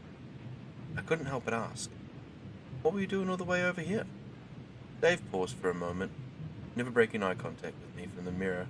"We took a walk after dinner to get some steps in, you know?" I'm not sure why, but looking at the girl gave me a sense of unease. I was worried because she just didn't look good, and something about Dave was weirding me out. I asked if they were okay and if they needed anything, but Dave assured me that things were fine. The girl didn't react, so maybe I was just overthinking. I continued the drive. It was only about 20 minutes, but the awkward silence made it feel like an eternity. Then we finally approached an area I was familiar with after dropping off some people at some nearby apartments. Hey, you can just drop me off here, David spoke suddenly. We were in the middle of the street and a few blocks away from where he had set his destination. Are you sure? I asked. Yeah, I just need to stretch my legs. He opened the door and I looked to see he had given me a great tip along with a 5-star review. I chuckled to myself as I thought about how weird he was. I heard the car door shut, and at that I was finally ready to go home. I drove for a moment until I heard something right behind me. It was the sound of a woman sobbing. My eyes shot back to the rearview mirror, and sure enough, that girl was still sitting in the back seat, tears rolling down her cheeks as she looked out the window. I slammed on my brake and let out a few choice words in my shock at seeing her. What the hell was this girl still doing in my car? I took a moment to catch my breath and calmly looked at her reflection and asked, Ma'am, is everything okay? Why didn't you leave with your boyfriend? She finally began to move, her head turned towards my direction. That wasn't my boyfriend. She shouted out so suddenly that it made my heart bang against my chest. I can't go with him. Just please take me home. I looked at her and I noticed that black streaks formed down her face from the tears and makeup. The woman's red lipstick was smeared at the corner of her lips, and the left lens of her glasses was slightly cracked. Christ! I yelled. Did that man hurt you? She sat there and stared back at me and placed her hand on my shoulder. Please, take me home, she whispered under her breath. I didn't want to press the matter any further. I didn't know what was going on, and I'm just a damn Uber driver. I felt her hand shake on my shoulder. She was freezing cold. I let out a sigh and asked her where she lived. She took her hand off my shoulder and told me her address. Her house was in the completely opposite direction, about 40 minutes away. Great. I told her not to worry about pay. She had already had a bad night, and I didn't want to pour salt into the wound with the ride fare. So, here was my night, taking a crying girl back home after what looks like a shitty day.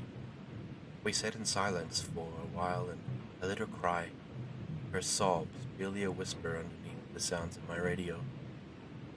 I couldn't help but look back at her. She was very pretty despite all of what was going on. Did Dave hurt her? I was afraid to ask, but as we got closer to her destination, the questions were burning in the back of my head. I don't know what came over me. I wish I had kept my stupid mouth shut. But the words floated away from my lips. Did Dave hurt you? My question was met with cold silence that chilled the air around me. There was no sound of sobbing, no sound of movement, nothing at all coming from my back seat. A chill ran down my spine, freezing me in place as I looked in the rearview mirror to see that it was completely empty. I slammed on my brake again and shifted to park. I turned around to see that the car was empty aside from me driving it. My heart began to race, the thumping rocketed against my ribs, and I started to sweat despite how cold I felt. Where had she gone? Did she jump out of my fucking car? Was I losing my shit? I hopped out of my car in the middle of the empty road and looked all around. There was no sign of the woman in sight. In a frantic state, I even looked under my car. Of course, there was nothing there. I got back into the driver's seat and propped my head against the steering wheel. I clutched at my chest trying to calm myself down. There was no way that I had seen a ghost. That kind of stuff just doesn't happen in real life. My mind tried to rationalize what had just happened until I heard a whisper that felt like the person's voice was right next to my ear. Please, take me home. I turned around to see nothing there, only an empty back seat in my locked car. My eyes shifted back to the rearview mirror to see the image of the girl in the center behind me. Parts of her hair fell over her cracked glasses. Blood was running down her chin to a neck covered in purple bruises. I just sat there and stared as she began to writhe in her seat like some kind of creature in a horror movie. The sounds of bones snapping echoing in my skull. Her arm snapped to grab the headrest of my seat and the one next to me, and she slowly pulled herself towards me. I turned to see her head was now next to mine, and I wanted to throw up at the sight before me. The left side of her head was crushed in, and I saw in the space a hole with fragments of her skull visible. Blood poured out and splashed onto my right shoulder. She turned her head towards me and she opened her mouth to show a bloodied mouth and missing teeth. "Take me home." A distorted howl came from what was left of her throat. As the demand filled me with such horror, the sound much more frightening than what I was seeing before me. Without taking my gaze off her, I reached for the handle of the car door. Her eyes beneath the broken glass were bloodshot red and they darted to my left hand. Before I knew it, she had slithered into the front seat and pressed her hand into mine. She gripped her small bruised hands and I felt an immense pain run through my arm. She removed her hand to reveal what was left of mine. My fingers were broken at every joint. I let out a scream and she just looked at me, now with bloody tears streaming down her face. "Drive!" she howled again. With my functioning hand, I turned the engine and continued to drive to her destination. There were only 10 minutes left with no one on the road. I wanted to leave, but I didn't think she would let me even if I tried. I kept driving despite the pain of my broken fingers, despite her bloody tears dripping onto me, despite the snapping noise of her neck as she tilted her head back and forth, back and forth, back and forth. I couldn't help but think to myself, what did I do to deserve this? We were finally in front of a house, a simple house, a beautiful family home, and I slowed to a stop. I was shaking in my seat so badly as I looked at her staring at the house. I wanted her to go. I brought her to her destination, and then I shouted in my mind, "Please go!" But I sat there and stared at this entity next to me as it just stared out the window. She slowly turned her head back to me, and she was now back to how I first saw her, and she whispered to me, "I can never go home again." I blinked, and as soon as I opened my eyes, she was gone. I sat there for a moment longer, hoping that whoever was living here wouldn't see me parked outside their house like a weirdo. I looked at my left hand and it was normal. I looked all around myself in the car to find no bloodstains. "Fuck this," I shouted and sped off into the night back home. I thought that I had really snapped or something. I called my friends, parents, anyone who had just listened to me as I spouted out a lunatic story. I made them worry, of course. I spent the next couple of days locked in my room like some kind of madman. Then one of my friends sent me a recent news article and I nearly passed out at what I saw. The article was about a young woman who was found murdered in an alleyway. The woman that was inside my car. I didn't think of anything else but calling the police and told them what had happened. Of course, they didn't believe me about her being in the back seat, but they did believe me about Dave. There was a full-on investigation, but they couldn't find a trace of Dave. But, to my dismay, they did find something in my car. On the floor of my back seat, they had found a memento that Dave must have left behind. Right behind my seat, lying on the floor of my car, were a pair of thin glasses with round frames. The lenses were broken and were stained with young woman's blood. That was another amazing story. I have to say, the authors on the r/nosleep really are talented. I think I've said that several times. But I'm also quite privileged because I feel that this author is coming to be quite a friend of mine. And I hope to be able to continue reading their stories in the future.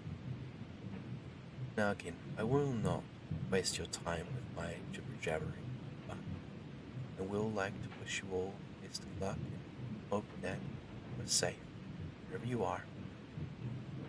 As always, this is Grim, and I'm signing off. Hello everyone, Grim here, and today I have an announcement for everybody. This will be the first out of many re-records of some of my earlier stories. Primarily, I want to give you all a better listening experience now that I know what I'm doing. I'm also going to be using these new narrations to build the first Grim Sleep playlist. Now, I'm still in the middle of deciding whether or not it's going to be a playlist or a channel, so stay tuned. But in the meantime, the story we're going to be listening to is called My New Apartment, written by the user MPC 1968. So sit back, relax, and enjoy.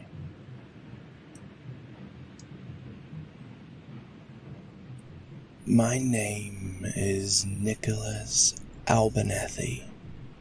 My friends call me Nick.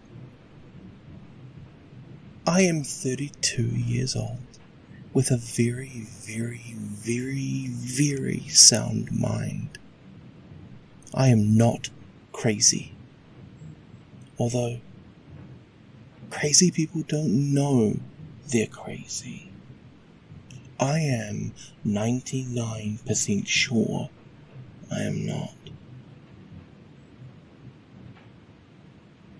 About a year ago, I lived at 258 Dead Man's Lane in a small town in Delaware.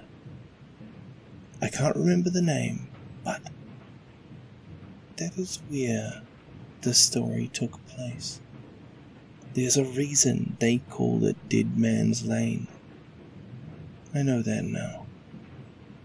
I don't live there anymore. I now reside at an undisclosed location due to the events that occurred at my previous residence. I don't want them to know where I am, and I hope you understand. The town was a very small town. A one-stoplight town. A town so small that if you blink while driving through, you'll miss the entire town, which was perfect for me. It was a welcomed escape from the hustle and bustle of city life, which was slowly draining me to the point of exhaustion. So, when my boss at the time came to me and said that our company was downsizing and that I would be let go, I gladly took the severance package and moved on with my life. I grew up in a small town, so I was familiar with the quiet and simplicity that it offered, and I longed to go back there again. So, while sitting in my big city apartment, I grabbed my laptop and started to search small town living, houses for sale, and things of that sort. I came upon an old Victorian house built in 1859. It was beautiful, dark blue with grey trim, 2 floors, balcony, front porch, and a very small room at the top of the house with an octagon-shaped window in it. For some unknown reason, I've always wanted to live in such a house.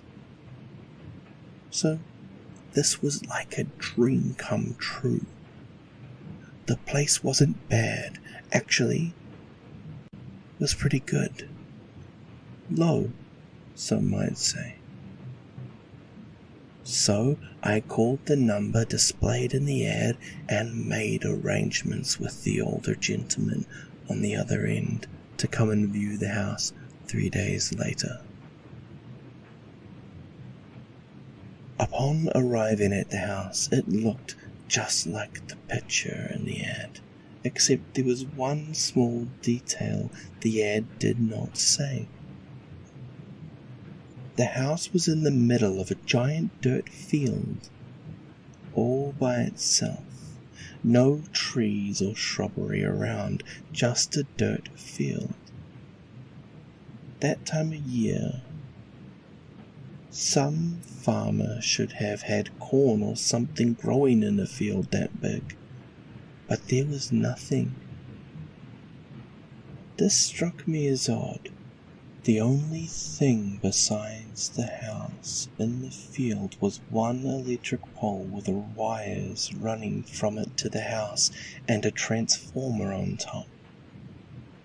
The driveway was at least a 1/4 mile long, with other little roads branching off it, going to certain parts of the field, then connecting back to the main driveway. One road wrapped around the whole entire house. It seemed like forever to get there. Once there, I met an old man who said his name was Bernie, or Benny, or something with a B. I can't really remember. He said he was the owner of the house and that I could feel free to look around if I wanted. I asked if he was coming in. His face turned pale and he said, "No, I'll stay right here, thank you." Looking back now, that should have been a red flag, an owner that would not go into his own house. Red flag alert, but I was naive, blew it off and entered the house alone. I expected it to be a little run down and dirty, given the dirt on the field that surrounded it, but to my surprise it was immaculately clean, completely furnished, and looked like something straight out of a magazine.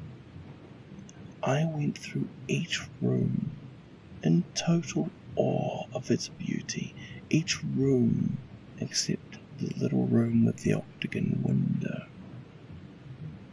I couldn't find a door or staircase leading to it. This too I found a little odd. And the basement. I've never been a big fan of basements, so I figured I'll go check it out at some point.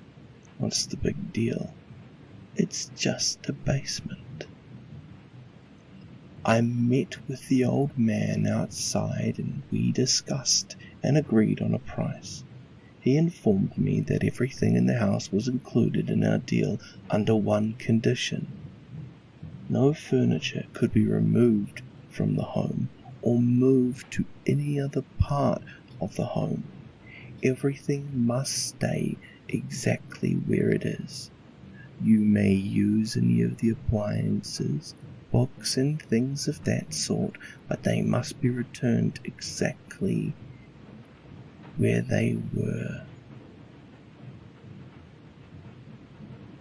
You may add to it, but nothing can be removed. Given that all the furniture and such was from the Victorian era, I thought, why get rid of it, and agreed to this condition. An agreement I would later regret. I'm going to skip the part about the bank and financing and all of that crap. No one really cares about any of that anyway. Moving in day was exciting for me. I finally got the house of my dreams. I just started a new job. I'm back to the quiet life. I left all my furniture and stuff at my old apartment, only packing my clothes and toiletries. I figured maybe the next guy or girl could use some of it. Anyway, I met the old man at the house. I'm just gonna call him Mr. B, since I can't seem to remember the man's name. I later found out that Mr. B lived just 2 blocks away with his wife of 43 years, Isabella. I never got the chance to meet Isabella, although I wish I had. He was an old steel mill worker. You could tell from his physique. He may have been old, but the man had muscle. He had bought the house some 30 years back with the same conditions that he told me. He never lived in the place, said it troubled his wife immensely from the first day she saw it. He tried to sell it many times before, but the deals always fell through for some reason. Until now. Mr. B handed me the keys, and as he did, he grabbed hold of my hand and pulled me into him and whispered something in my right ear. He whispered, "Beware of the rain." There's a reason he said that to me. I know that now. He then hung his head and slowly walked away. How he knew, I don't know, but he did. My first couple of weeks in the new house were rather uneventful. The weather was nice with a slight breeze. Even opened a couple windows upstairs to get the air flowing there. I had asked the Mr. B about opening the windows. He said that was fine since they were a part of the house, not possessions within the house. So I left them open for a few days. On my first night since the place was fully furnished, I hung my clothes, which took all about 20 minutes. I put my shampoo and such in the master bathroom, which was almost as big as my bedroom. Then went to the local grocery store for some food and drinks. I can't remember the name, it's not really important. I spent the rest of my time checking out each room one by one and seeing everything the house had to offer. About 1 week or so later, I finally found that door that led to the little room with the octagon window. It was a secret door panel hidden in the closet of the room that I decided to make my bedroom. For some unknown strange reason, something told me to push the back of the closet. I did. The door swung open, revealing a spiral black metal staircase that led to said room. It was a very small room, about the size of a walk-in closet by today's standards. In said room was a very old desk positioned under the octagon window and stand-up lamp to its left. Old wooden planks for walls as well as the ceiling. The floor was what looked like to be brand new hardwood, so I decided to make it my office. The place I would do my writing, since I had a great view of the dirt field out the window. What better place to draw inspiration from? That is a joke, by the way. The rest of the house consisted of 5 bedrooms, a huge kitchen, a parlour, a living area, 3 full bathrooms, a study, and a basement. Oh, that basement. I decided to check it out one night. I was bored and needed something to do. That was a bad idea. The basement was kind of creepy. I'm lying, it was really creepy. The door to the basement had little holes all along the edges, top to bottom, and right side of the door. It looked like someone had nailed it shut at one point. The stairs leading down to the basement were old and rickety, and would probably fall apart at any given moment. Unlike the rest of the house that was immaculately clean, like I noted in previous passages, the basement, however, was not. There was dust and dirt and cobwebs everywhere. It had a strange odor. I didn't know what it was at the time, but I know now. Along the far wall, there was a series of 5 file cabinets, covered in dust. Over to the right, it looked like 2 medical surgical tables covered with white sheets. In the middle of these tables were a small stand with a large glass container with tubes running out of it and some kind of pump machine behind it. All kinds of knives, gloves, and masks scattered all over the floor. It was like no one had been down here for ages. I ran up the stairs as quickly as I could, shut the basement door, and never went down there again. What was that place? About a month or so went by. At this time, I couldn't get what Mr. B whispered to me on day 1 out of my head. So, every morning while drinking coffee, I really miss coffee. Anyway, I would check the weather app on my phone to see the conditions for the day. On the day, it was going to be partially cloudy with a 60% chance of rain. Okay, maybe now we'll see what there is to be afraid of. Just like the app said, it started to rain at about 4 p.m. It didn't last as long, but that's how it all started.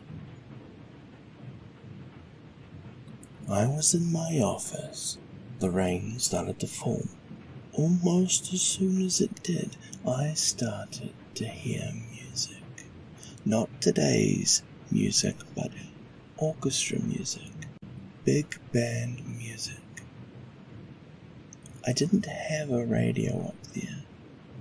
I'm in the middle of a field, so it couldn't be in a car. I started to get concerned. Where was it coming from? I walked down the spiral staircase to my room, still hearing it play. I walked into the hallway and to the room across from mine. As soon as I put my hand on the doorknob. It stopped. The rain did too. That was weird, I thought. Must have been my imagination.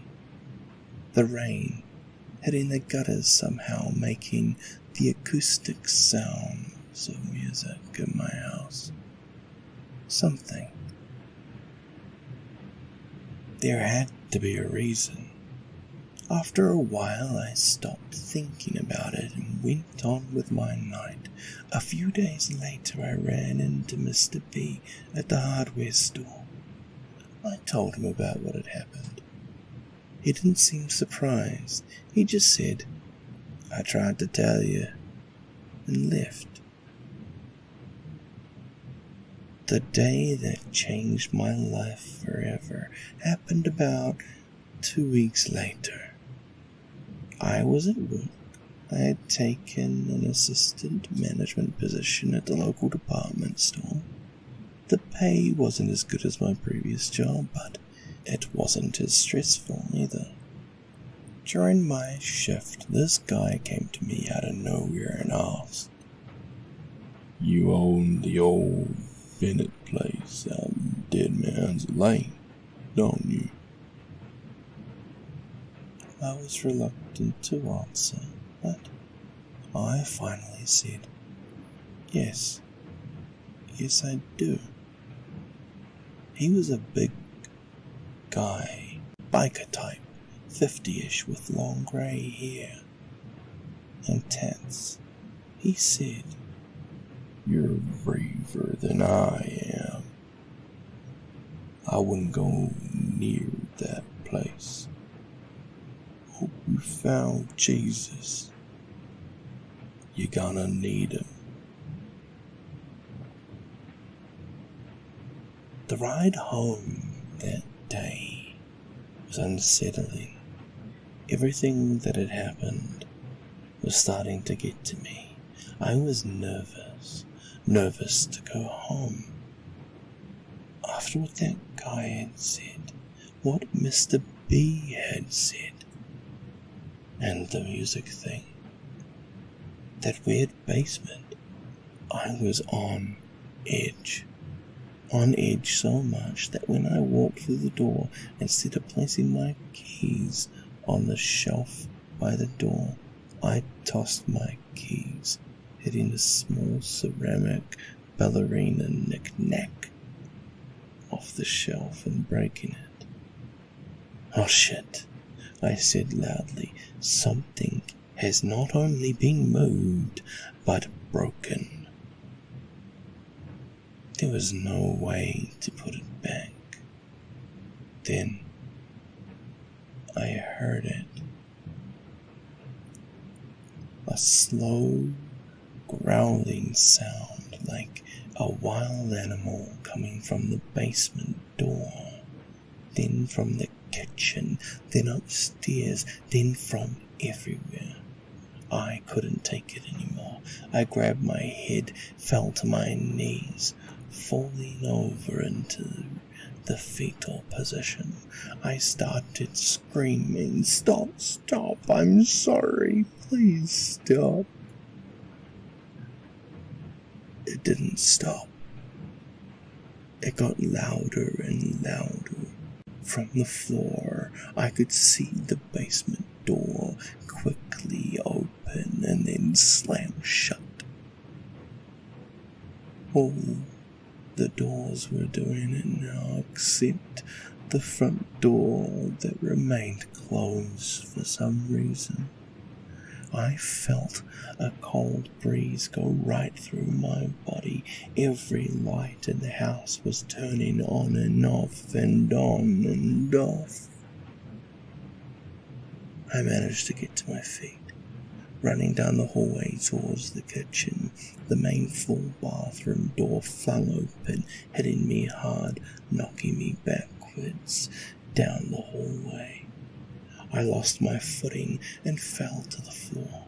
I must have hit my head, because the next thing I remember is waking up on the floor, hearing the sound of my doorbell buzzing over and over again. All was silent and calm except for the buzzing. The buzzing soon turned to a loud pounding upon the front door. I pulled myself together, standing to answer the door, when I heard, Nick, I know you're in there, Nicholas. Answer the door."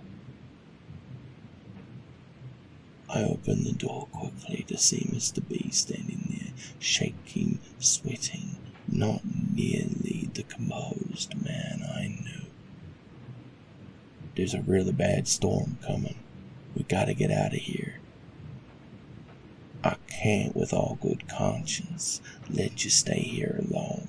We gotta go, now." The storm clouds moved in fast, at a speed I've never seen before. The thunder started to roar. I tried to explain to Mr. B that I had broken a knick-knack. In his panicked state, he said, "That's the least of your worries. Let's go." The rain started to fall hard. Lightning was crashing as the thunder roared on. That music started playing again. Only this time Mr. B heard it as well. Then what happens next seems like something out of a bad horror movie. The house seems to suck Mr. B into it, nearly knocking me down in the process, and sliding him fast across the floor and slamming him into a table that laid against the adjacent wall, breaking the leg off the table and forcing it to crash to the floor. Another thing broken. The front door slammed with a force so hard that it broke the front 2 windows completely out, allowing the rain to pour in the house. I quickly ran over to make sure Mr. B was okay. "Son of a bitch, it's too late. We're never getting out of here," Mr. B said angrily. The growling started again, only this time it seemed like it was right in front of us. I felt a real bad burning on my left arm. Lifting my sleeve to see what it was, I saw 3 scratch marks with blood dripping from the third. Mr. B grabbed a hold of his neck. After lifting his hand, I noticed the same 3 scratches, only this time all of them were bleeding bad. "The house is coming alive," he screamed. "Upstairs! We must get upstairs!" A lightning bolt hit the electric pole outside, causing the house to go black. Now in total darkness, hearing that music, hearing that growling, and both of us bleeding, I quickly pulled out my phone and turned on the light so we could at least see by that. Mr. B's phone was broken in the crash. I turned on my light, only to notice the cellar door slowly opening by itself, the growling getting louder, and what appeared to be a black mass of goo pouring from the basement door and heading in our direction, fast. I screamed out and grabbed Mr. B by the arm and pulled him out of the way, barely escaping the goo. We ran frantically up the stairs. What should have been 20 to 25 steps seemed more like 30 to 40. "The house is alive," Mr. B yelled, finally reaching the top. I shone the light down the hallway of doors. That was the 2nd floor. The hallway seemed to be longer than I remember, with extra doors that had never been there before. The walls were expanding and contracting like the house was breathing. A red substance resembling blood. It could have been, for all I know, oozing from the ceiling down the walls. My bedroom was at the end of the hallway. Mr. B and I made a run for the last door on the left, my bedroom. We ran, and just as the red goo was about to hit the floor, I arrived at my bedroom door, grabbing the knob and opening it quickly, looking back, hoping to see Mr. B right behind me, but unfortunately he was not.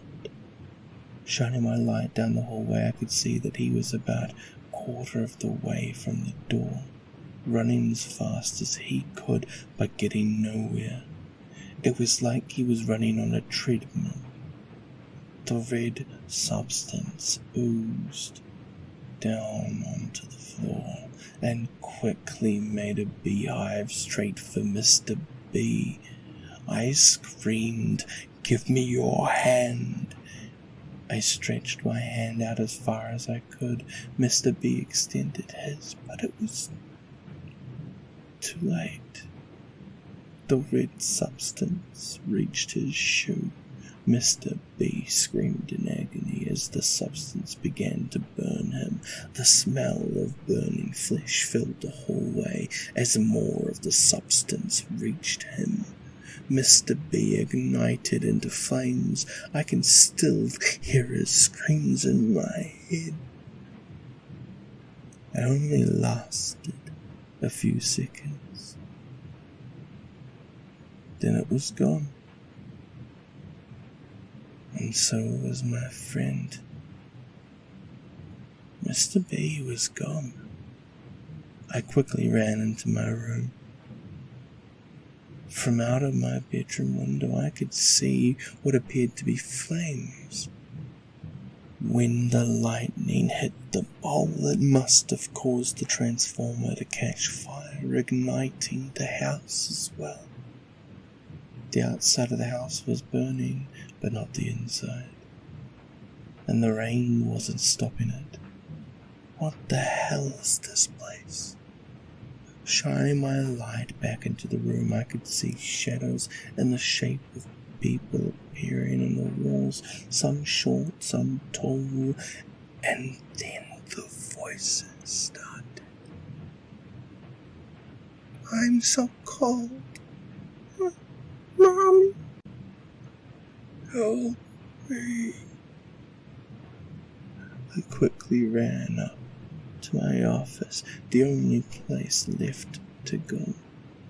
From out the window I could see the rain pouring down, lightning bolts lighting up the sky.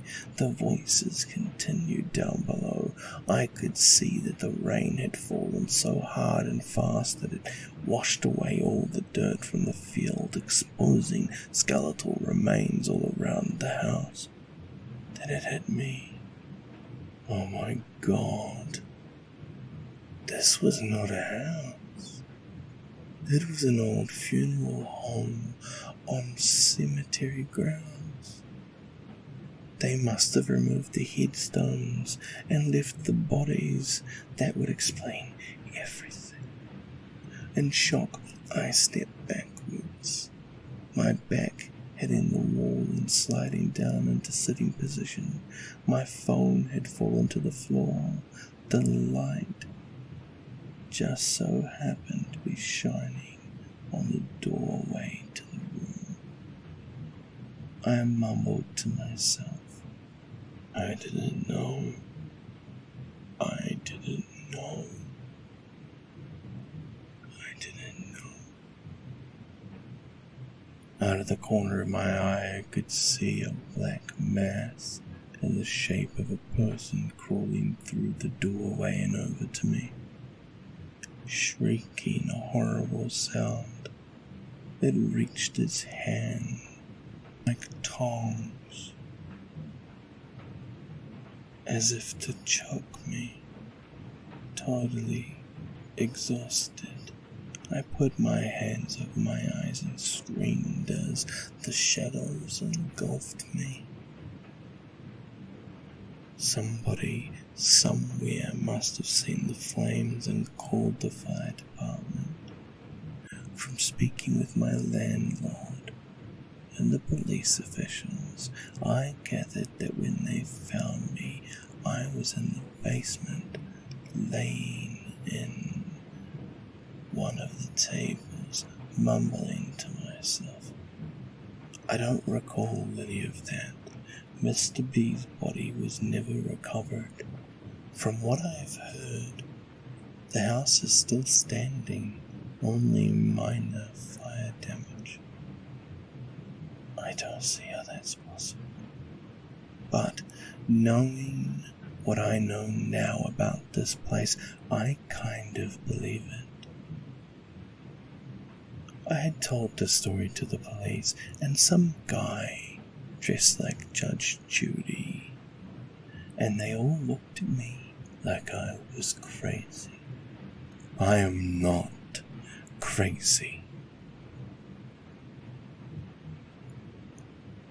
I like my new apartment. It's kinda small, like a studio apartment. I got a bed and a dresser and a nightstand and a lamp. Best of all, the rent is free. I don't have to work anymore. My neighbors are nice, a little quirky if you ask me, but nice nonetheless.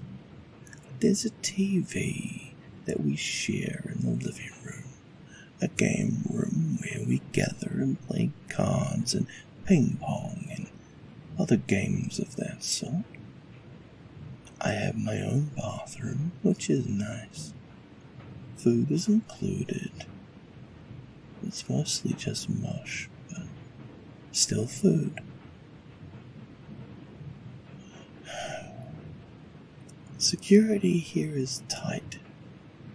There are cameras everywhere, and there are rules. If you break those rules, the landlord will move you into a much smaller apartment with no windows,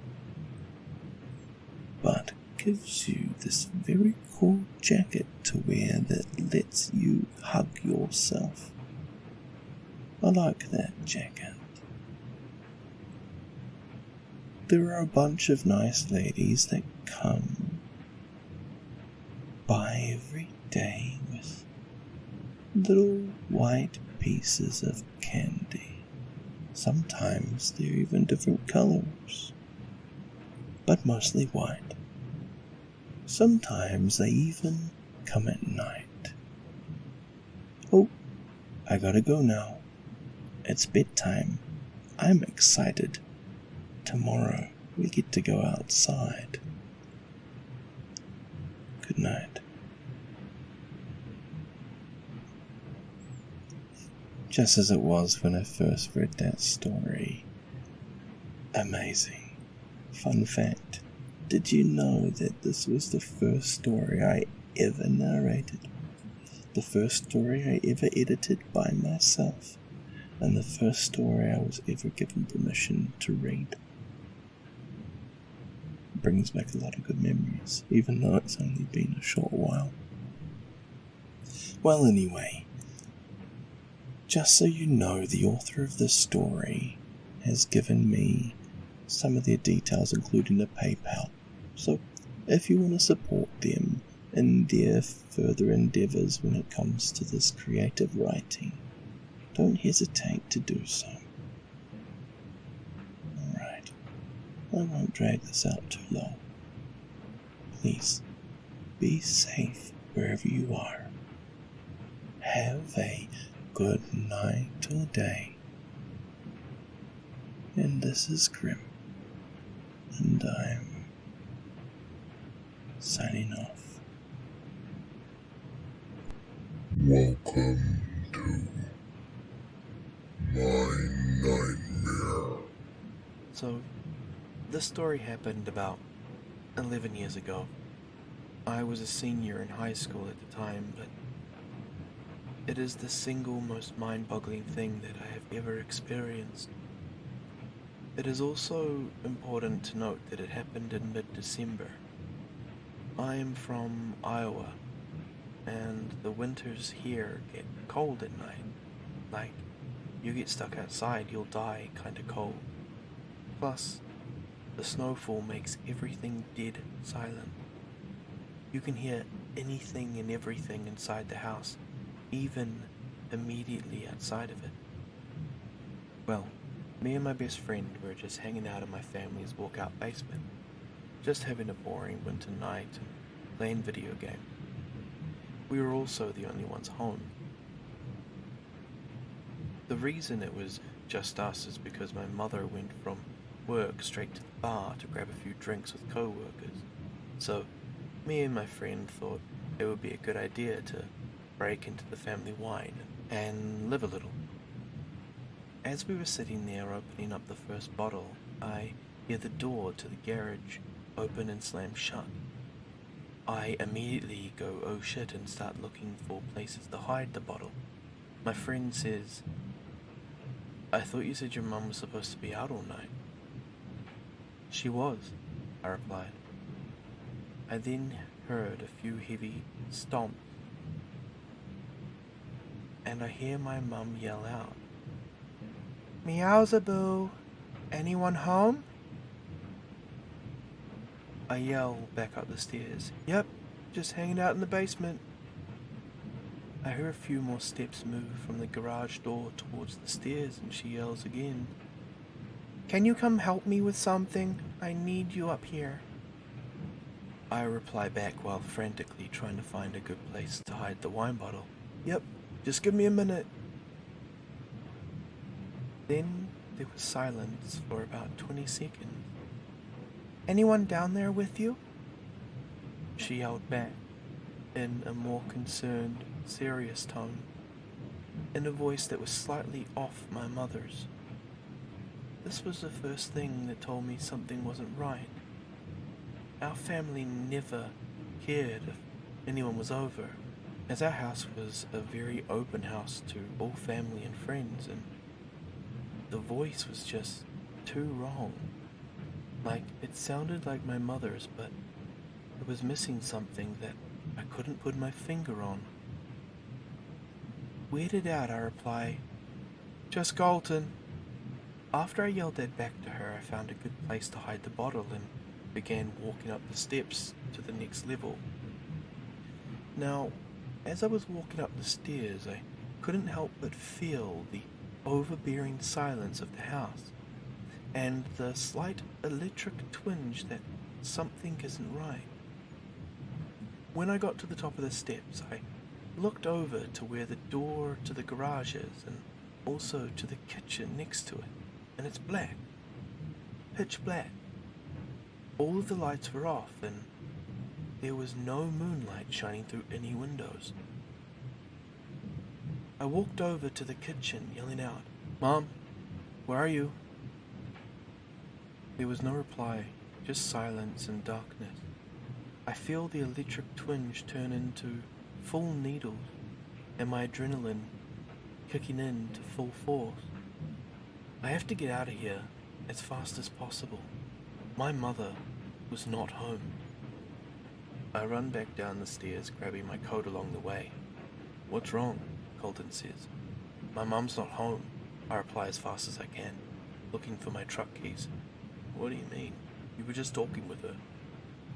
I could see the confusion in his face. There's no one home. We need to leave now. I took a few steps towards the back door that opens up to the yard, and then I see my dog shaking on the couch and my cat growling behind it. I couldn't leave them. I just knew that if we left, something would happen. Are we leaving? Colton said, still confused as hell. No, I can't leave them here alone. Something is really off. I'm going to call my mom and figure it out. I pull out my phone and call my mom. She picks up immediately. Meowsaboo, what's going on? She answers. Mom, were you just home? I heard you yelling for me from the second level, and when I went up, you weren't there, I said frantically, hoping that she was playing a joke. No, I'm just leaving the bar. I wasn't feeling well. You okay? What do you mean you heard me? I fill her in on the whole story and she rushes home. Colton and I stayed in the basement with the animals until she got home, but before she did, you could hear something upstairs. Not walking or sitting on things, but a pressure in the air, like a black hole was slowly moving from one room to the next, and the word that would instinctively describe it as hungry. When she got home, you could feel the thing leave as quickly as it came, like an overbearing, predatory presence had just flown away. We still have never figured out what the hell was going on, and this is just one story of many unexplainable things that have happened to us, but this is the easiest to write down and the one I was happy to have witnessed. My mother has passed away now, and I have moved away to Arizona, but whenever I go back to Iowa and I see Colton, he still gets creeped out by what had happened. I will never truly know what happened, but I know that whatever it was that had my mother's voice, it was evil, and it was hungry. The following is a story that took place quite a few years back now. However, it still baffles me completely, and I'd like to share it here. I am a teenager, and I've been in scouting, Boy Scouts, for nearly all of my life, and I really enjoy exploring with my friends and being trusted more as I am older now. A few years ago, me and two girls named Amy and Harriet were asked to head into the woods surrounding our campsite to find a long, straight stick suitable for carving into a point. Bear in mind that I was a lot younger back then. Harriet was older and Amy only 1 year older than myself. We had been walking in deliberately the same direction as not to get lost and memorizing the surroundings as we went, in order to find our way back easily. About 15 minutes in, we couldn't find anything to take back, so we turned around and returned to the campsite. That's when the initial panic kicked in. The trees had almost unnaturally knitted themselves together in such a way that it seemed our path was non-existent in the first place, like it had just vanished. We looked around 360 degrees and now everything looked exactly the same. Trees we could have sworn were different from one another appeared as all copies of the same tree. We kept walking in what we thought to be the correct direction whilst shouting out for help, and eventually came to a concrete path, almost like a road but very thin, separating the forest, splitting it into two. We didn't follow the road as it went the wrong direction to our campsite. On the other side of the path was more forest, however, nearby was an abandoned shack, likely used for storage or whatever else. We had no idea anything like this was out here, in these woods, so we just kept walking. We eventually came to a road we didn't recognize. A woman wearing a pink and purple regatta outdoors coat walked past and we frantically asked her for the direction to our campsite, as by now, according to our watches and Harriet's phone, we'd been walking for an hour to an hour and a half. She said she'd never seen us before, but she said there's another campsite in that direction. We followed her advice and eventually came back to our campsite. We frantically apologized for being so long and that we couldn't find anything. The leader, Ian, could see all three of us were shaken up, and he stated, confused, that we'd only been gone for roughly 25 minutes and that our free time was still going on. To this day, it baffles all three of us. Our free time was 40 minutes long, and our watches and phones had said we had been gone for hours. The forest we were lost in felt crushing and claustrophobic, like we'd entered into an area that the concept of time didn't apply to. I believe in the paranormal, however, this was unlike anything I'd ever heard or experienced before. It literally was like we'd been in a time vortex or something, and that hours in the forest were only minutes in the rest of the world. The feeling was very strange, and it stuck with me for the rest of the camp. Well, thank you for reading my story. It's a weird one, but it's true. If you would like to hear more stories from my weird life so far, then feel free to upvote and comment.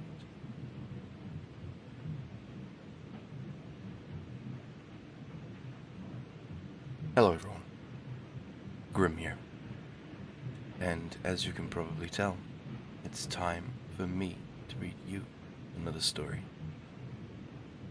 This one is titled, Welcome to Thetema, The Page, Part 1, hosted by the user Anfield Mysteries, to the subreddit r/nosleep.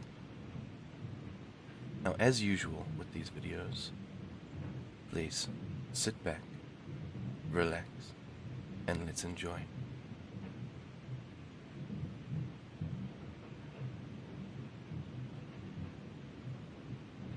I'm sure everyone can remember their retail days, the periods of our lives when we worked long hours for shit pay and at the mercy of every dickhead who felt a soy sauce shortage was a legitimate reason to ruin somebody's shift. I'm still unfortunately eyeballs deep in that phase of my life. I sure wish that soccer moms with bad haircuts or thumb-shaped juice heads with little man syndrome were the biggest of my problems. We all make jokes about working retail being hell. Some even compare it to purgatory, a between space where time passes at a painstaking crawl. It's nothing compared to this. I had my back pressed against a cold refrigerator in the showroom. I was starting to get the hang of this fucked up version of hide and seek. I could hear a subtle but distinct clicking of the creature as it made its way up the aisles, meticulously searching. It knew I was here. I could see the arc of its back over high shelves and its gangly limbs clinging to the beams to keep its balance. I held my hands over my mouth and tried to steady my breath as the creature advanced. A vicious sludge oozed from its skin, sounding like tar when it dropped to the floor. The sludge eating away at everything it touched like a corrosive piranha solution. It smelled like hot floor at a dumpster fire, like burnt hair, warm beer, and melted plastic, with a nose-curling sourness of spoiled food. It was getting too close for comfort this time. The refrigerators rattled as I saw a meaty clawed hand the size of a large dog cling to their tops, followed by the sound of ragged breath. The smell grew heavier as the hand slapped from one fridge to another until it settled atop of mine. It sat there just long enough to wonder if I had been found before it, along with the smell, vanished entirely. Oh, thank God. I waited for my heart to move from hammering in my throat to back in my chest. I peeked my head out from behind the fridge to see no one. I was alone again. Management nearly got you this time, man. Or at least I thought I was. I about pissed myself and quickly turned around to find a mannequin standing within shoe-throwing distance in an ugly sweater and a pair of fitted khakis. Fred, Jesus Christ, I told you to start announcing yourself. I mean, I could have, but you would have ended up as sure as lunch. I know what everyone would be thinking right about now. This guy is hiding from monsters and talking to mannequins. He's probably nuts. And yeah, you'd probably be right. But consider this first. I work retail. I deserve to be crazy, so reserve all judgments for now. The mannequin, Fred, swung his body from side to side, stiffly waddling over to me. She got Juan, poor bastard didn't even see her coming, he said. Fred looked like a life-size Ken doll and spoke with a New York accent. His mouth never moved though. It was permanently fixed into a smile, filled with a row of perfectly straight, white-painted teeth. But his eyes, those moved. They seemed to follow you. It was like one of those creepy old paintings where the eyes seemed to track you around the room no matter where you went. It was a little creepy. I kinda liked Juan. He didn't give me as many stink eyes as all the others. Well, he ain't got no eyes to stink with anymore. Squashed like a watermelon. Splat! Cheryl didn't even stop to look at him. Ugh. Hey, better him than us. Us. It won't eat you. It would be like eating a plastic bead, I said as I began to reface the water filters. I mean, yeah, but I would give her indigestion if she ever does. How noble of you. If Fred had been endowed with the gift of face muscles, he'd probably be wearing a shit-eating grin. It ain't easy being a hero. I listened again to see if Cheryl was still around. Can never be too careful with manager 5 ears to the ground, Cheryl. The screams in the distance told me it was somewhere in household chemicals, which meant there was around 4 miles of store between us. That's far enough. The hellscape where I work is called Theatre Mart. It was supposed to be a super shopping centre, best described as if a mall and Costco had a baby. But this baby was unfortunately disfigured so horribly it broke and disregarded the laws of the reality we live in. All that to say, Theatre Mart is like a retail affair baby if H.P. Lovecraft was the mistress. It's full of impossible creatures, monsters, and products an insane person couldn't even conjure in their strangest fever dreams.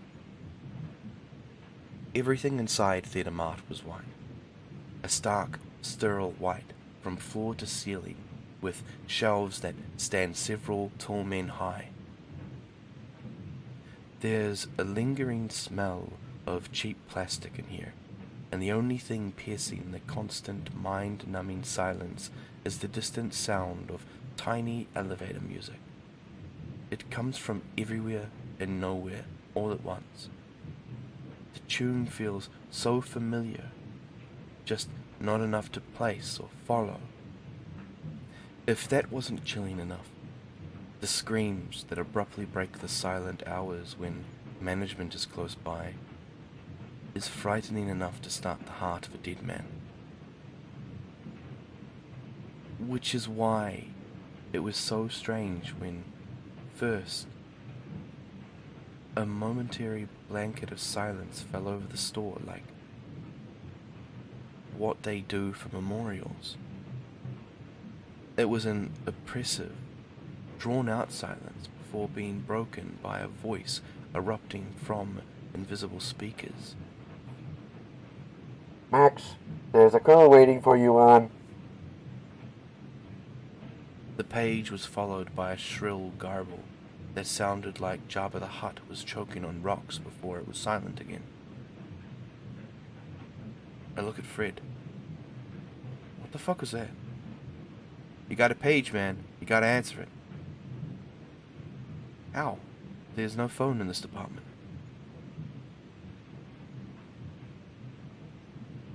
The nearest working phone that I knew of was in electronics, which was about 6 or so miles away.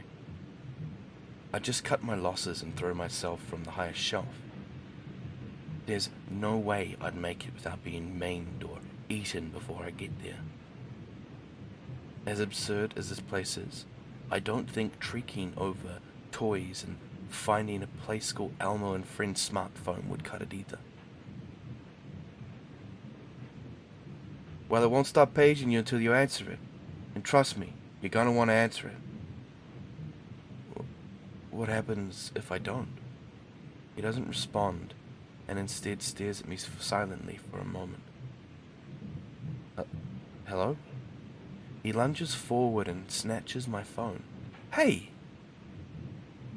I swiped to get it back, but Fred was quick for a guy with limited mobility. Sorry, pal. You'll thank me later. He began to speed waddle away. I actually had to run after him to keep up, which was impressive considering how his legs only moved in 2 directions. Fred, I can't leave without my... He disappeared, heading deeper into the store. Man, considering the short time I've been here, I've learned a lot about this place and how it operates. Sort of. In the grand scheme of things, I probably know absolutely dipsquat. Because of these dubious guidelines, I've made it far enough to share this. 1. Stay away from the other associates.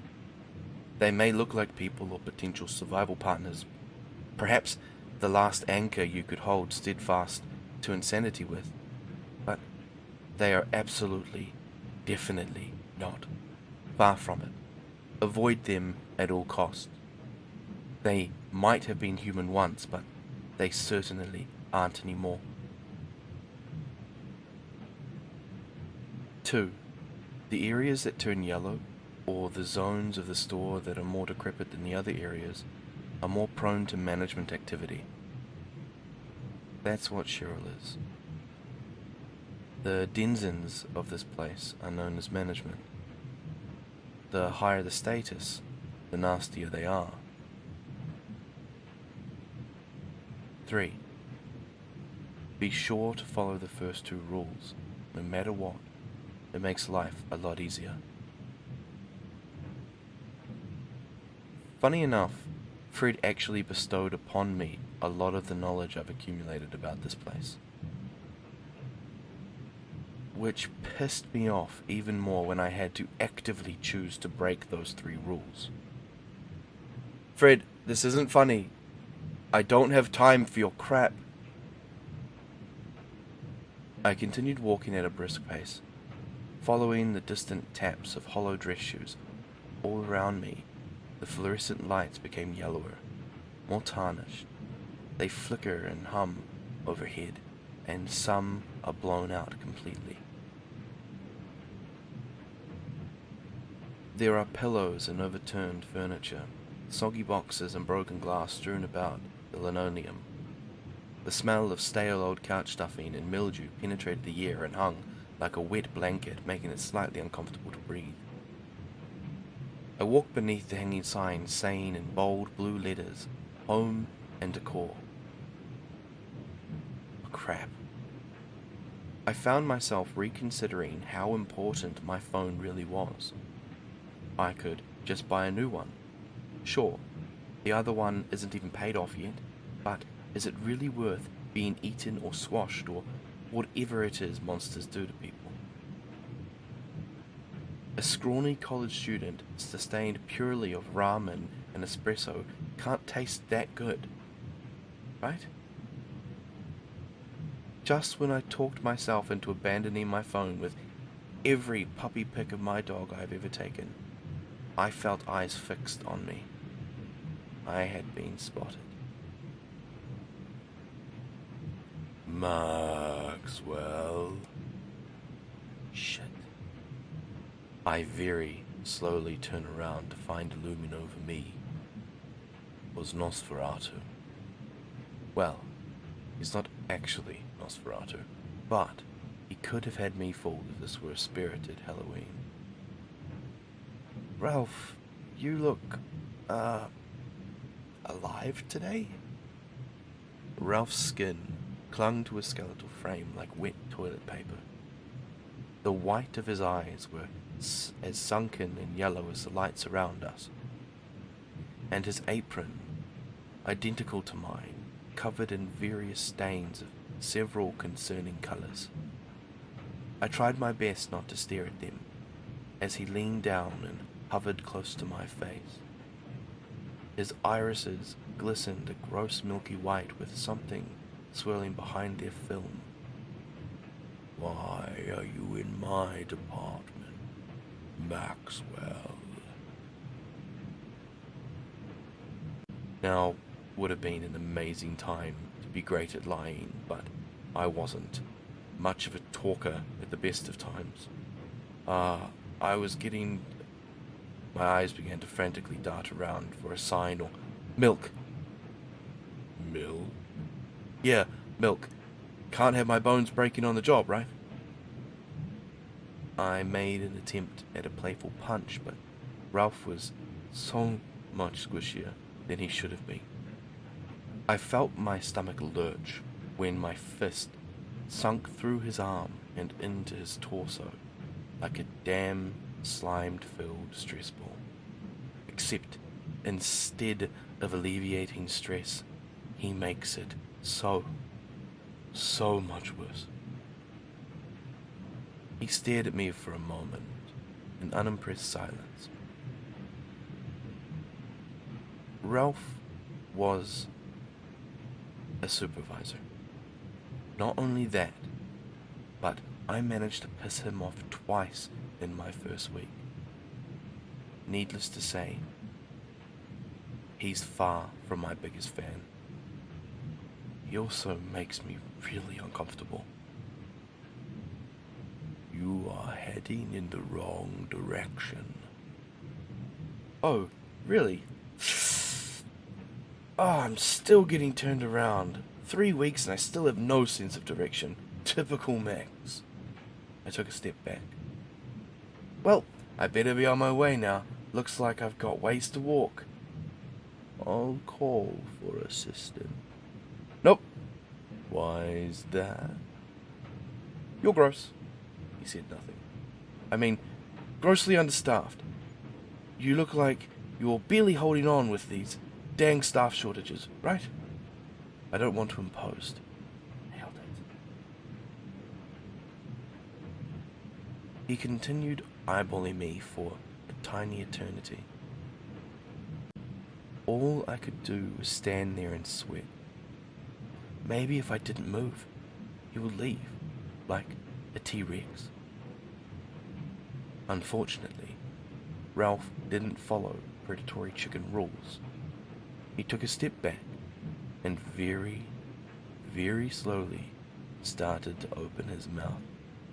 It stretched and cracked like the Conjuring house with osteoporosis. His teeth were rotting and twisted, and his tongue was a sickly purple color. If I wasn't running on 3 hours of sleep and 2 Red Bulls, I probably would have started screaming like a kid in a haunted Chuck E. Cheese. Just as Ralph took an impressively deep breath to shriek or howl or whatever awful sound supervisors make to summon managers, I saw my phone fly out of seemingly nowhere with the momentum of a bullet. It twirled wildly like an ISO throwing star and very effectively caved in the right side of Ralph's face. It fell on the floor with a tragic plopping sound that reminded me of a soggy banana peel landing in a puddle. Booyah! Fred sprung out from behind a love seat and started doing an awkward victory dance. I should have tried out for the Yankees! Hopefully you've got some reflexes to go with that throwing arm. You're lucky I don't do the same for you running off with my phone. Ah, come on, Maxie. I had to get you moving somehow. I didn't respond. Instead, I leaned down and plucked my phone from Ralph's caved-in dome. It came free with a moist snip.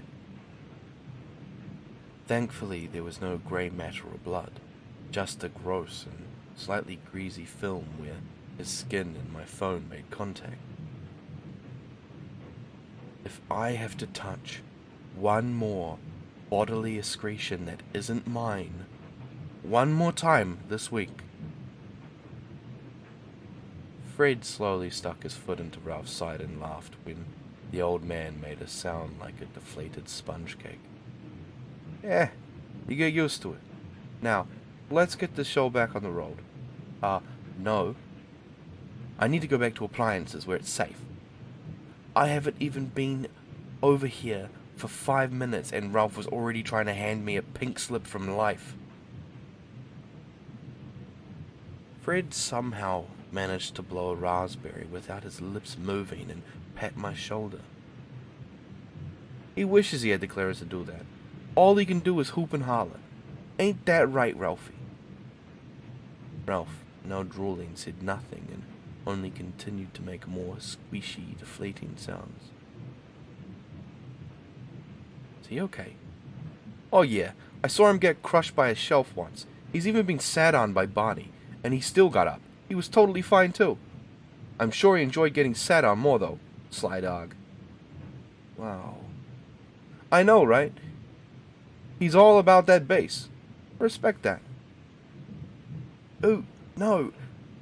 I mean, does he just not die, or does he not have bones? He looked back down at Ralph and then back at me. Well, he's got something.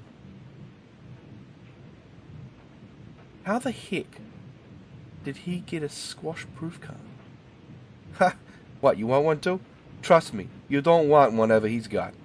Shit, it's probably terminal. What's that mean? Fred did something like he was trying to shrug, trying and failing. He also had the nerve to take another swipe at me in an attempt to grab my phone again.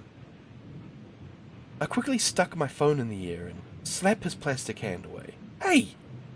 God, you're worse than a 3-year-old today. What the hell, man? I've seen Fred do some pretty weird stuff, aside from the living mannequin thing. All it took was a fraction of a second for me to blink for Fred to be gone with my fucking phone again. I looked at my empty hand, then over my shoulder at him, booking it down the aisles. Just before I could sputter the creative string of swear words I had threaded together just for Fred's ears, the store was plunged into silence again. Oh no. It lasted a few seconds longer than before. Max, there is a call waiting for you on. The horrible sound it made was louder, so much louder this time. I slapped my hands over my ears. I could feel the sound vibrating in my chest. It only lasted for a moment, but that's all it took to leave me with an annoying ring in my ears. So, that's what he meant. Now, begrudgingly, coming to terms that this shift was going to probably be a very dangerous trek across the store, I looked back at the now deflated Ralph. Within moments of being clocked with my phone, he looked like a snake was running around in a human suit, and he shit him at some point. I almost wanted to feel bad, but he was a dick, and I thought better of it. Instead, I opted to start going through his pockets. Let's see. Food tokens, box cutter, and some new blades. I'm sure those will come in handy. I had made the mistake of losing my pocket knife on my first day to the disembodied appendages that live under the shelves in aisle 12 and 16. Don't ask. That is a story for another time. I clicked up the blade and the thing extended to almost 4 inches long. How many newbies like me have you used this thing on, Ralph? 'Cause I certainly haven't seen you open any boxes. I stood, gave him one last squishy nudge with my foot, and then went to find that stupid mannequin. The home decor apartment almost reminded me a bit of a decrepit thrift store.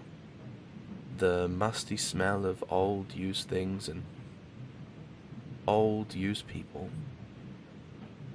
Ralph fitted in perfectly with the washed out background that was bathed in piss yellow. But I also couldn't help but wonder, why did this side of the store look as awful as it did? There were even water stains on the fiberglass ceiling tiles way up above. Everything I've seen in the store looked awful in some capacity, but the level of awfulness here was borderline ridiculous. My job had me stuck in different departments every shift, something referred to as a floater. Basically, I was being trained in a bit of everything. The one who hired me told me that I would have this position until I found my place. I thought that statement was strange because I was only supposed to be here for about 3 months. At one point, I was certain I would stay longer. $20 an hour for a retail gig sounded like cake, but now I find myself wondering if I'll even last that long.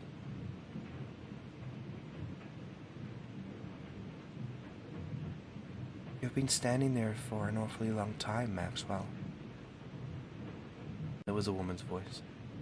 My attention snapped back into the moment so hard I nearly got whiplash. Wet and broken glass crunched under my feet as I spun. I pulled out my new box cutter, holding it out in front of me. It's Max, and a guy can't take a second to collect his thoughts. Sure you can. But standing in the middle of an aisle, muttering to yourself, might be considered a little crazy, wouldn't you say? A massive spider, as big as a Volkswagen Beetle, slowly peered over the shelves that had been covered in ugly pillows and rested atop of it. She had a shiny black body and long, sharp legs that still shimmered like obsidian spears in the low light and easily extended around 17 feet. Her 8 eyes were a deep red, and her front 2 legs ended in unmistakably human hands with manicured nails. Janice, from what I understand, is one of the vendors. She's also one of the few creatures in here I don't find myself running and screaming from, shockingly. She's just kind of a bitch. Considering the things that go on here, I'm not exactly concerned with what people think of me, I say, slowly aiming the box cutter away.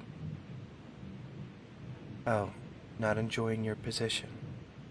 You seemed so enthusiastic a few weeks ago. Why in God's name do you think I would be having fun in this place? And I had no idea the shit I'd have to deal with a few weeks ago. This is entrapment. It's illegal. Janice tapped her perfectly maintained nails against the metal shelves like an irritated Disney villain, making annoying tink sounds. Still on that, are we? You're not the brightest, are you? But a busted, broke college student down on his luck with $5 to his name. People like you thrive in extreme situations. You adapt. No. People who get thrown into shit like this die. Well, seeing how you were hired here, no one will miss you if you do. Ouch. It's true. I know it's true, but you didn't have to say it like that.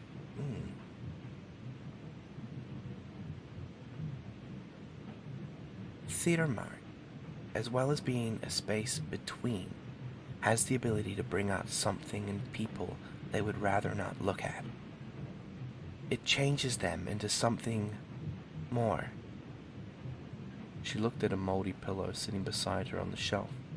She huffed while pushing it away, and it went tumbling to the floor with a wet.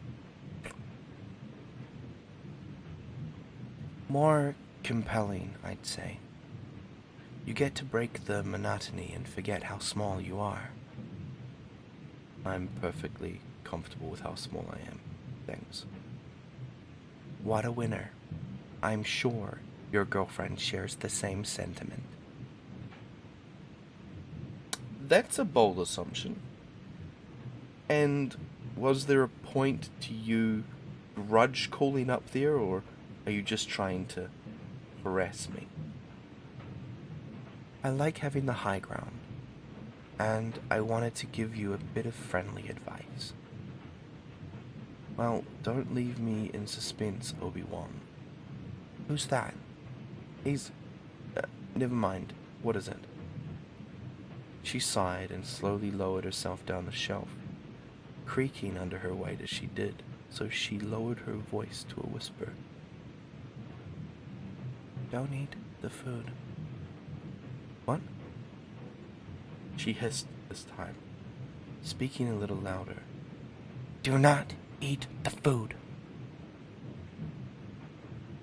I didn't want to sound like a broken record, but I was really confused. What?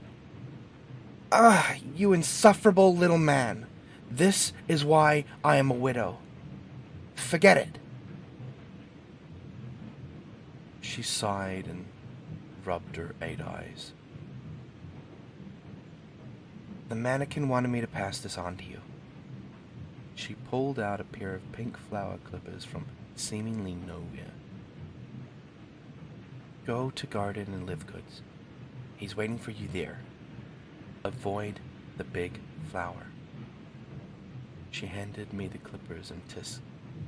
Dumbass. Thanks, I guess. I eyed the clippers. They made a satisfying snipping sound when I pulled the handles. Don't mention it. In typical spider fashion, she creeped back up the shelf and disappeared over the other side. If every spider is as rude as she is, I don't know if I feel quite as bad as I used to when I would bring a shoe down on them. I stuck the clippers into my apron and began to head in the direction I was pretty sure was the garden.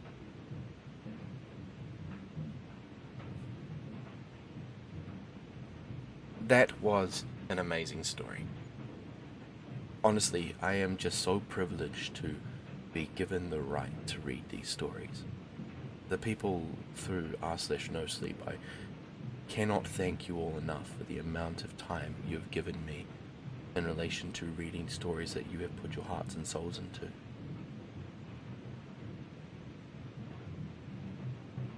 I also want to thank those in the horror community, just very quickly. I've almost hit 200 subscribers at the time of recording this, and it doesn't sound like a lot in the long spectrum, but it's a big milestone that I could be reaching, and I appreciate every single one of you that have helped me with this, including those who've jumped on and subscribed. But anyway, I won't hold you back any longer. Remember, this is part 1 of a 3-part series, so I will be putting through the other 2 shortly. But alternately, please stay safe. Have a good day or night, wherever you are, and this is Grim, signing off.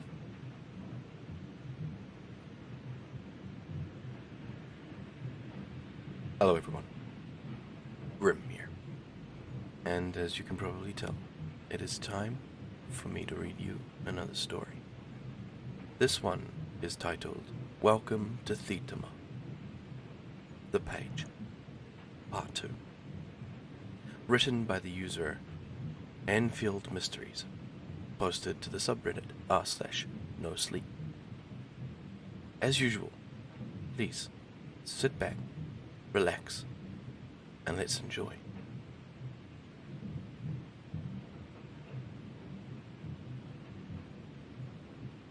It's funny to think that just a year ago or so, going to the grocery store was comparable in enjoyment to going to a bookstore. Hell, it was almost as exciting as going to a water park some weeks because it was just being out. Now, I'd give just about anything to lock myself in my apartment and never leave again.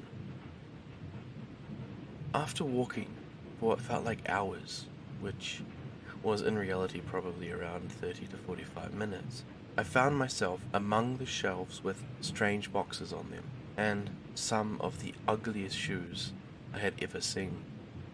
They were all different colors and sizes, like someone had just hit the randomize button on a shoe generator and hoped for the best.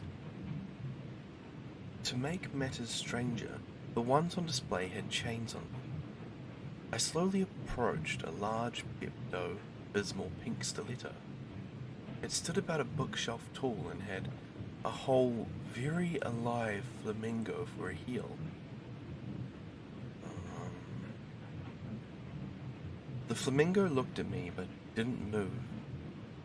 This is really weird. The one beside it had a large ugly sign that had Pike Storm, Bring the Thunder, and the shoe sat floating on its pedestal. It looked like a cloud that was raining and letting off little veins of lightning. I have to admit, I would probably wear those. I found myself wondering who or what could have designed these. Someone would have had to, but I suppose things just appearing out of the ether wouldn't be the strangest thing happening here. I continued to browse the strange shoe zoo. Some shoes were just cardboard cutouts, some were fifth dimensional, and some were vicious puddles of gunk somehow holding itself into a shoe shape. It wasn't until I heard a low growl and the rattle of metal did I realize what the chains were really for. Apex Collection, said a sign, posted by a pair of pumas that were not only the size of literal pumas, but behaved like pumas too. The giant shoes were attached to predatory cat legs, and attached to those were very large claws. They swiped and hissed at me as I quickly made my way past. The ruckus they were making must have woken up the other shoes as I began to quicken my pace down the aisle. I started hearing barking, the boxes on the shelves began to rattle, and some lost their lids. The shoes were peering out of them while snarling and yapping at me, like a ton of angry little leather dogs. Some even started chasing me, little sharp teeth bared. I broke into a sprint once I was able to move past how perplexed I was with the situation. The little beasts were fast, almost too fast for me to outrun, and they began nipping at my heels. One even managed to bite my leg, and I couldn't help but wonder if that meant I'd turn into a wereshoe too at some point. Thankfully, that wasn't the case. Once I could see the edge of the shoe department and start to see the woman's apparel, I dove and slid, aiming for a rack. I slipped across the linoleum like a baseball player. When I came out the other side, I was somewhere else entirely. It was dark here, and cold. I almost preferred the shoe section more. I had no idea what department I was in now, if I was in one at all. Something about this place took my anxiety and cranked it up to a 15, as if it weren't already bad enough. It was so quiet I couldn't even hear the music that played over the speakers anymore. Theatre Mart is a massive store. There's only one map of this place, and it's by the entrance. This entrance is something I've only seen twice since I've been here, and according to the map of the store, it stretches miles upon miles in every direction, which also means, God forbid, someone loses something or someone in here. It'd be like looking for a straw of hay in a needle stack. Wherever I had just appeared had no familiar landmarks, which meant I was very, very lost. The shelves here stretched high past the light beams and climbed up into the inky darkness that hung overhead. The store started to look slightly warped. The tiles weren't as square, and the floor felt like it was slanted at an upward angle in some places or downward in others. The shelves, as well as gargantuan, also housed boxes labelled with no language known to man. Began to lean and curve. I tried my best to keep walking, to not peek over my shoulder every few steps. If there was something behind me, I'd prefer not know. Fred. My voice, barely over a whisper, only met with silence. It was heavy, oppressive silence, the kind of silence that leaves your ears ringing, the kind of silence humans spend hundreds of years trying to forget about and fill with the sounds of electricity, a primal silence. If I had my phone, I would have put in my earbuds and put on some music or an audiobook. Hell, I'd even settle for white noise.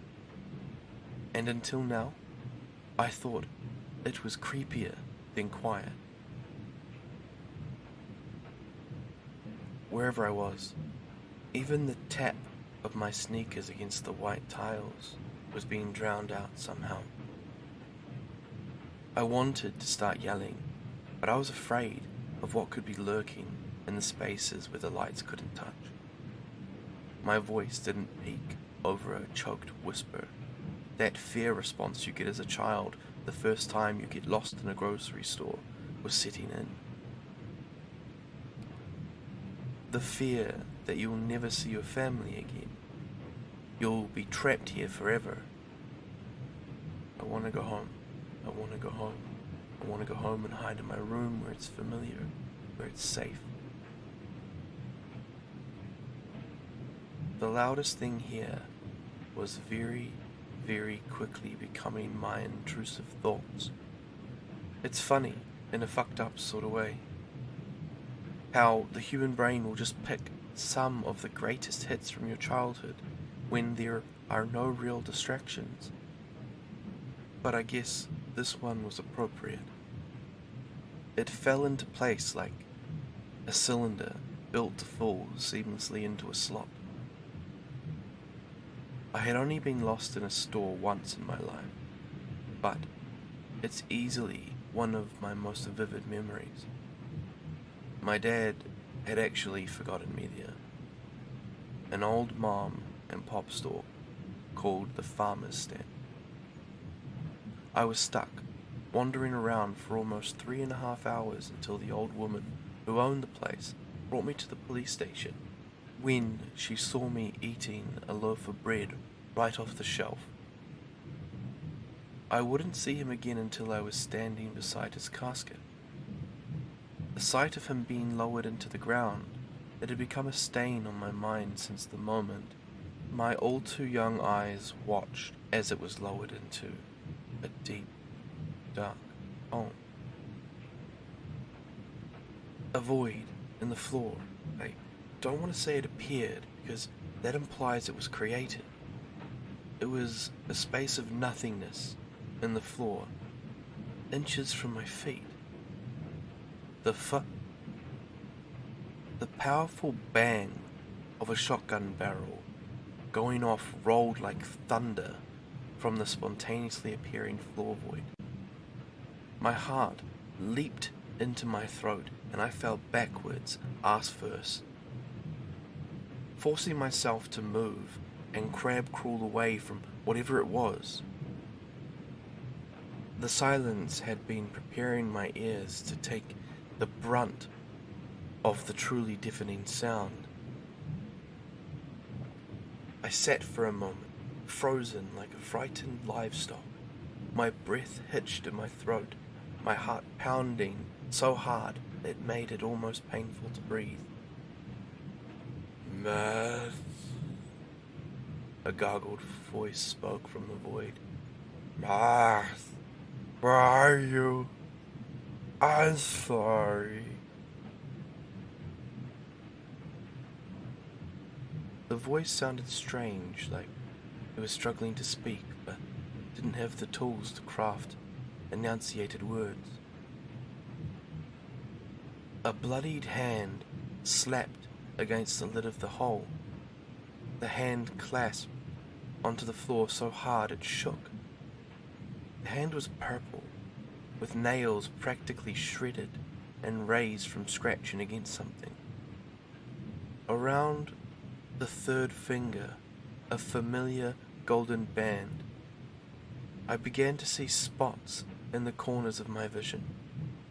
No, it's not possible. This isn't happening. I'm losing my mind. A human form rose from the hole. It wore a black fitted tux and had dark brown hair caked in blood. Brains and bone fragments shook loose as it pulled itself from the void.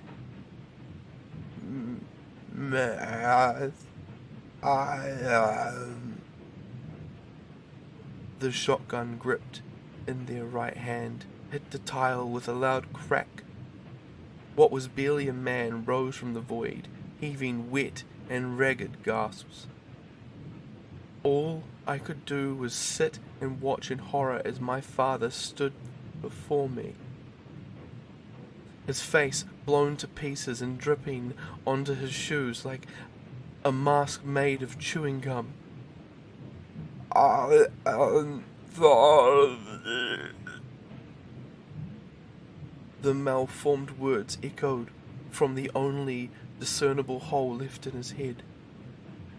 It was full of broken teeth and mangled tongue. His jaw swinging like a tattered flag at the lower half of the head. Shaped crater where not even eyes or sockets were left. The sound of my father's voice, his decimated face and broken stride as he now slowly limped towards me, was too much. Something about the image in front of me pulled a loose thread in the back of my mind, pulling me back into a moment of pain and confusion when my aunt and uncle sat me down and told me, "Your father ate the barrel, Max. That's how he died." He had given up on me. The all-too-real phantom took his gun and clumsily raised it towards me, aiming it so my eyes pointed right down its double barrel.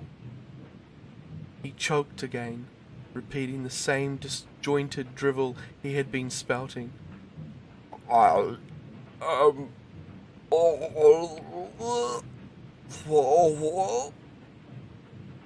"Dad, please don't," was all I could say.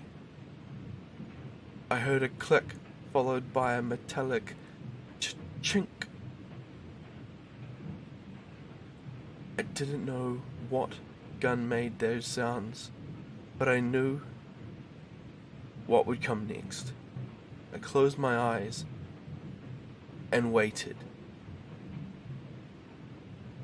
Max, there's a call waiting for you on.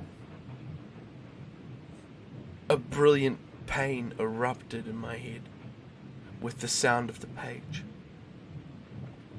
The sound was so loud I could feel it in the floor beneath me and rattled in my skull. The bass of the horrible sound shook me down to the marrow. I could feel a hot gush on either side of my head, followed by a trickle warmth down my neck and collarbone. I couldn't have even had the comfort of hearing myself scream. Passing out was a mercy. The last thought I remember having before I blacked out still stands out to me, clearer than the memory itself. Was I not worth fighting harder for? It's still a question I find myself asking, even after all this time.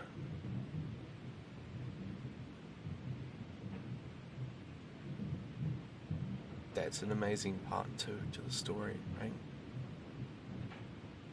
I don't know why I just came off that sort of emotional stretch there, so I think my voice is still kind of stuck in a considerate tone, but that was an amazing story, and I'm looking forward to reading part 3. I won't go as long as I did in the first one, so don't worry. Just, if you want, and you want to hear more of this amazing story, just jump on, subscribe, give yourself the notice bell, and like the video so I know that what I'm doing is getting to people. Leave a comment too if you want to hear more, or if you think I need to work on specific voices. I'm always down to hear about things that I could do better. But ultimately, be safe. Look after yourself. Have a wonderful day or night wherever you are. And this is Grim, signing off. Hello everyone. Grim here. And, as you can probably tell, it is time for me to read you another story. This one is titled, Welcome to Thetema, The Page, Part 3. Written by the amazing author, Anfield Mysteries. So, as always, sit back, relax, and let's enjoy. I've only worked one other retail job before this. It was a dodgy corner store that made most of its cash from liquor sales, cigarettes, and cheap imported knickknacks for tourists. I lasted a week. But that job doesn't even hold a candle to the fuck shit I have had to deal with here. The page had started and ended again. But now, filling the silence was pain. Blinding pain. And an intense, high-pitched, constant ringing. I couldn't remember when my eyes opened again, but I found myself laying on my side in a small and cold, slightly coagulated puddle of blood. I had been lying there, staring at the white tile that stretched for miles into the dark in one direction. The thing pretending to be my dad was nowhere to be seen, and though he didn't have the opportunity to blow my head off, the pounding migraine I now had felt like it would finish the job. I peeled myself off the floor, and my eyes took their sweet time adjusting to a very differently lit place I found myself in. The ground was level again, and the shelves were their normally straight and stupidly tall selves.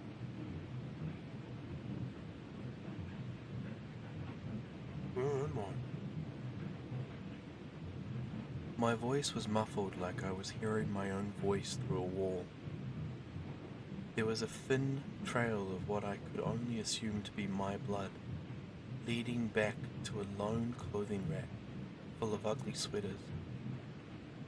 I wanted to investigate, but something about having your eardrums popped like flesh balloons really takes the curiosity out of you. My head felt heavy, and my limbs hung from their joints like lead pipes as I tried to regain my bearings.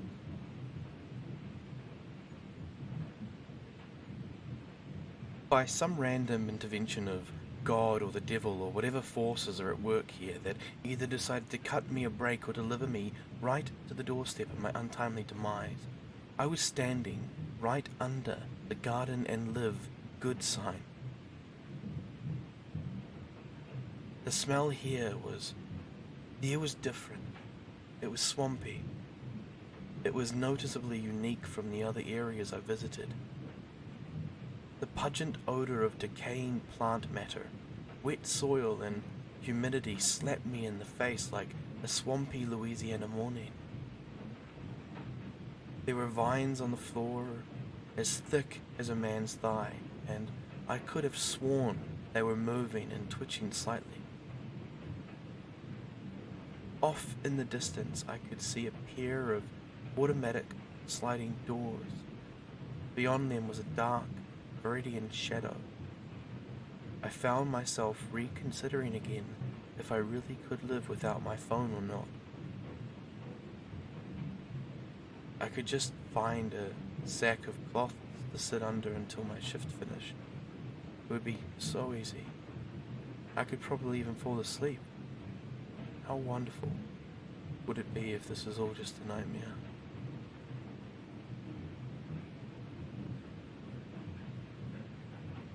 I took a moment to follow that thought. How weird would it be to set up a therapy appointment from a payphone? Is that a red flag? I feel like that would be kind of a red flag. Max, buddy, you made it! I knew you could do it! I turned to see Fred, armless and sprinting from out of nowhere towards me. He was wearing a sun hat and a bright blue polo with empty sleeves flopping in the wind. I was so worried your head had exploded already. Did you get my message from Janice? I slapped him so hard, his head spun, like it literally spun. I almost spun it off his plastic neck. Are you fucking serious? You left me walking around aimlessly on my own in this place. Give me my goddamn phone before I take your legs too. He was completely unfazed, his head continuing to spin as he spoke. Okay, I know you're mad, but do you mind? I begrudgingly stopped his head from spinning and turned it to face me. I didn't know how else to get you motivated to come with me to garden to use their phone. No offense, but you're kinda stubborn. Fred, yeah? I pinched the bridge of my nose. I could feel the throbbing in my head, pulsing in my sinuses and teeth. Part of me wondered if it was a tension headache from how irritated I was, or if it could have something to do with the air nuke I just received. I looked back at Fred's stupid smiling face and took a deep, deep breath. Max, don't dismember your only lifeline. It's not worth it.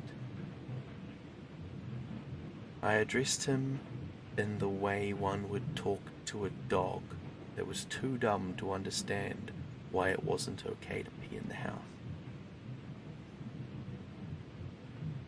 If you told me the page was going to increase in volume to the point it could kill me, I would have gladly come with you. Ah, for real? Yes. Ah, Maxie, I didn't think you trusted me that much already. Hug? No. Your opportunity for a hug left when you stole my phone.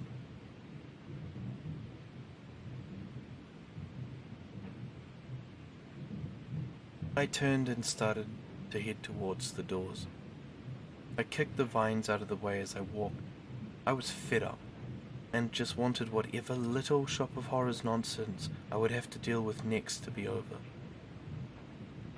I could hear Fred trailing close behind me and continuing his chatter, but it was so much harder to hear him now. I'll definitely have to go to the doctors for this. God, the bill is going to suck. I guess the $20 an hour is worth something, as shitty as the situation is. Max! I think I'll order a bunch of food when I get home, with ice cream. Hey Max! Ice cream and my nice warm bed. Max! What? Help! I spun towards the plastic pain in my ass and threw my hands in the air. What? What the hell could you possibly need my help with? Oh my god! The stupid vines had picked up Fred and were now pulling him apart, one of his legs coming free with a pop. Hey Vines! Off the legs, pal. You ain't even offered me dinner yet. Well, what do I do? Well, if a scenario wherein you're being or in this case, mannequin handled by a co-worker in a way you don't like should arise, you should go to HR. Theater Mart can let a little bit of murder slide, but definitely not. A final pop, and the last of Fred's appendages were gone. As much as I would like to say I leaped into action to save him, hacking and slashing the vines away, and got Fred's legs back, I didn't. In fact, I couldn't even bring myself to feel all that bad. It was only a matter of time before the page sounded again and popped my head like a meaty gusher. I'm pretty sure after that I wouldn't really need my ears anymore. I don't have time for this. The vines lifted Fred higher into the air, him never stopping to take a breath as he began to beg and plead, which was surprising. Max, buddy, you're gonna help me out. No, I'm gonna go answer the phone. Fred made a sound similar to a plastic clothing tag being taken off a shirt. I couldn't tell how I know, but it was the mannequin equivalent of a whine. Ah, come on, man. I'll come back for you. If I remember, though. Not cool, dude. Not cool. Just when I thought the plant, for whatever reason, had no interest in me, I felt a vine very quickly slink up my pants leg and climb much higher than I appreciated. Fred was right. This plant was a little too touchy. I could only let out a squeak before it quickly yanked my leg out from underneath me. I fell forward, the full weight of my body falling on my chest. I could see something passing back and forth behind the doors, which implied that 1, it was big, and 2, it was waiting for us. The vines, as though they noticed the shape when I did, began dragging us both towards the door. My face made hard contact with the tile and undoubtedly gave me a hell of a shiner on my cheek. I dug my nails into the ridges in the floor, but to no avail. It only took about 10 seconds for us to clear the almost football field length between us and the doors to the garden and live goods. The smell of swamp hit me with about the same force as the vine slingshotting me and Fred's torso down the soil aisle. The air was hot and wet, water dripped from the shelves, and there was a noticeable fog that had settled on the floor. The place was a jungle, and If I hadn't been tossed around or deafened, I probably would have thought this place was pretty cool. Would have been the key word. Fred's eyeballs began to dart around their sockets, his head moving from left to right on the axis of his neck. Oh man, oh shit.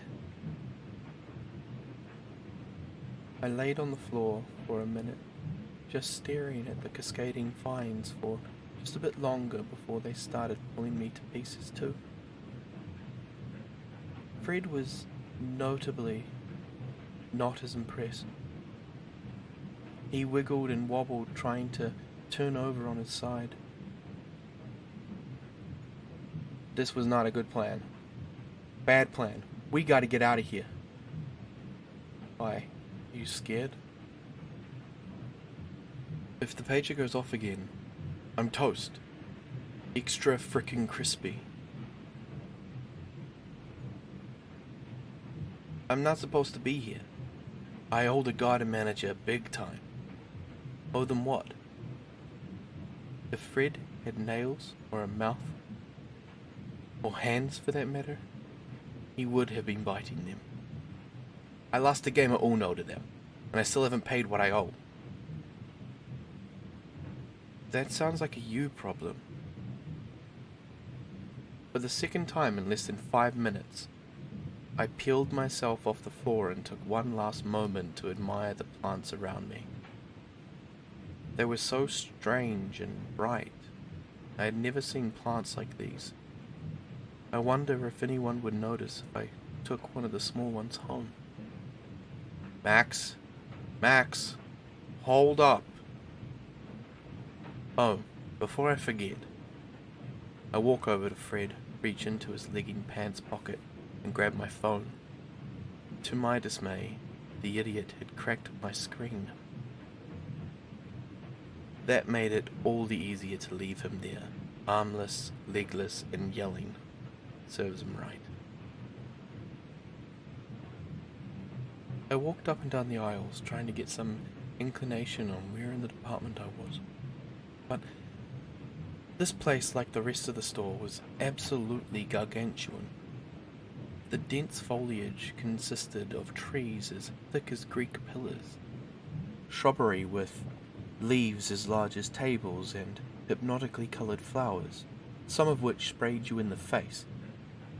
I made the mistake of trying to pick up a purple one that smelled like Listerine mouthwash.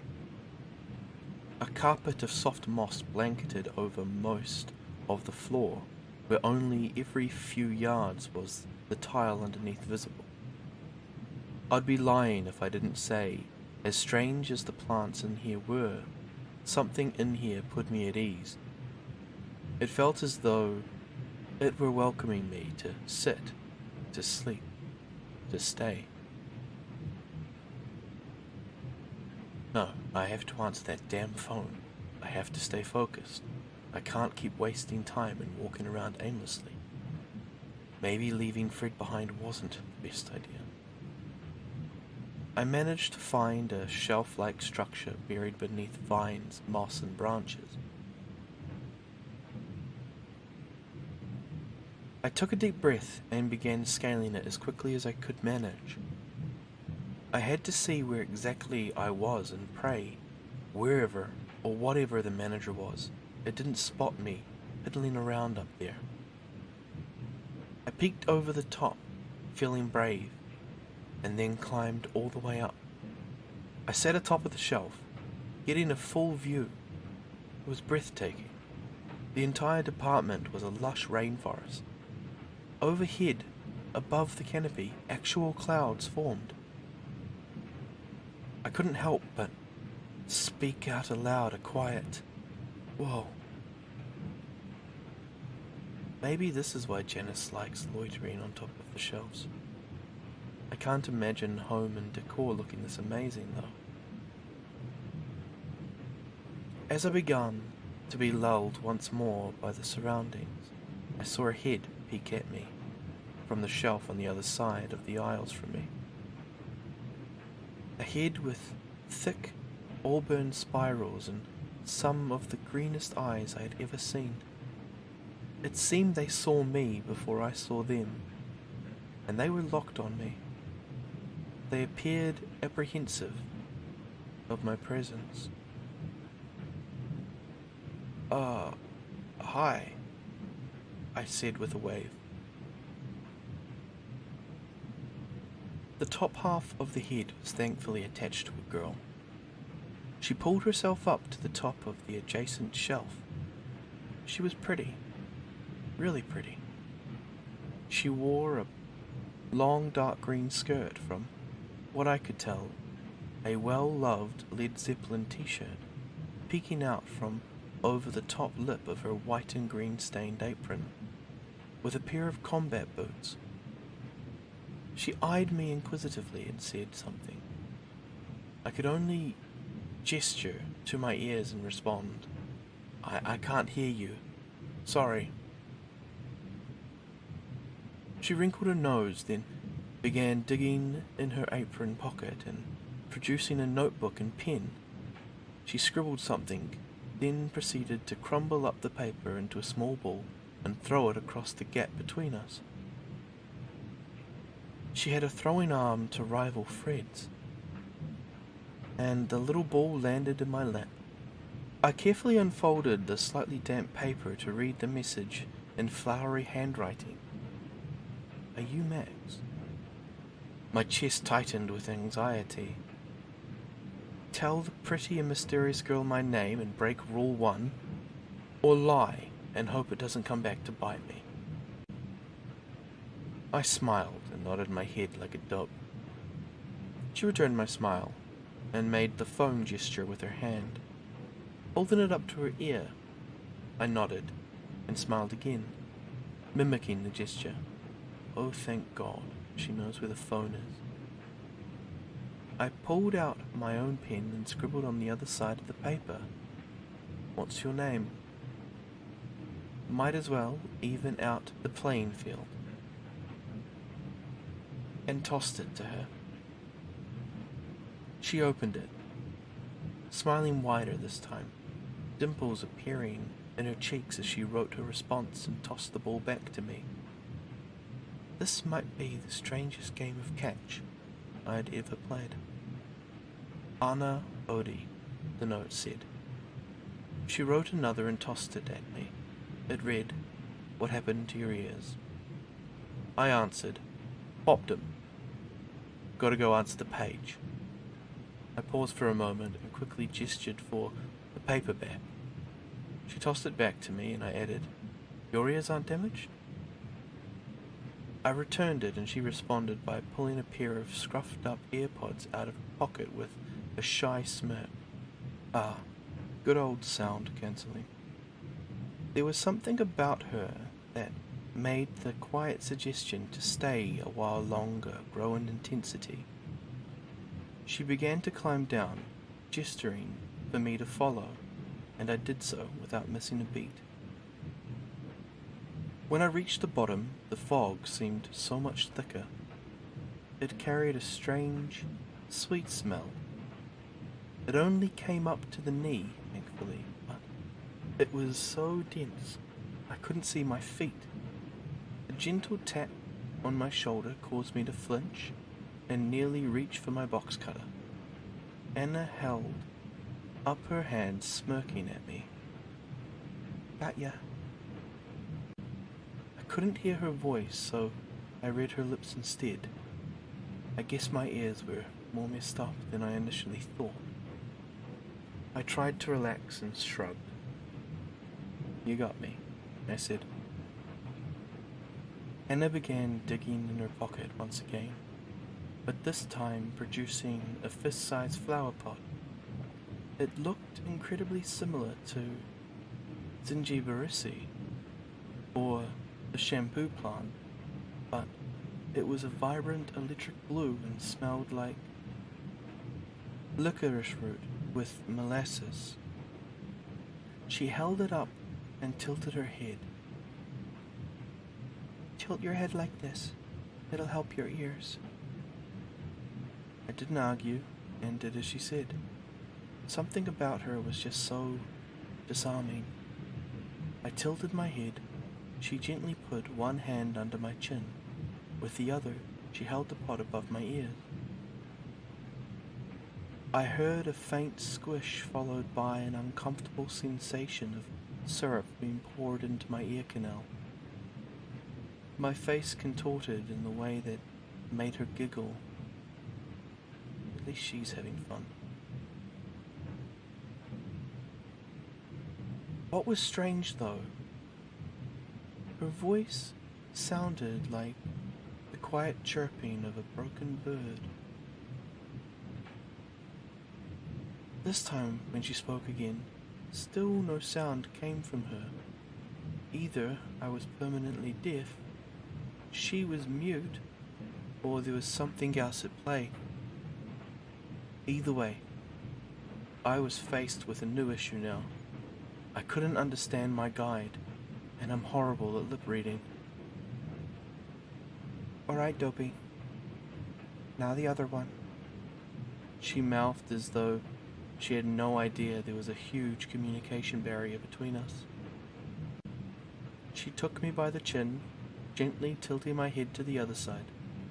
She squeezed the pod once more, and it felt even worse going into my ear the second time. I couldn't help but stare and study her face for any signs of something. Her eyes met mine again, and she beamed. "Better?" she mouthed. My migraine and the throbbing in my ears were quickly evaporating, so the flower juice did something. But I also found myself in the introvert dilemma. You go through a drive-thru and ask for no pickles, to only receive them in your sandwich and be too awkward to go back and ask them to fix it for you. She was nice enough to even try. I didn't want to be a bother. I'll just deal, I guess. "Yeah, thank you." She clapped. I heard that, or I think I did. "Good," she said, as well as a bunch of other things I couldn't really make out. She spoke quickly and I was only able to pick up something about flower food. She disappeared into the next aisle and I followed close behind her. I really hope we weren't taking a detour. I am running out of time. Every few steps I nearly tripped over vines and whatever lay beneath the fog. Every time I did, she glanced at me from over her shoulder. "Careful," she'd say. "Yeah, sorry." I could hear my voice through the syrup, the vicious nectar, making it sound like I was underwater. I tried to keep pace with her as we walked and resist the urge to try digging the now quickly drying flower gunk in my ears. By then, I should have just kept my mouth shut, but I can't stand awkward silence, and now, despite not being able to hear it, I could still feel it.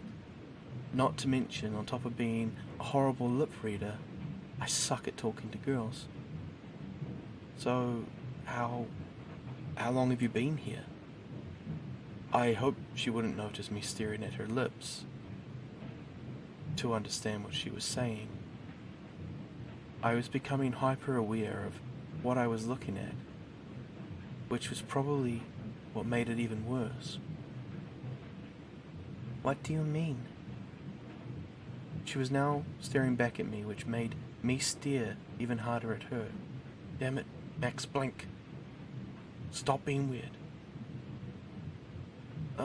In the theater mart. In garden. "Oh." She began to fidget with her skirt. "I have no idea how long it's been.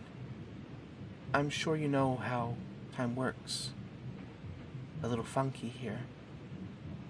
I do, unfortunately. This is the hardest conversation I've ever had. Am I really that out of touch with talking to people? Seriously, I need to get out more. Anna continued to talk, completely unfazed by our unspoken staring contest. She didn't take her eyes off me once. It was like she was so familiar with this place she didn't even need to look where she was going. I couldn't help but wonder what that was like, to be so sure of anything. By then, I'd already missed half of her sentence. Days or weeks, and neither of us would know until our shifts are over. Oh yeah, but aren't you even a little bit concerned that you don't know how long you've been here? She gave me a strange look, which told me I had almost certainly missed a social cue. Well, typically, people who want to go home are people who either have someone they miss at home or their home is better than where they are now. Neither of those apply to me. Plus, I'm getting something. I missed that part. And to top it all off, I think I found another reason to like it here. I felt her hand brush against mine and nearly leaped out of my skin. Yeah. The only thing I could hear now was my heart thumping in my eyes. Do you have someone you miss, Max? Someone waiting for you? Me? No, not really. I'm half convinced that if I vanished, my family would be relieved. I paused. Sorry, that was a little dark. Anna traced my knuckles with her pinky finger before wrapping her hand around my own. The wash of pity on her face finally forced me to break and look away. She gently tugged on my earlobe. I looked at her again, being faced with the deep pools of striking emerald. It was like lightning to the soul.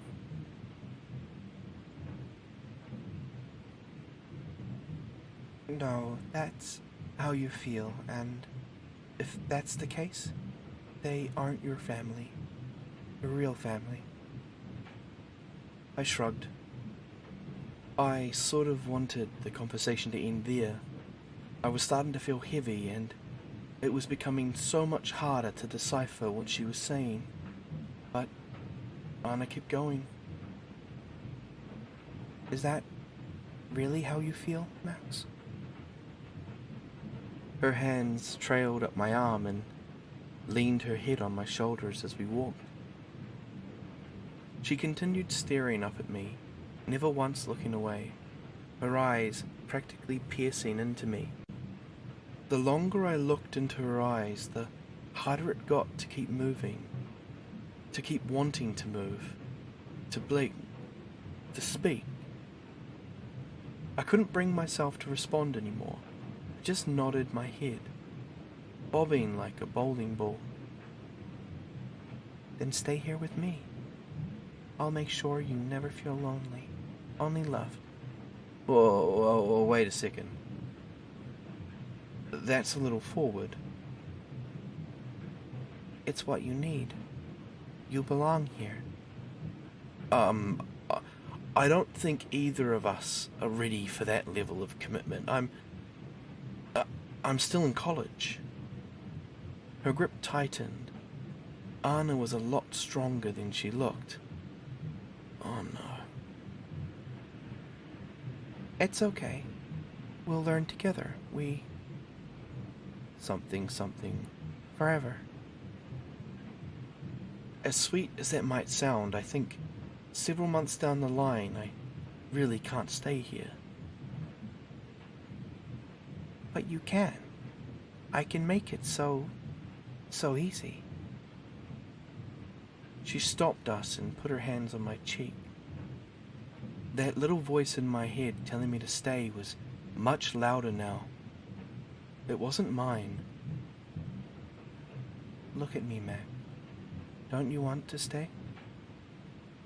I was transfixed. She held me there in her gaze. I was trapped. Her eyes were pulsing now. Different shades of green. Infinite mandalas of spiral, coalescing and folding in on themselves like beautiful stained glass. mosaics. They were every shade of green imaginable. Being this close to her, she smelled like honeysuckle and hyacinth. Stay with me. I can't. I don't want. I remembered the soft bed of moss beneath me. Chills running up and down my body in waves. I was so tired, I almost wished she would turn me to stone with those eyes. Anything if it meant I could rest unbothered forever. My brain re-registering how blissfully peaceful it was here. How easy it would be just to stay. It was such a comfortable idea. I closed my heavy eyelids as Anna planted a kiss on my lips. Even to acknowledge the sensation of touch was too much energy. It burned and tasted like poison, but I gave in. My only reward was the world around me finally being plunged into inviting, quiet black. Consciousness came to me in waves. Strange sensations and sounds piqued my curiosity, but not enough to shake me from my stupor. At least that was the case until I felt hot stinging on my backside. My eyes shot open, my body ached, and my skin was tingling. It can't be good. My vision slowly came back into focus, and I realized I was sitting inside a giant pitcher plant. I was submerged up to the neck in a translucent green syrupy liquid that was doing God knows what to me. My entire body felt slightly numb but slightly warm. It was like being in an ogre's mouth. It was gross, and I hated it. "Good morning, Sleeping Beauty," Anna said, sitting on top of one of the pitchers beside me, like a hipster grudge version of Mary Poppins. I could hear her now. Her voice was clear as a bell, but it sounded slightly distorted, as though she were speaking through a walkie-talkie that got dropped in the toilet. My relief gave way to confusion, then annoyance. "You ever heard of the term no means no? And why do you sound like that?" "Not being able to understand you was getting to be a chore, so I decided to assimilate you." "Wait, what? Dude, look, I don't know what plant yonder hoodoo you used on me, but I literally just want to answer the phone and get out of here. Like, I get you're probably super lonely in here, but I'm not the guy you want. I've got more issues than a Stephen King character." I heard a snort and a scream laugh from a bundle of vines below me. "Ha! Yonder hoodoo. Good one." Fred. Of course. This mannequin was quickly becoming about as consistent and enjoyable as herpes. I would have jumped if I hadn't already known Fred was 4 legs short of a full mannequin and 1 brain cell short of having any semblance of common sense or even a plan. "Shut up, Fred. And don't worry, Max. All of your issues and pain will melt away very soon." That's what you think. Either way, you won't be happy cleaning me or my issues out of your people slurping pod when the pager goes off again and my head explodes. Anna frowned and floated over to me, a thick vine connecting to her lower back, suspending her in the air. "By the time the pager goes off again, it won't affect you. After all, plants love sound. It stimulates growth." I couldn't help but think about just how super weird that was. "It's only weird if you make it weird, Max." "Nope. It's super duper mega weird. Fred chimed in with, it's pretty weird. Whoa, are you reading my mind? I get the eating me thing, but stay out of my head. That's definitely crossing a boundary. Unplug me from your plant Wi-Fi. I'm not gonna eat you, stupid. Why does everyone think... never mind. Now, shut up and sit tight. Your off-brand Barbie owes us an MP3. Fred shouted from below. Barbie wishes she had my moxie. She shut the lid on my picture and floated off. The picture itself was see-through like glass with the texture of celery. As strange as that sounds, to make matters worse, it was filling up with more of that gross plant juice, and that burn at the base of my spine began to build in intensity. I took a deep breath and closed my eyes tight as the plant soup cleared the top of my head. My brain began firing thoughts off like bullets from a gun. Shit. I suck at holding my breath. I can't hold it forever. Oh god, that really hurts. This is what it feels like before I was born? No, don't think about that. Focus, Max, focus. I did what no one in my situation should ever do, and opened my eyes again. Opening your eyes in a giant carnivorous flower juice should melt your eyes on contact, but to my surprise, that didn't happen. I began digging into my apron pocket. I pulled out my box cutter and made quick work of the plant flesh. I cut a hatch-sized square and kicked it out of place. I didn't really think that one through. The juice spilled out and took me with it. I slipped out of the pitcher, realizing I was many feet off the ground and falling. This must be what it feels like to be a newborn giraffe. I fell about 10 feet before being jerked by the tender spot, which now was connected by a glowing vine thing doing probably nothing good. It came free with a sickening noise and kept some of my skin as a souvenir.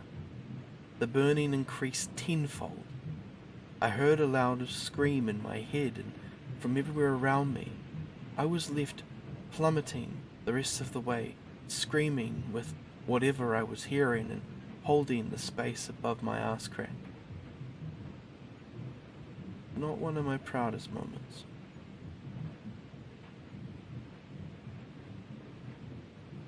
Well, that was the end of the third story in the series. Now, I have a strong suspicion that when I said it was a 3-part series, I was wrong. We are probably going to be expecting a 4th, and I am more than looking forward to it. I do think I need to work on my Boston accent. I can do it pretty well when I'm messing around, but reading a script is a little bit different. But either way, as I said, it was a great story. Thank you again for listening along with me.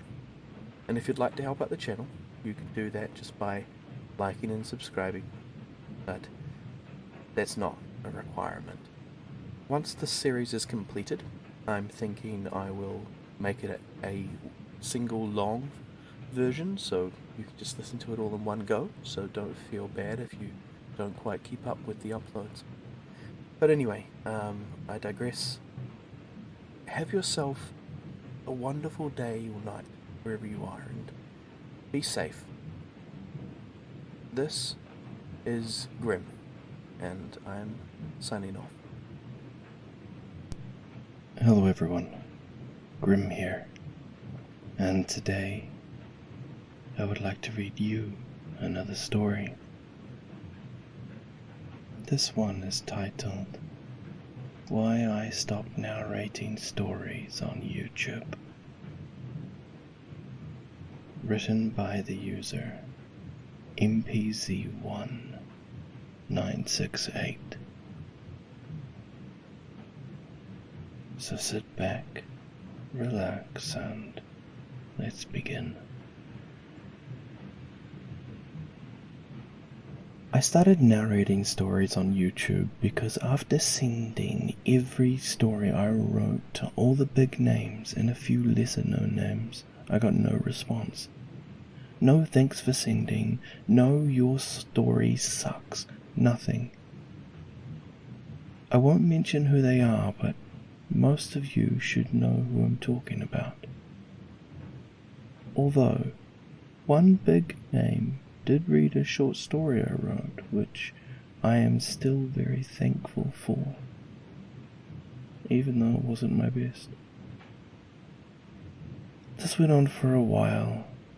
After months of frustration, I finally realized it wasn't going to happen. So, I decided to narrate my own stories. Create a YouTube channel, pick a name, and post them myself. How hard could that be? So, I did. My stories were good. At least, I thought so. To my surprise, a few people actually liked them and after a while asked if I would narrate their stories. Wow, really? Okay. They would send them to me via email, which I gave them, and I would narrate their stories. And this started the ball rolling. I was talking to a coworker one day about narrating stories for fun, and they suggested I check out an app called Reddit and search for short scary stories and nosleep. They said they posted a few stories on there and thought it would be perfect for me. So I did. I created an account and started my search. There I found all kinds of amazing stories. I contacted some authors through comments and personal messages, asking permission to read their stories. Most were cool with it, although I did get a few rejections. I just kept asking. Always ask permission. Things were going great. I was narrating amazing stories. People were liking them, and I even earned enough karma on Reddit to start my own community. I decided to use it for people to send stories to, and people actually did. All the while I still searched other communities for stories to read. That was until I found that story. I should have known by their username that it wasn't a good idea. I'm not going to mention the name of it because it still sends chills up my spines just thinking about it. I'm shaking as I write this. It was about 1 a.m. Insomnia set in and I was sitting at my dining room table searching Reddit when I found that story, and it just blew me away. It had it all. Drama, suspense, emotion, everything. I contacted the author through personal message asking permission. Except for some reason, I signed using my real name and not my stage name. Big mistake. I realized what I did, but it was too late. I had already sent it. Anyway, mere seconds went by and I received a reply. Yes, I've been waiting for this. Thinking they've been waiting for someone to read their stories, just like I was. I replied, "Thank you," and planned to go on with my night until I received my own personal message from the author. "Hi, my name's Susan. Wanna talk?" I figured, what the hell? I'm not doing anything else. What could it hurt? So I sent back, "Sure." After 30 minutes of conversation, I found out 1. The author was female. 2. We both liked Stephen King. 3. We both loved horror stories. And 4. We both lived in the United States. In fact, only a few states away from each other. I started getting tired. I let her know. We ended the conversation both saying goodnight. I was laying in bed, almost asleep, when I got a message from her saying, "I'm glad I have someone like you to talk to.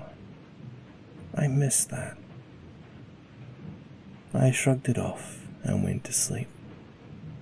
A couple days went by. I came home from work and found a note on my door. It said, "Hi, sorry I missed you. Love, Susan." What the fuck? Love? I only talked to her for like half an hour. How'd she get my address? What the fuck did I get myself into? I took the note off the door and quickly went inside, locking the door and calling the police. I told them the story. They just said there's nothing they can do until an actual crime was committed. Yeah, that's reassuring.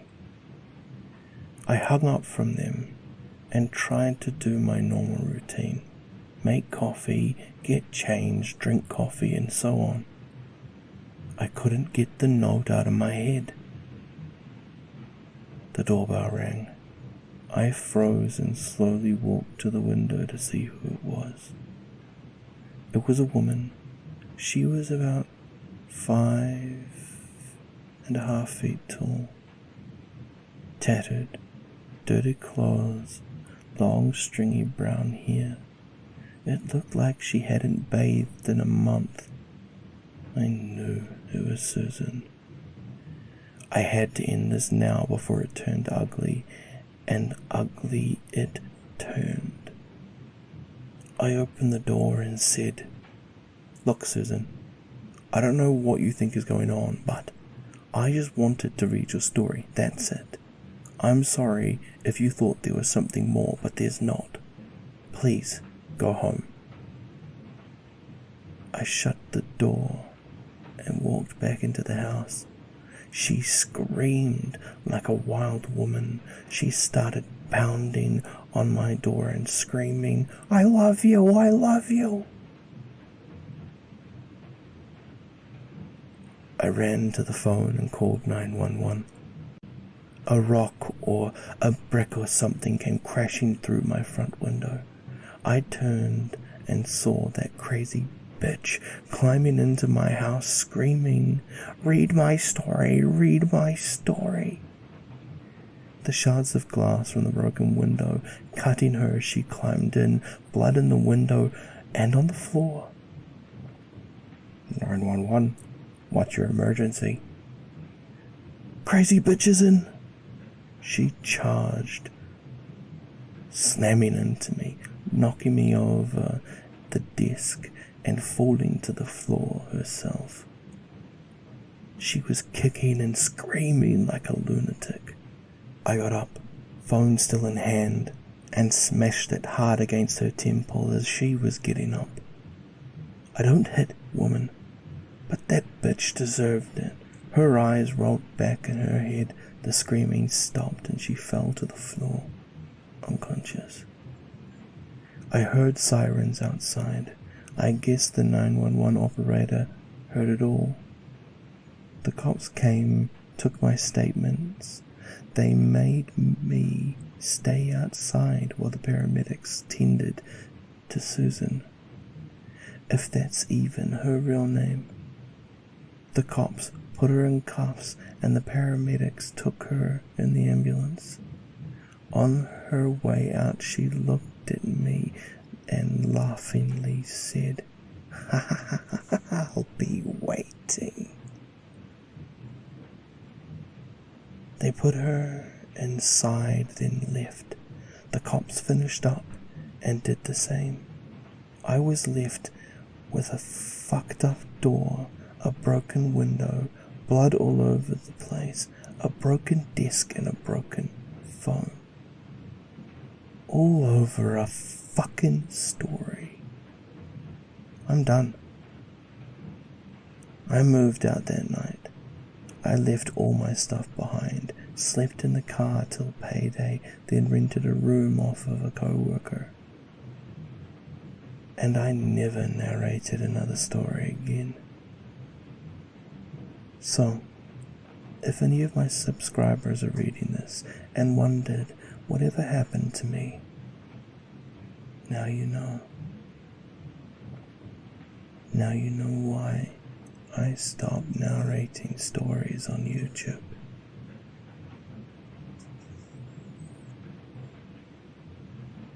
Okay, I have to say, so far this is one of my favorite stories that I ever read. Mainly because it's relatable, and a part of me feels like I tricked a couple of you. Don't worry, I'm not leaving YouTube. I'm not going to stop narrating, at least for the foreseeable future, but this was very fun and I enjoyed it, and I hope you did too. All I can really say is, this is just one of the things that I have started to love doing in this community. The others is talking to each and every one of you and getting to know the other fellows in the horror community personally.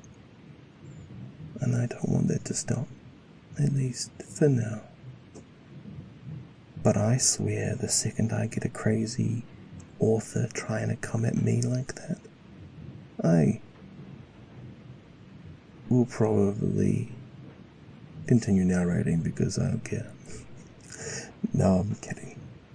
I won't drag this out any longer. This is just me rambling at 2:30 in the morning. But, as always, stay safe wherever you are. Have an amazing night or day. And this is Grim, signing off. She screamed, "Screw you, screw you, screw you," whilst crying bloody tears as she stabbed his corpse. This will not repay him for his outrageous acts, but it will bring him face to face with the devil. Being a police officer who was the first to respond to a fatal car accident is always incredibly traumatic. However, today when I saw a dead child strapped to his car seat open his eyes and giggle at me as I pulled him out of the wreckage, I immediately knew that today would be my last day on the force. I love diving into the deepest parts of the ocean where you can't even see the bottom.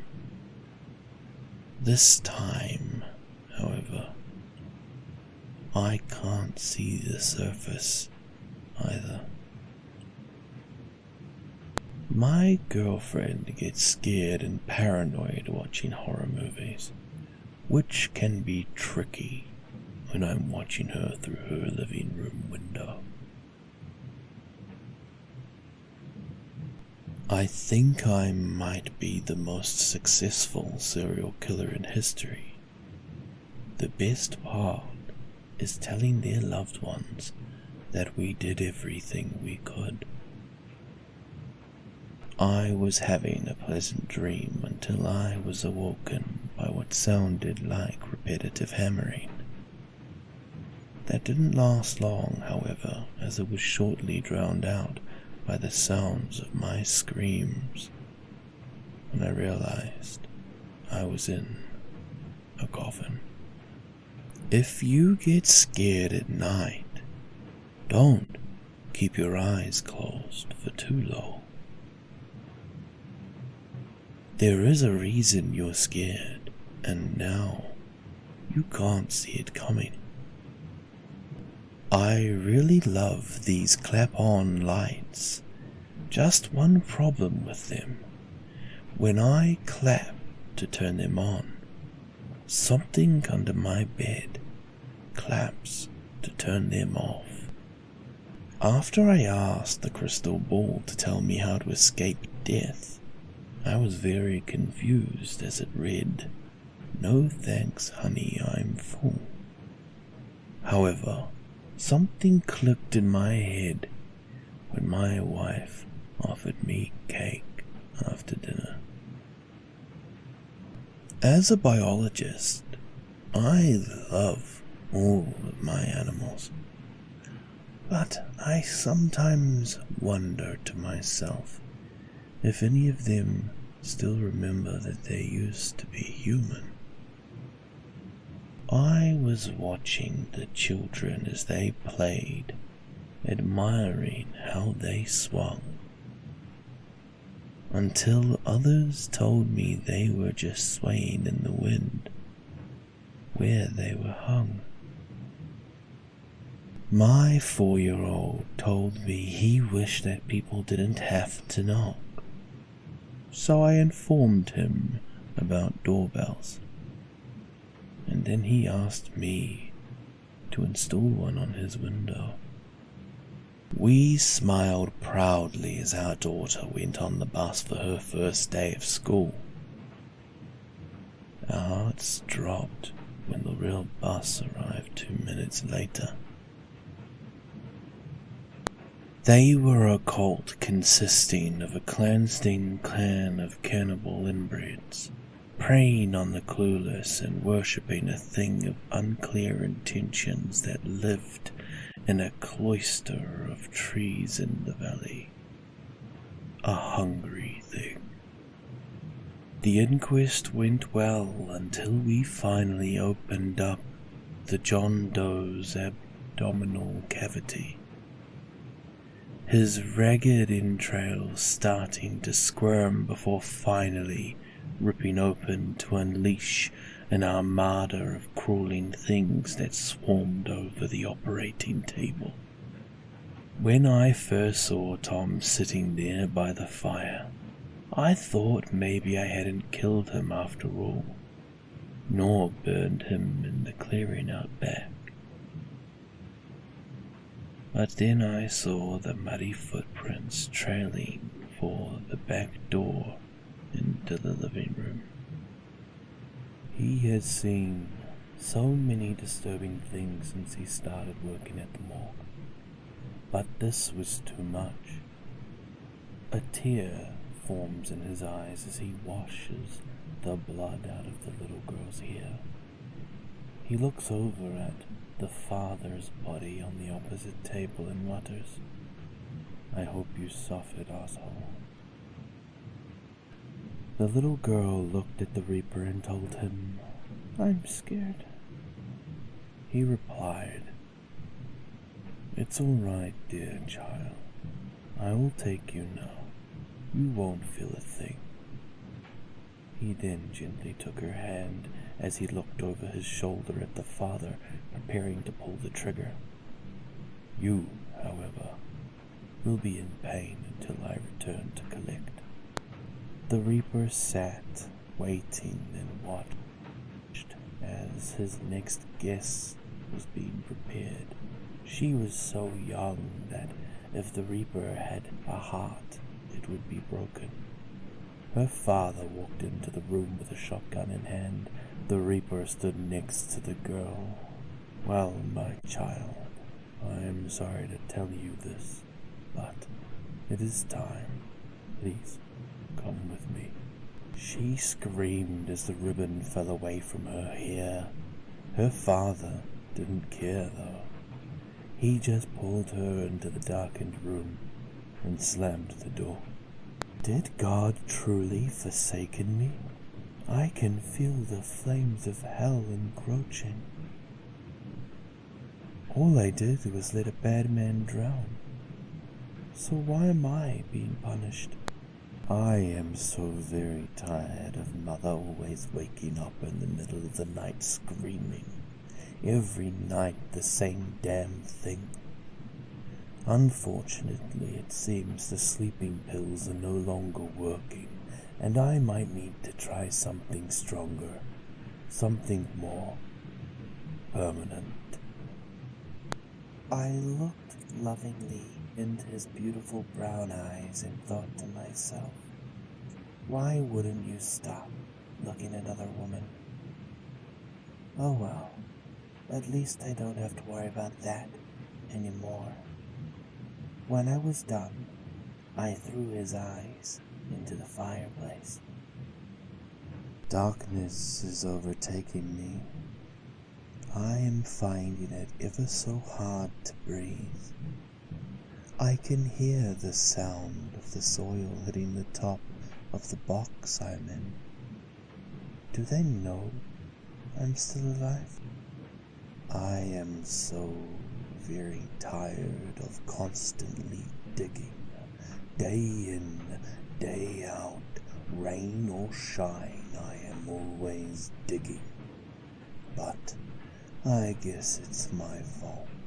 After all, how else am I supposed to hide all of these dead bodies? God damn it! My stupid mother just won't shut the hell up. Nothing I do is working. I mean, even after death. She won't stop bloody complaining. I'm done being his puppet, his plaything.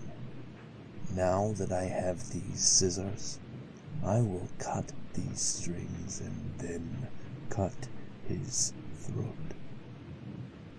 I looked into her beautiful blue eyes to see if she could recognize me. When I saw there was nothing there, I threw them away. It's pointless to hold on to something that doesn't work. My mother raised a murderer, not a hoarder. I have always been scared of the Sandman, as I believe he is working with my sleep paralysis demon, and they're both trying to torment me. The joke's on them, though, because they can't put me to sleep if I'm already dead. His snoring is so loud that I cannot get any sleep. Should I come out from under the bed and tell him? I'm going by the fake name of Greg.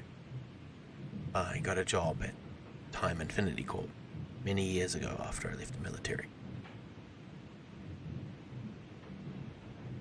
At Time Infinity Corp, we have many clocks. Big, small, medium, digital clocks, grandfather clocks. If a type of clock exists, it can be bought at Time Infinity Corp. But this shop has a dark secret hiding under. To understand the secret, you must know that time is a physical place. It is a reality outside reality, and is full of energy, called time radiation, TR for short.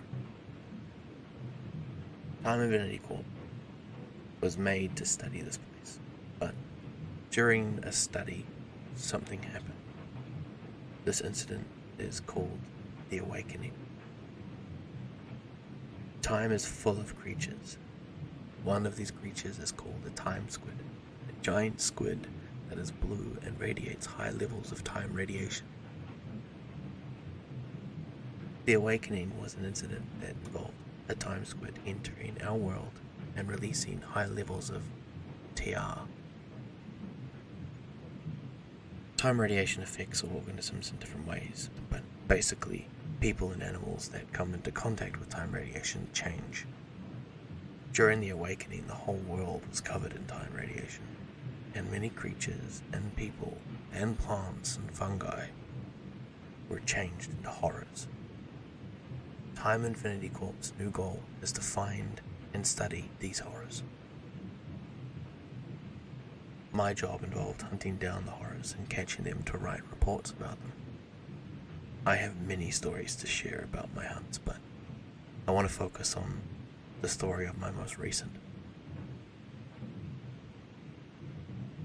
I was sent to investigate a sighting of a living skeleton at a nearby farm with 3 other hunters. When we got to the farm, it was around 12:30 a.m.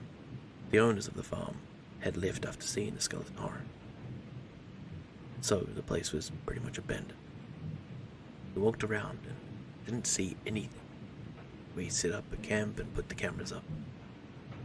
It was around 2:40 a.m. when the camera went off. We jumped to action and found the creature eating out of a trash can. We approached it with caution. It looked up at us and watched us as we walked closer. We were able to get very close to it, and we surrounded it. It looked like a human, but it walked on all fours and had talons like birds, large sharp teeth like a dog. It sat at the trash can and just looked at us. Suddenly, it jumped out at one of the other hunters and started eating him. We had guns, so we fired, but it did nothing. The bullets did nothing. We tried to pull it off him, but there was no use. We had to retreat.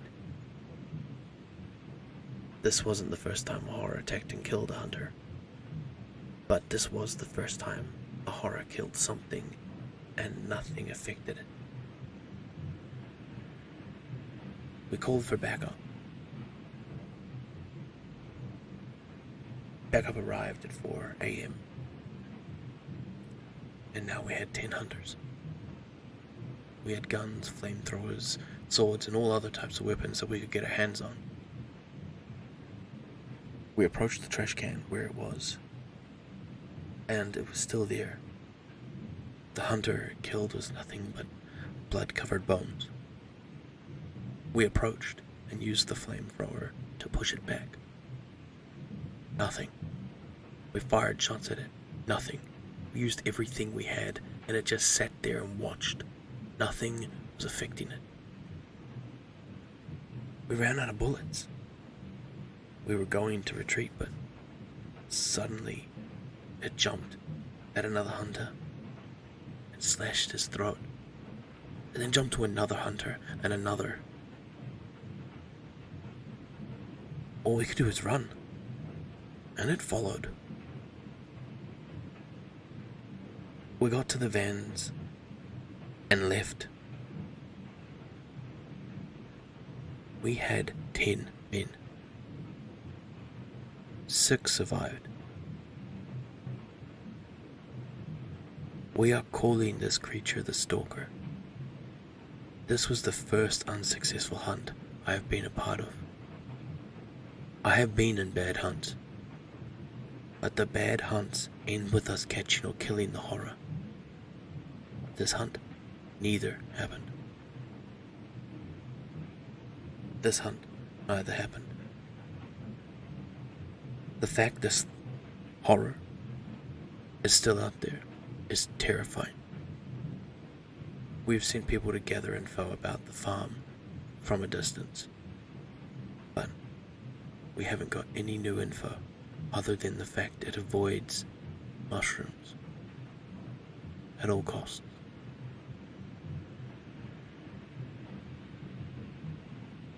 I have other stories to tell, so I may post an update one day, but this is all for now.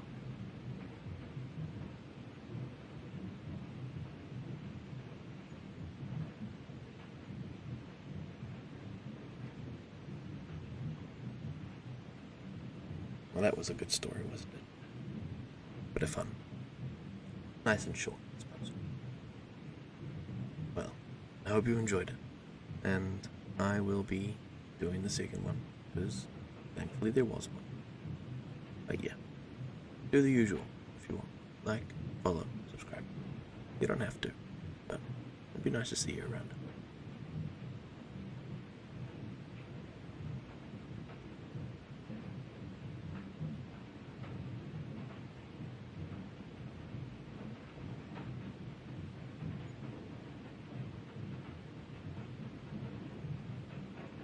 Hello, Rig here.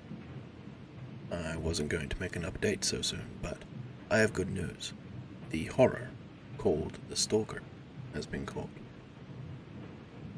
We used mushrooms to scare it into a trailer. Well, I thought I would share another story. This one has a backstory that predates me working for the TIC.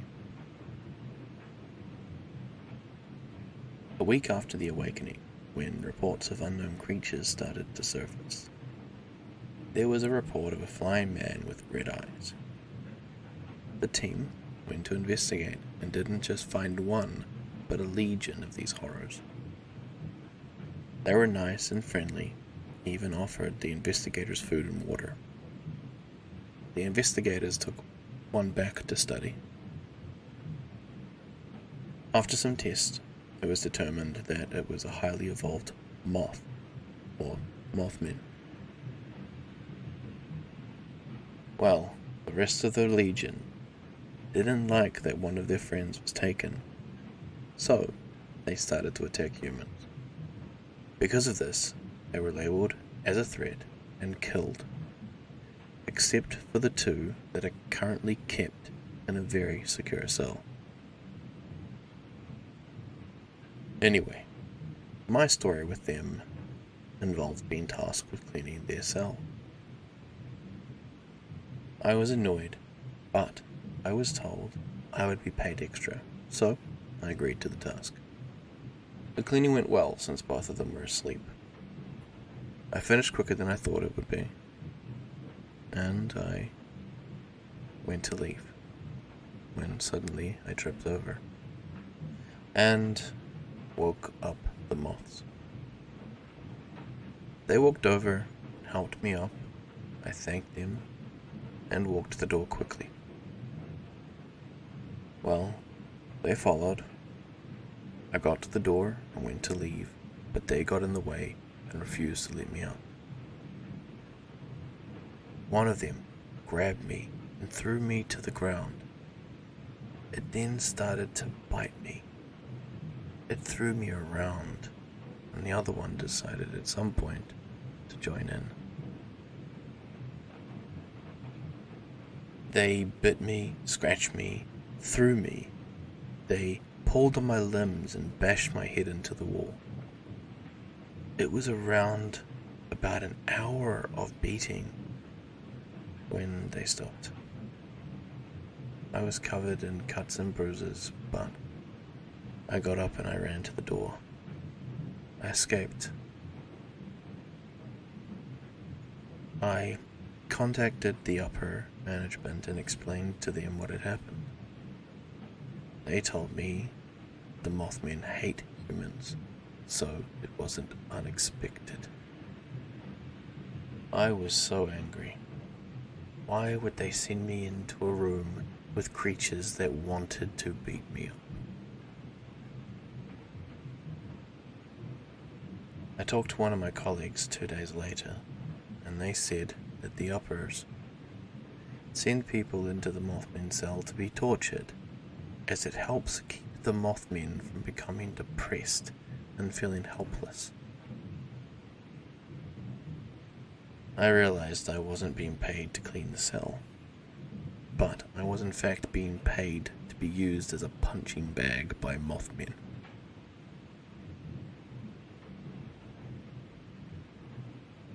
Well, I have one more entity to talk about. Unlike the other past ones, this one is human and may be the most powerful. Her name is Jezebel, and she has the power to shapeshift into anything with 0 limitations. Because of this, it has been impossible to keep her in her cell, as she would just shapeshift into a form of herself that can not be contained. Meaning the doors would unlock the second we locked them, or she could just shapeshift into a form of herself that could teleport and leave. The uppers considered everything from execution to trapping her in the time world, but instead they decided to construct a microchip that turns off her powers. They told her about this chip, and told her that she can be free provided she gets the microchip, and she agreed. She has checkups every now and again to make sure that the microchip is functional. I mean, she's a really nice person, but she is considered threat number 1, as she could basically destroy the universe anytime that she wanted. Anyway,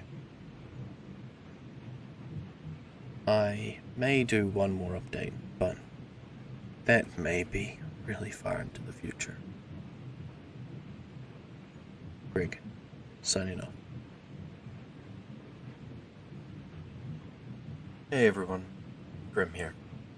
Just gonna give a quick touch on base. This is something I've been thinking of doing since I started doing 1-part, 2-part series. I'm going to be combining them into one large file and uploading them as a singular video maybe once or twice a month, depending on how many of the stories have been completed.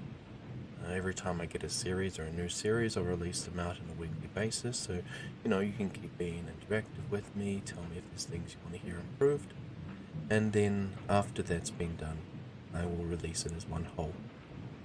Now, I'm not going to take too much of your time. As always, be safe wherever you are, and this is Grim, signing off.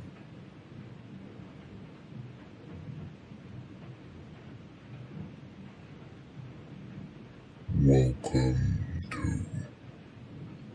my nightmare. Hello everyone, Grim here. And as you can tell, it's time for me to read you another story. This one is titled A Late Date, written by the user Funky Mike 32, and posted to the subreddit r/nosleep. So as always, sit back, relax, and enjoy. And there I was, waiting for a girl that would most certainly not show up. She was late. 2 hours late to be precise. She was one of my favorite co-workers at our job. Her name was Olivia, and I had only built up the courage to ask her out yesterday. To my surprise, she quickly accepted my invite, and I was happy that she was giving me a chance, especially after 2 years of being just friends. Olivia only agreed on going out with me if she was the one deciding where we would have our dinner. However, I must say that the choice for the place was rather interesting. The front door was shut and I had to enter from a shady back door. For whatever reason. There were barely any customers inside except for an old couple and 2 lonely guys. They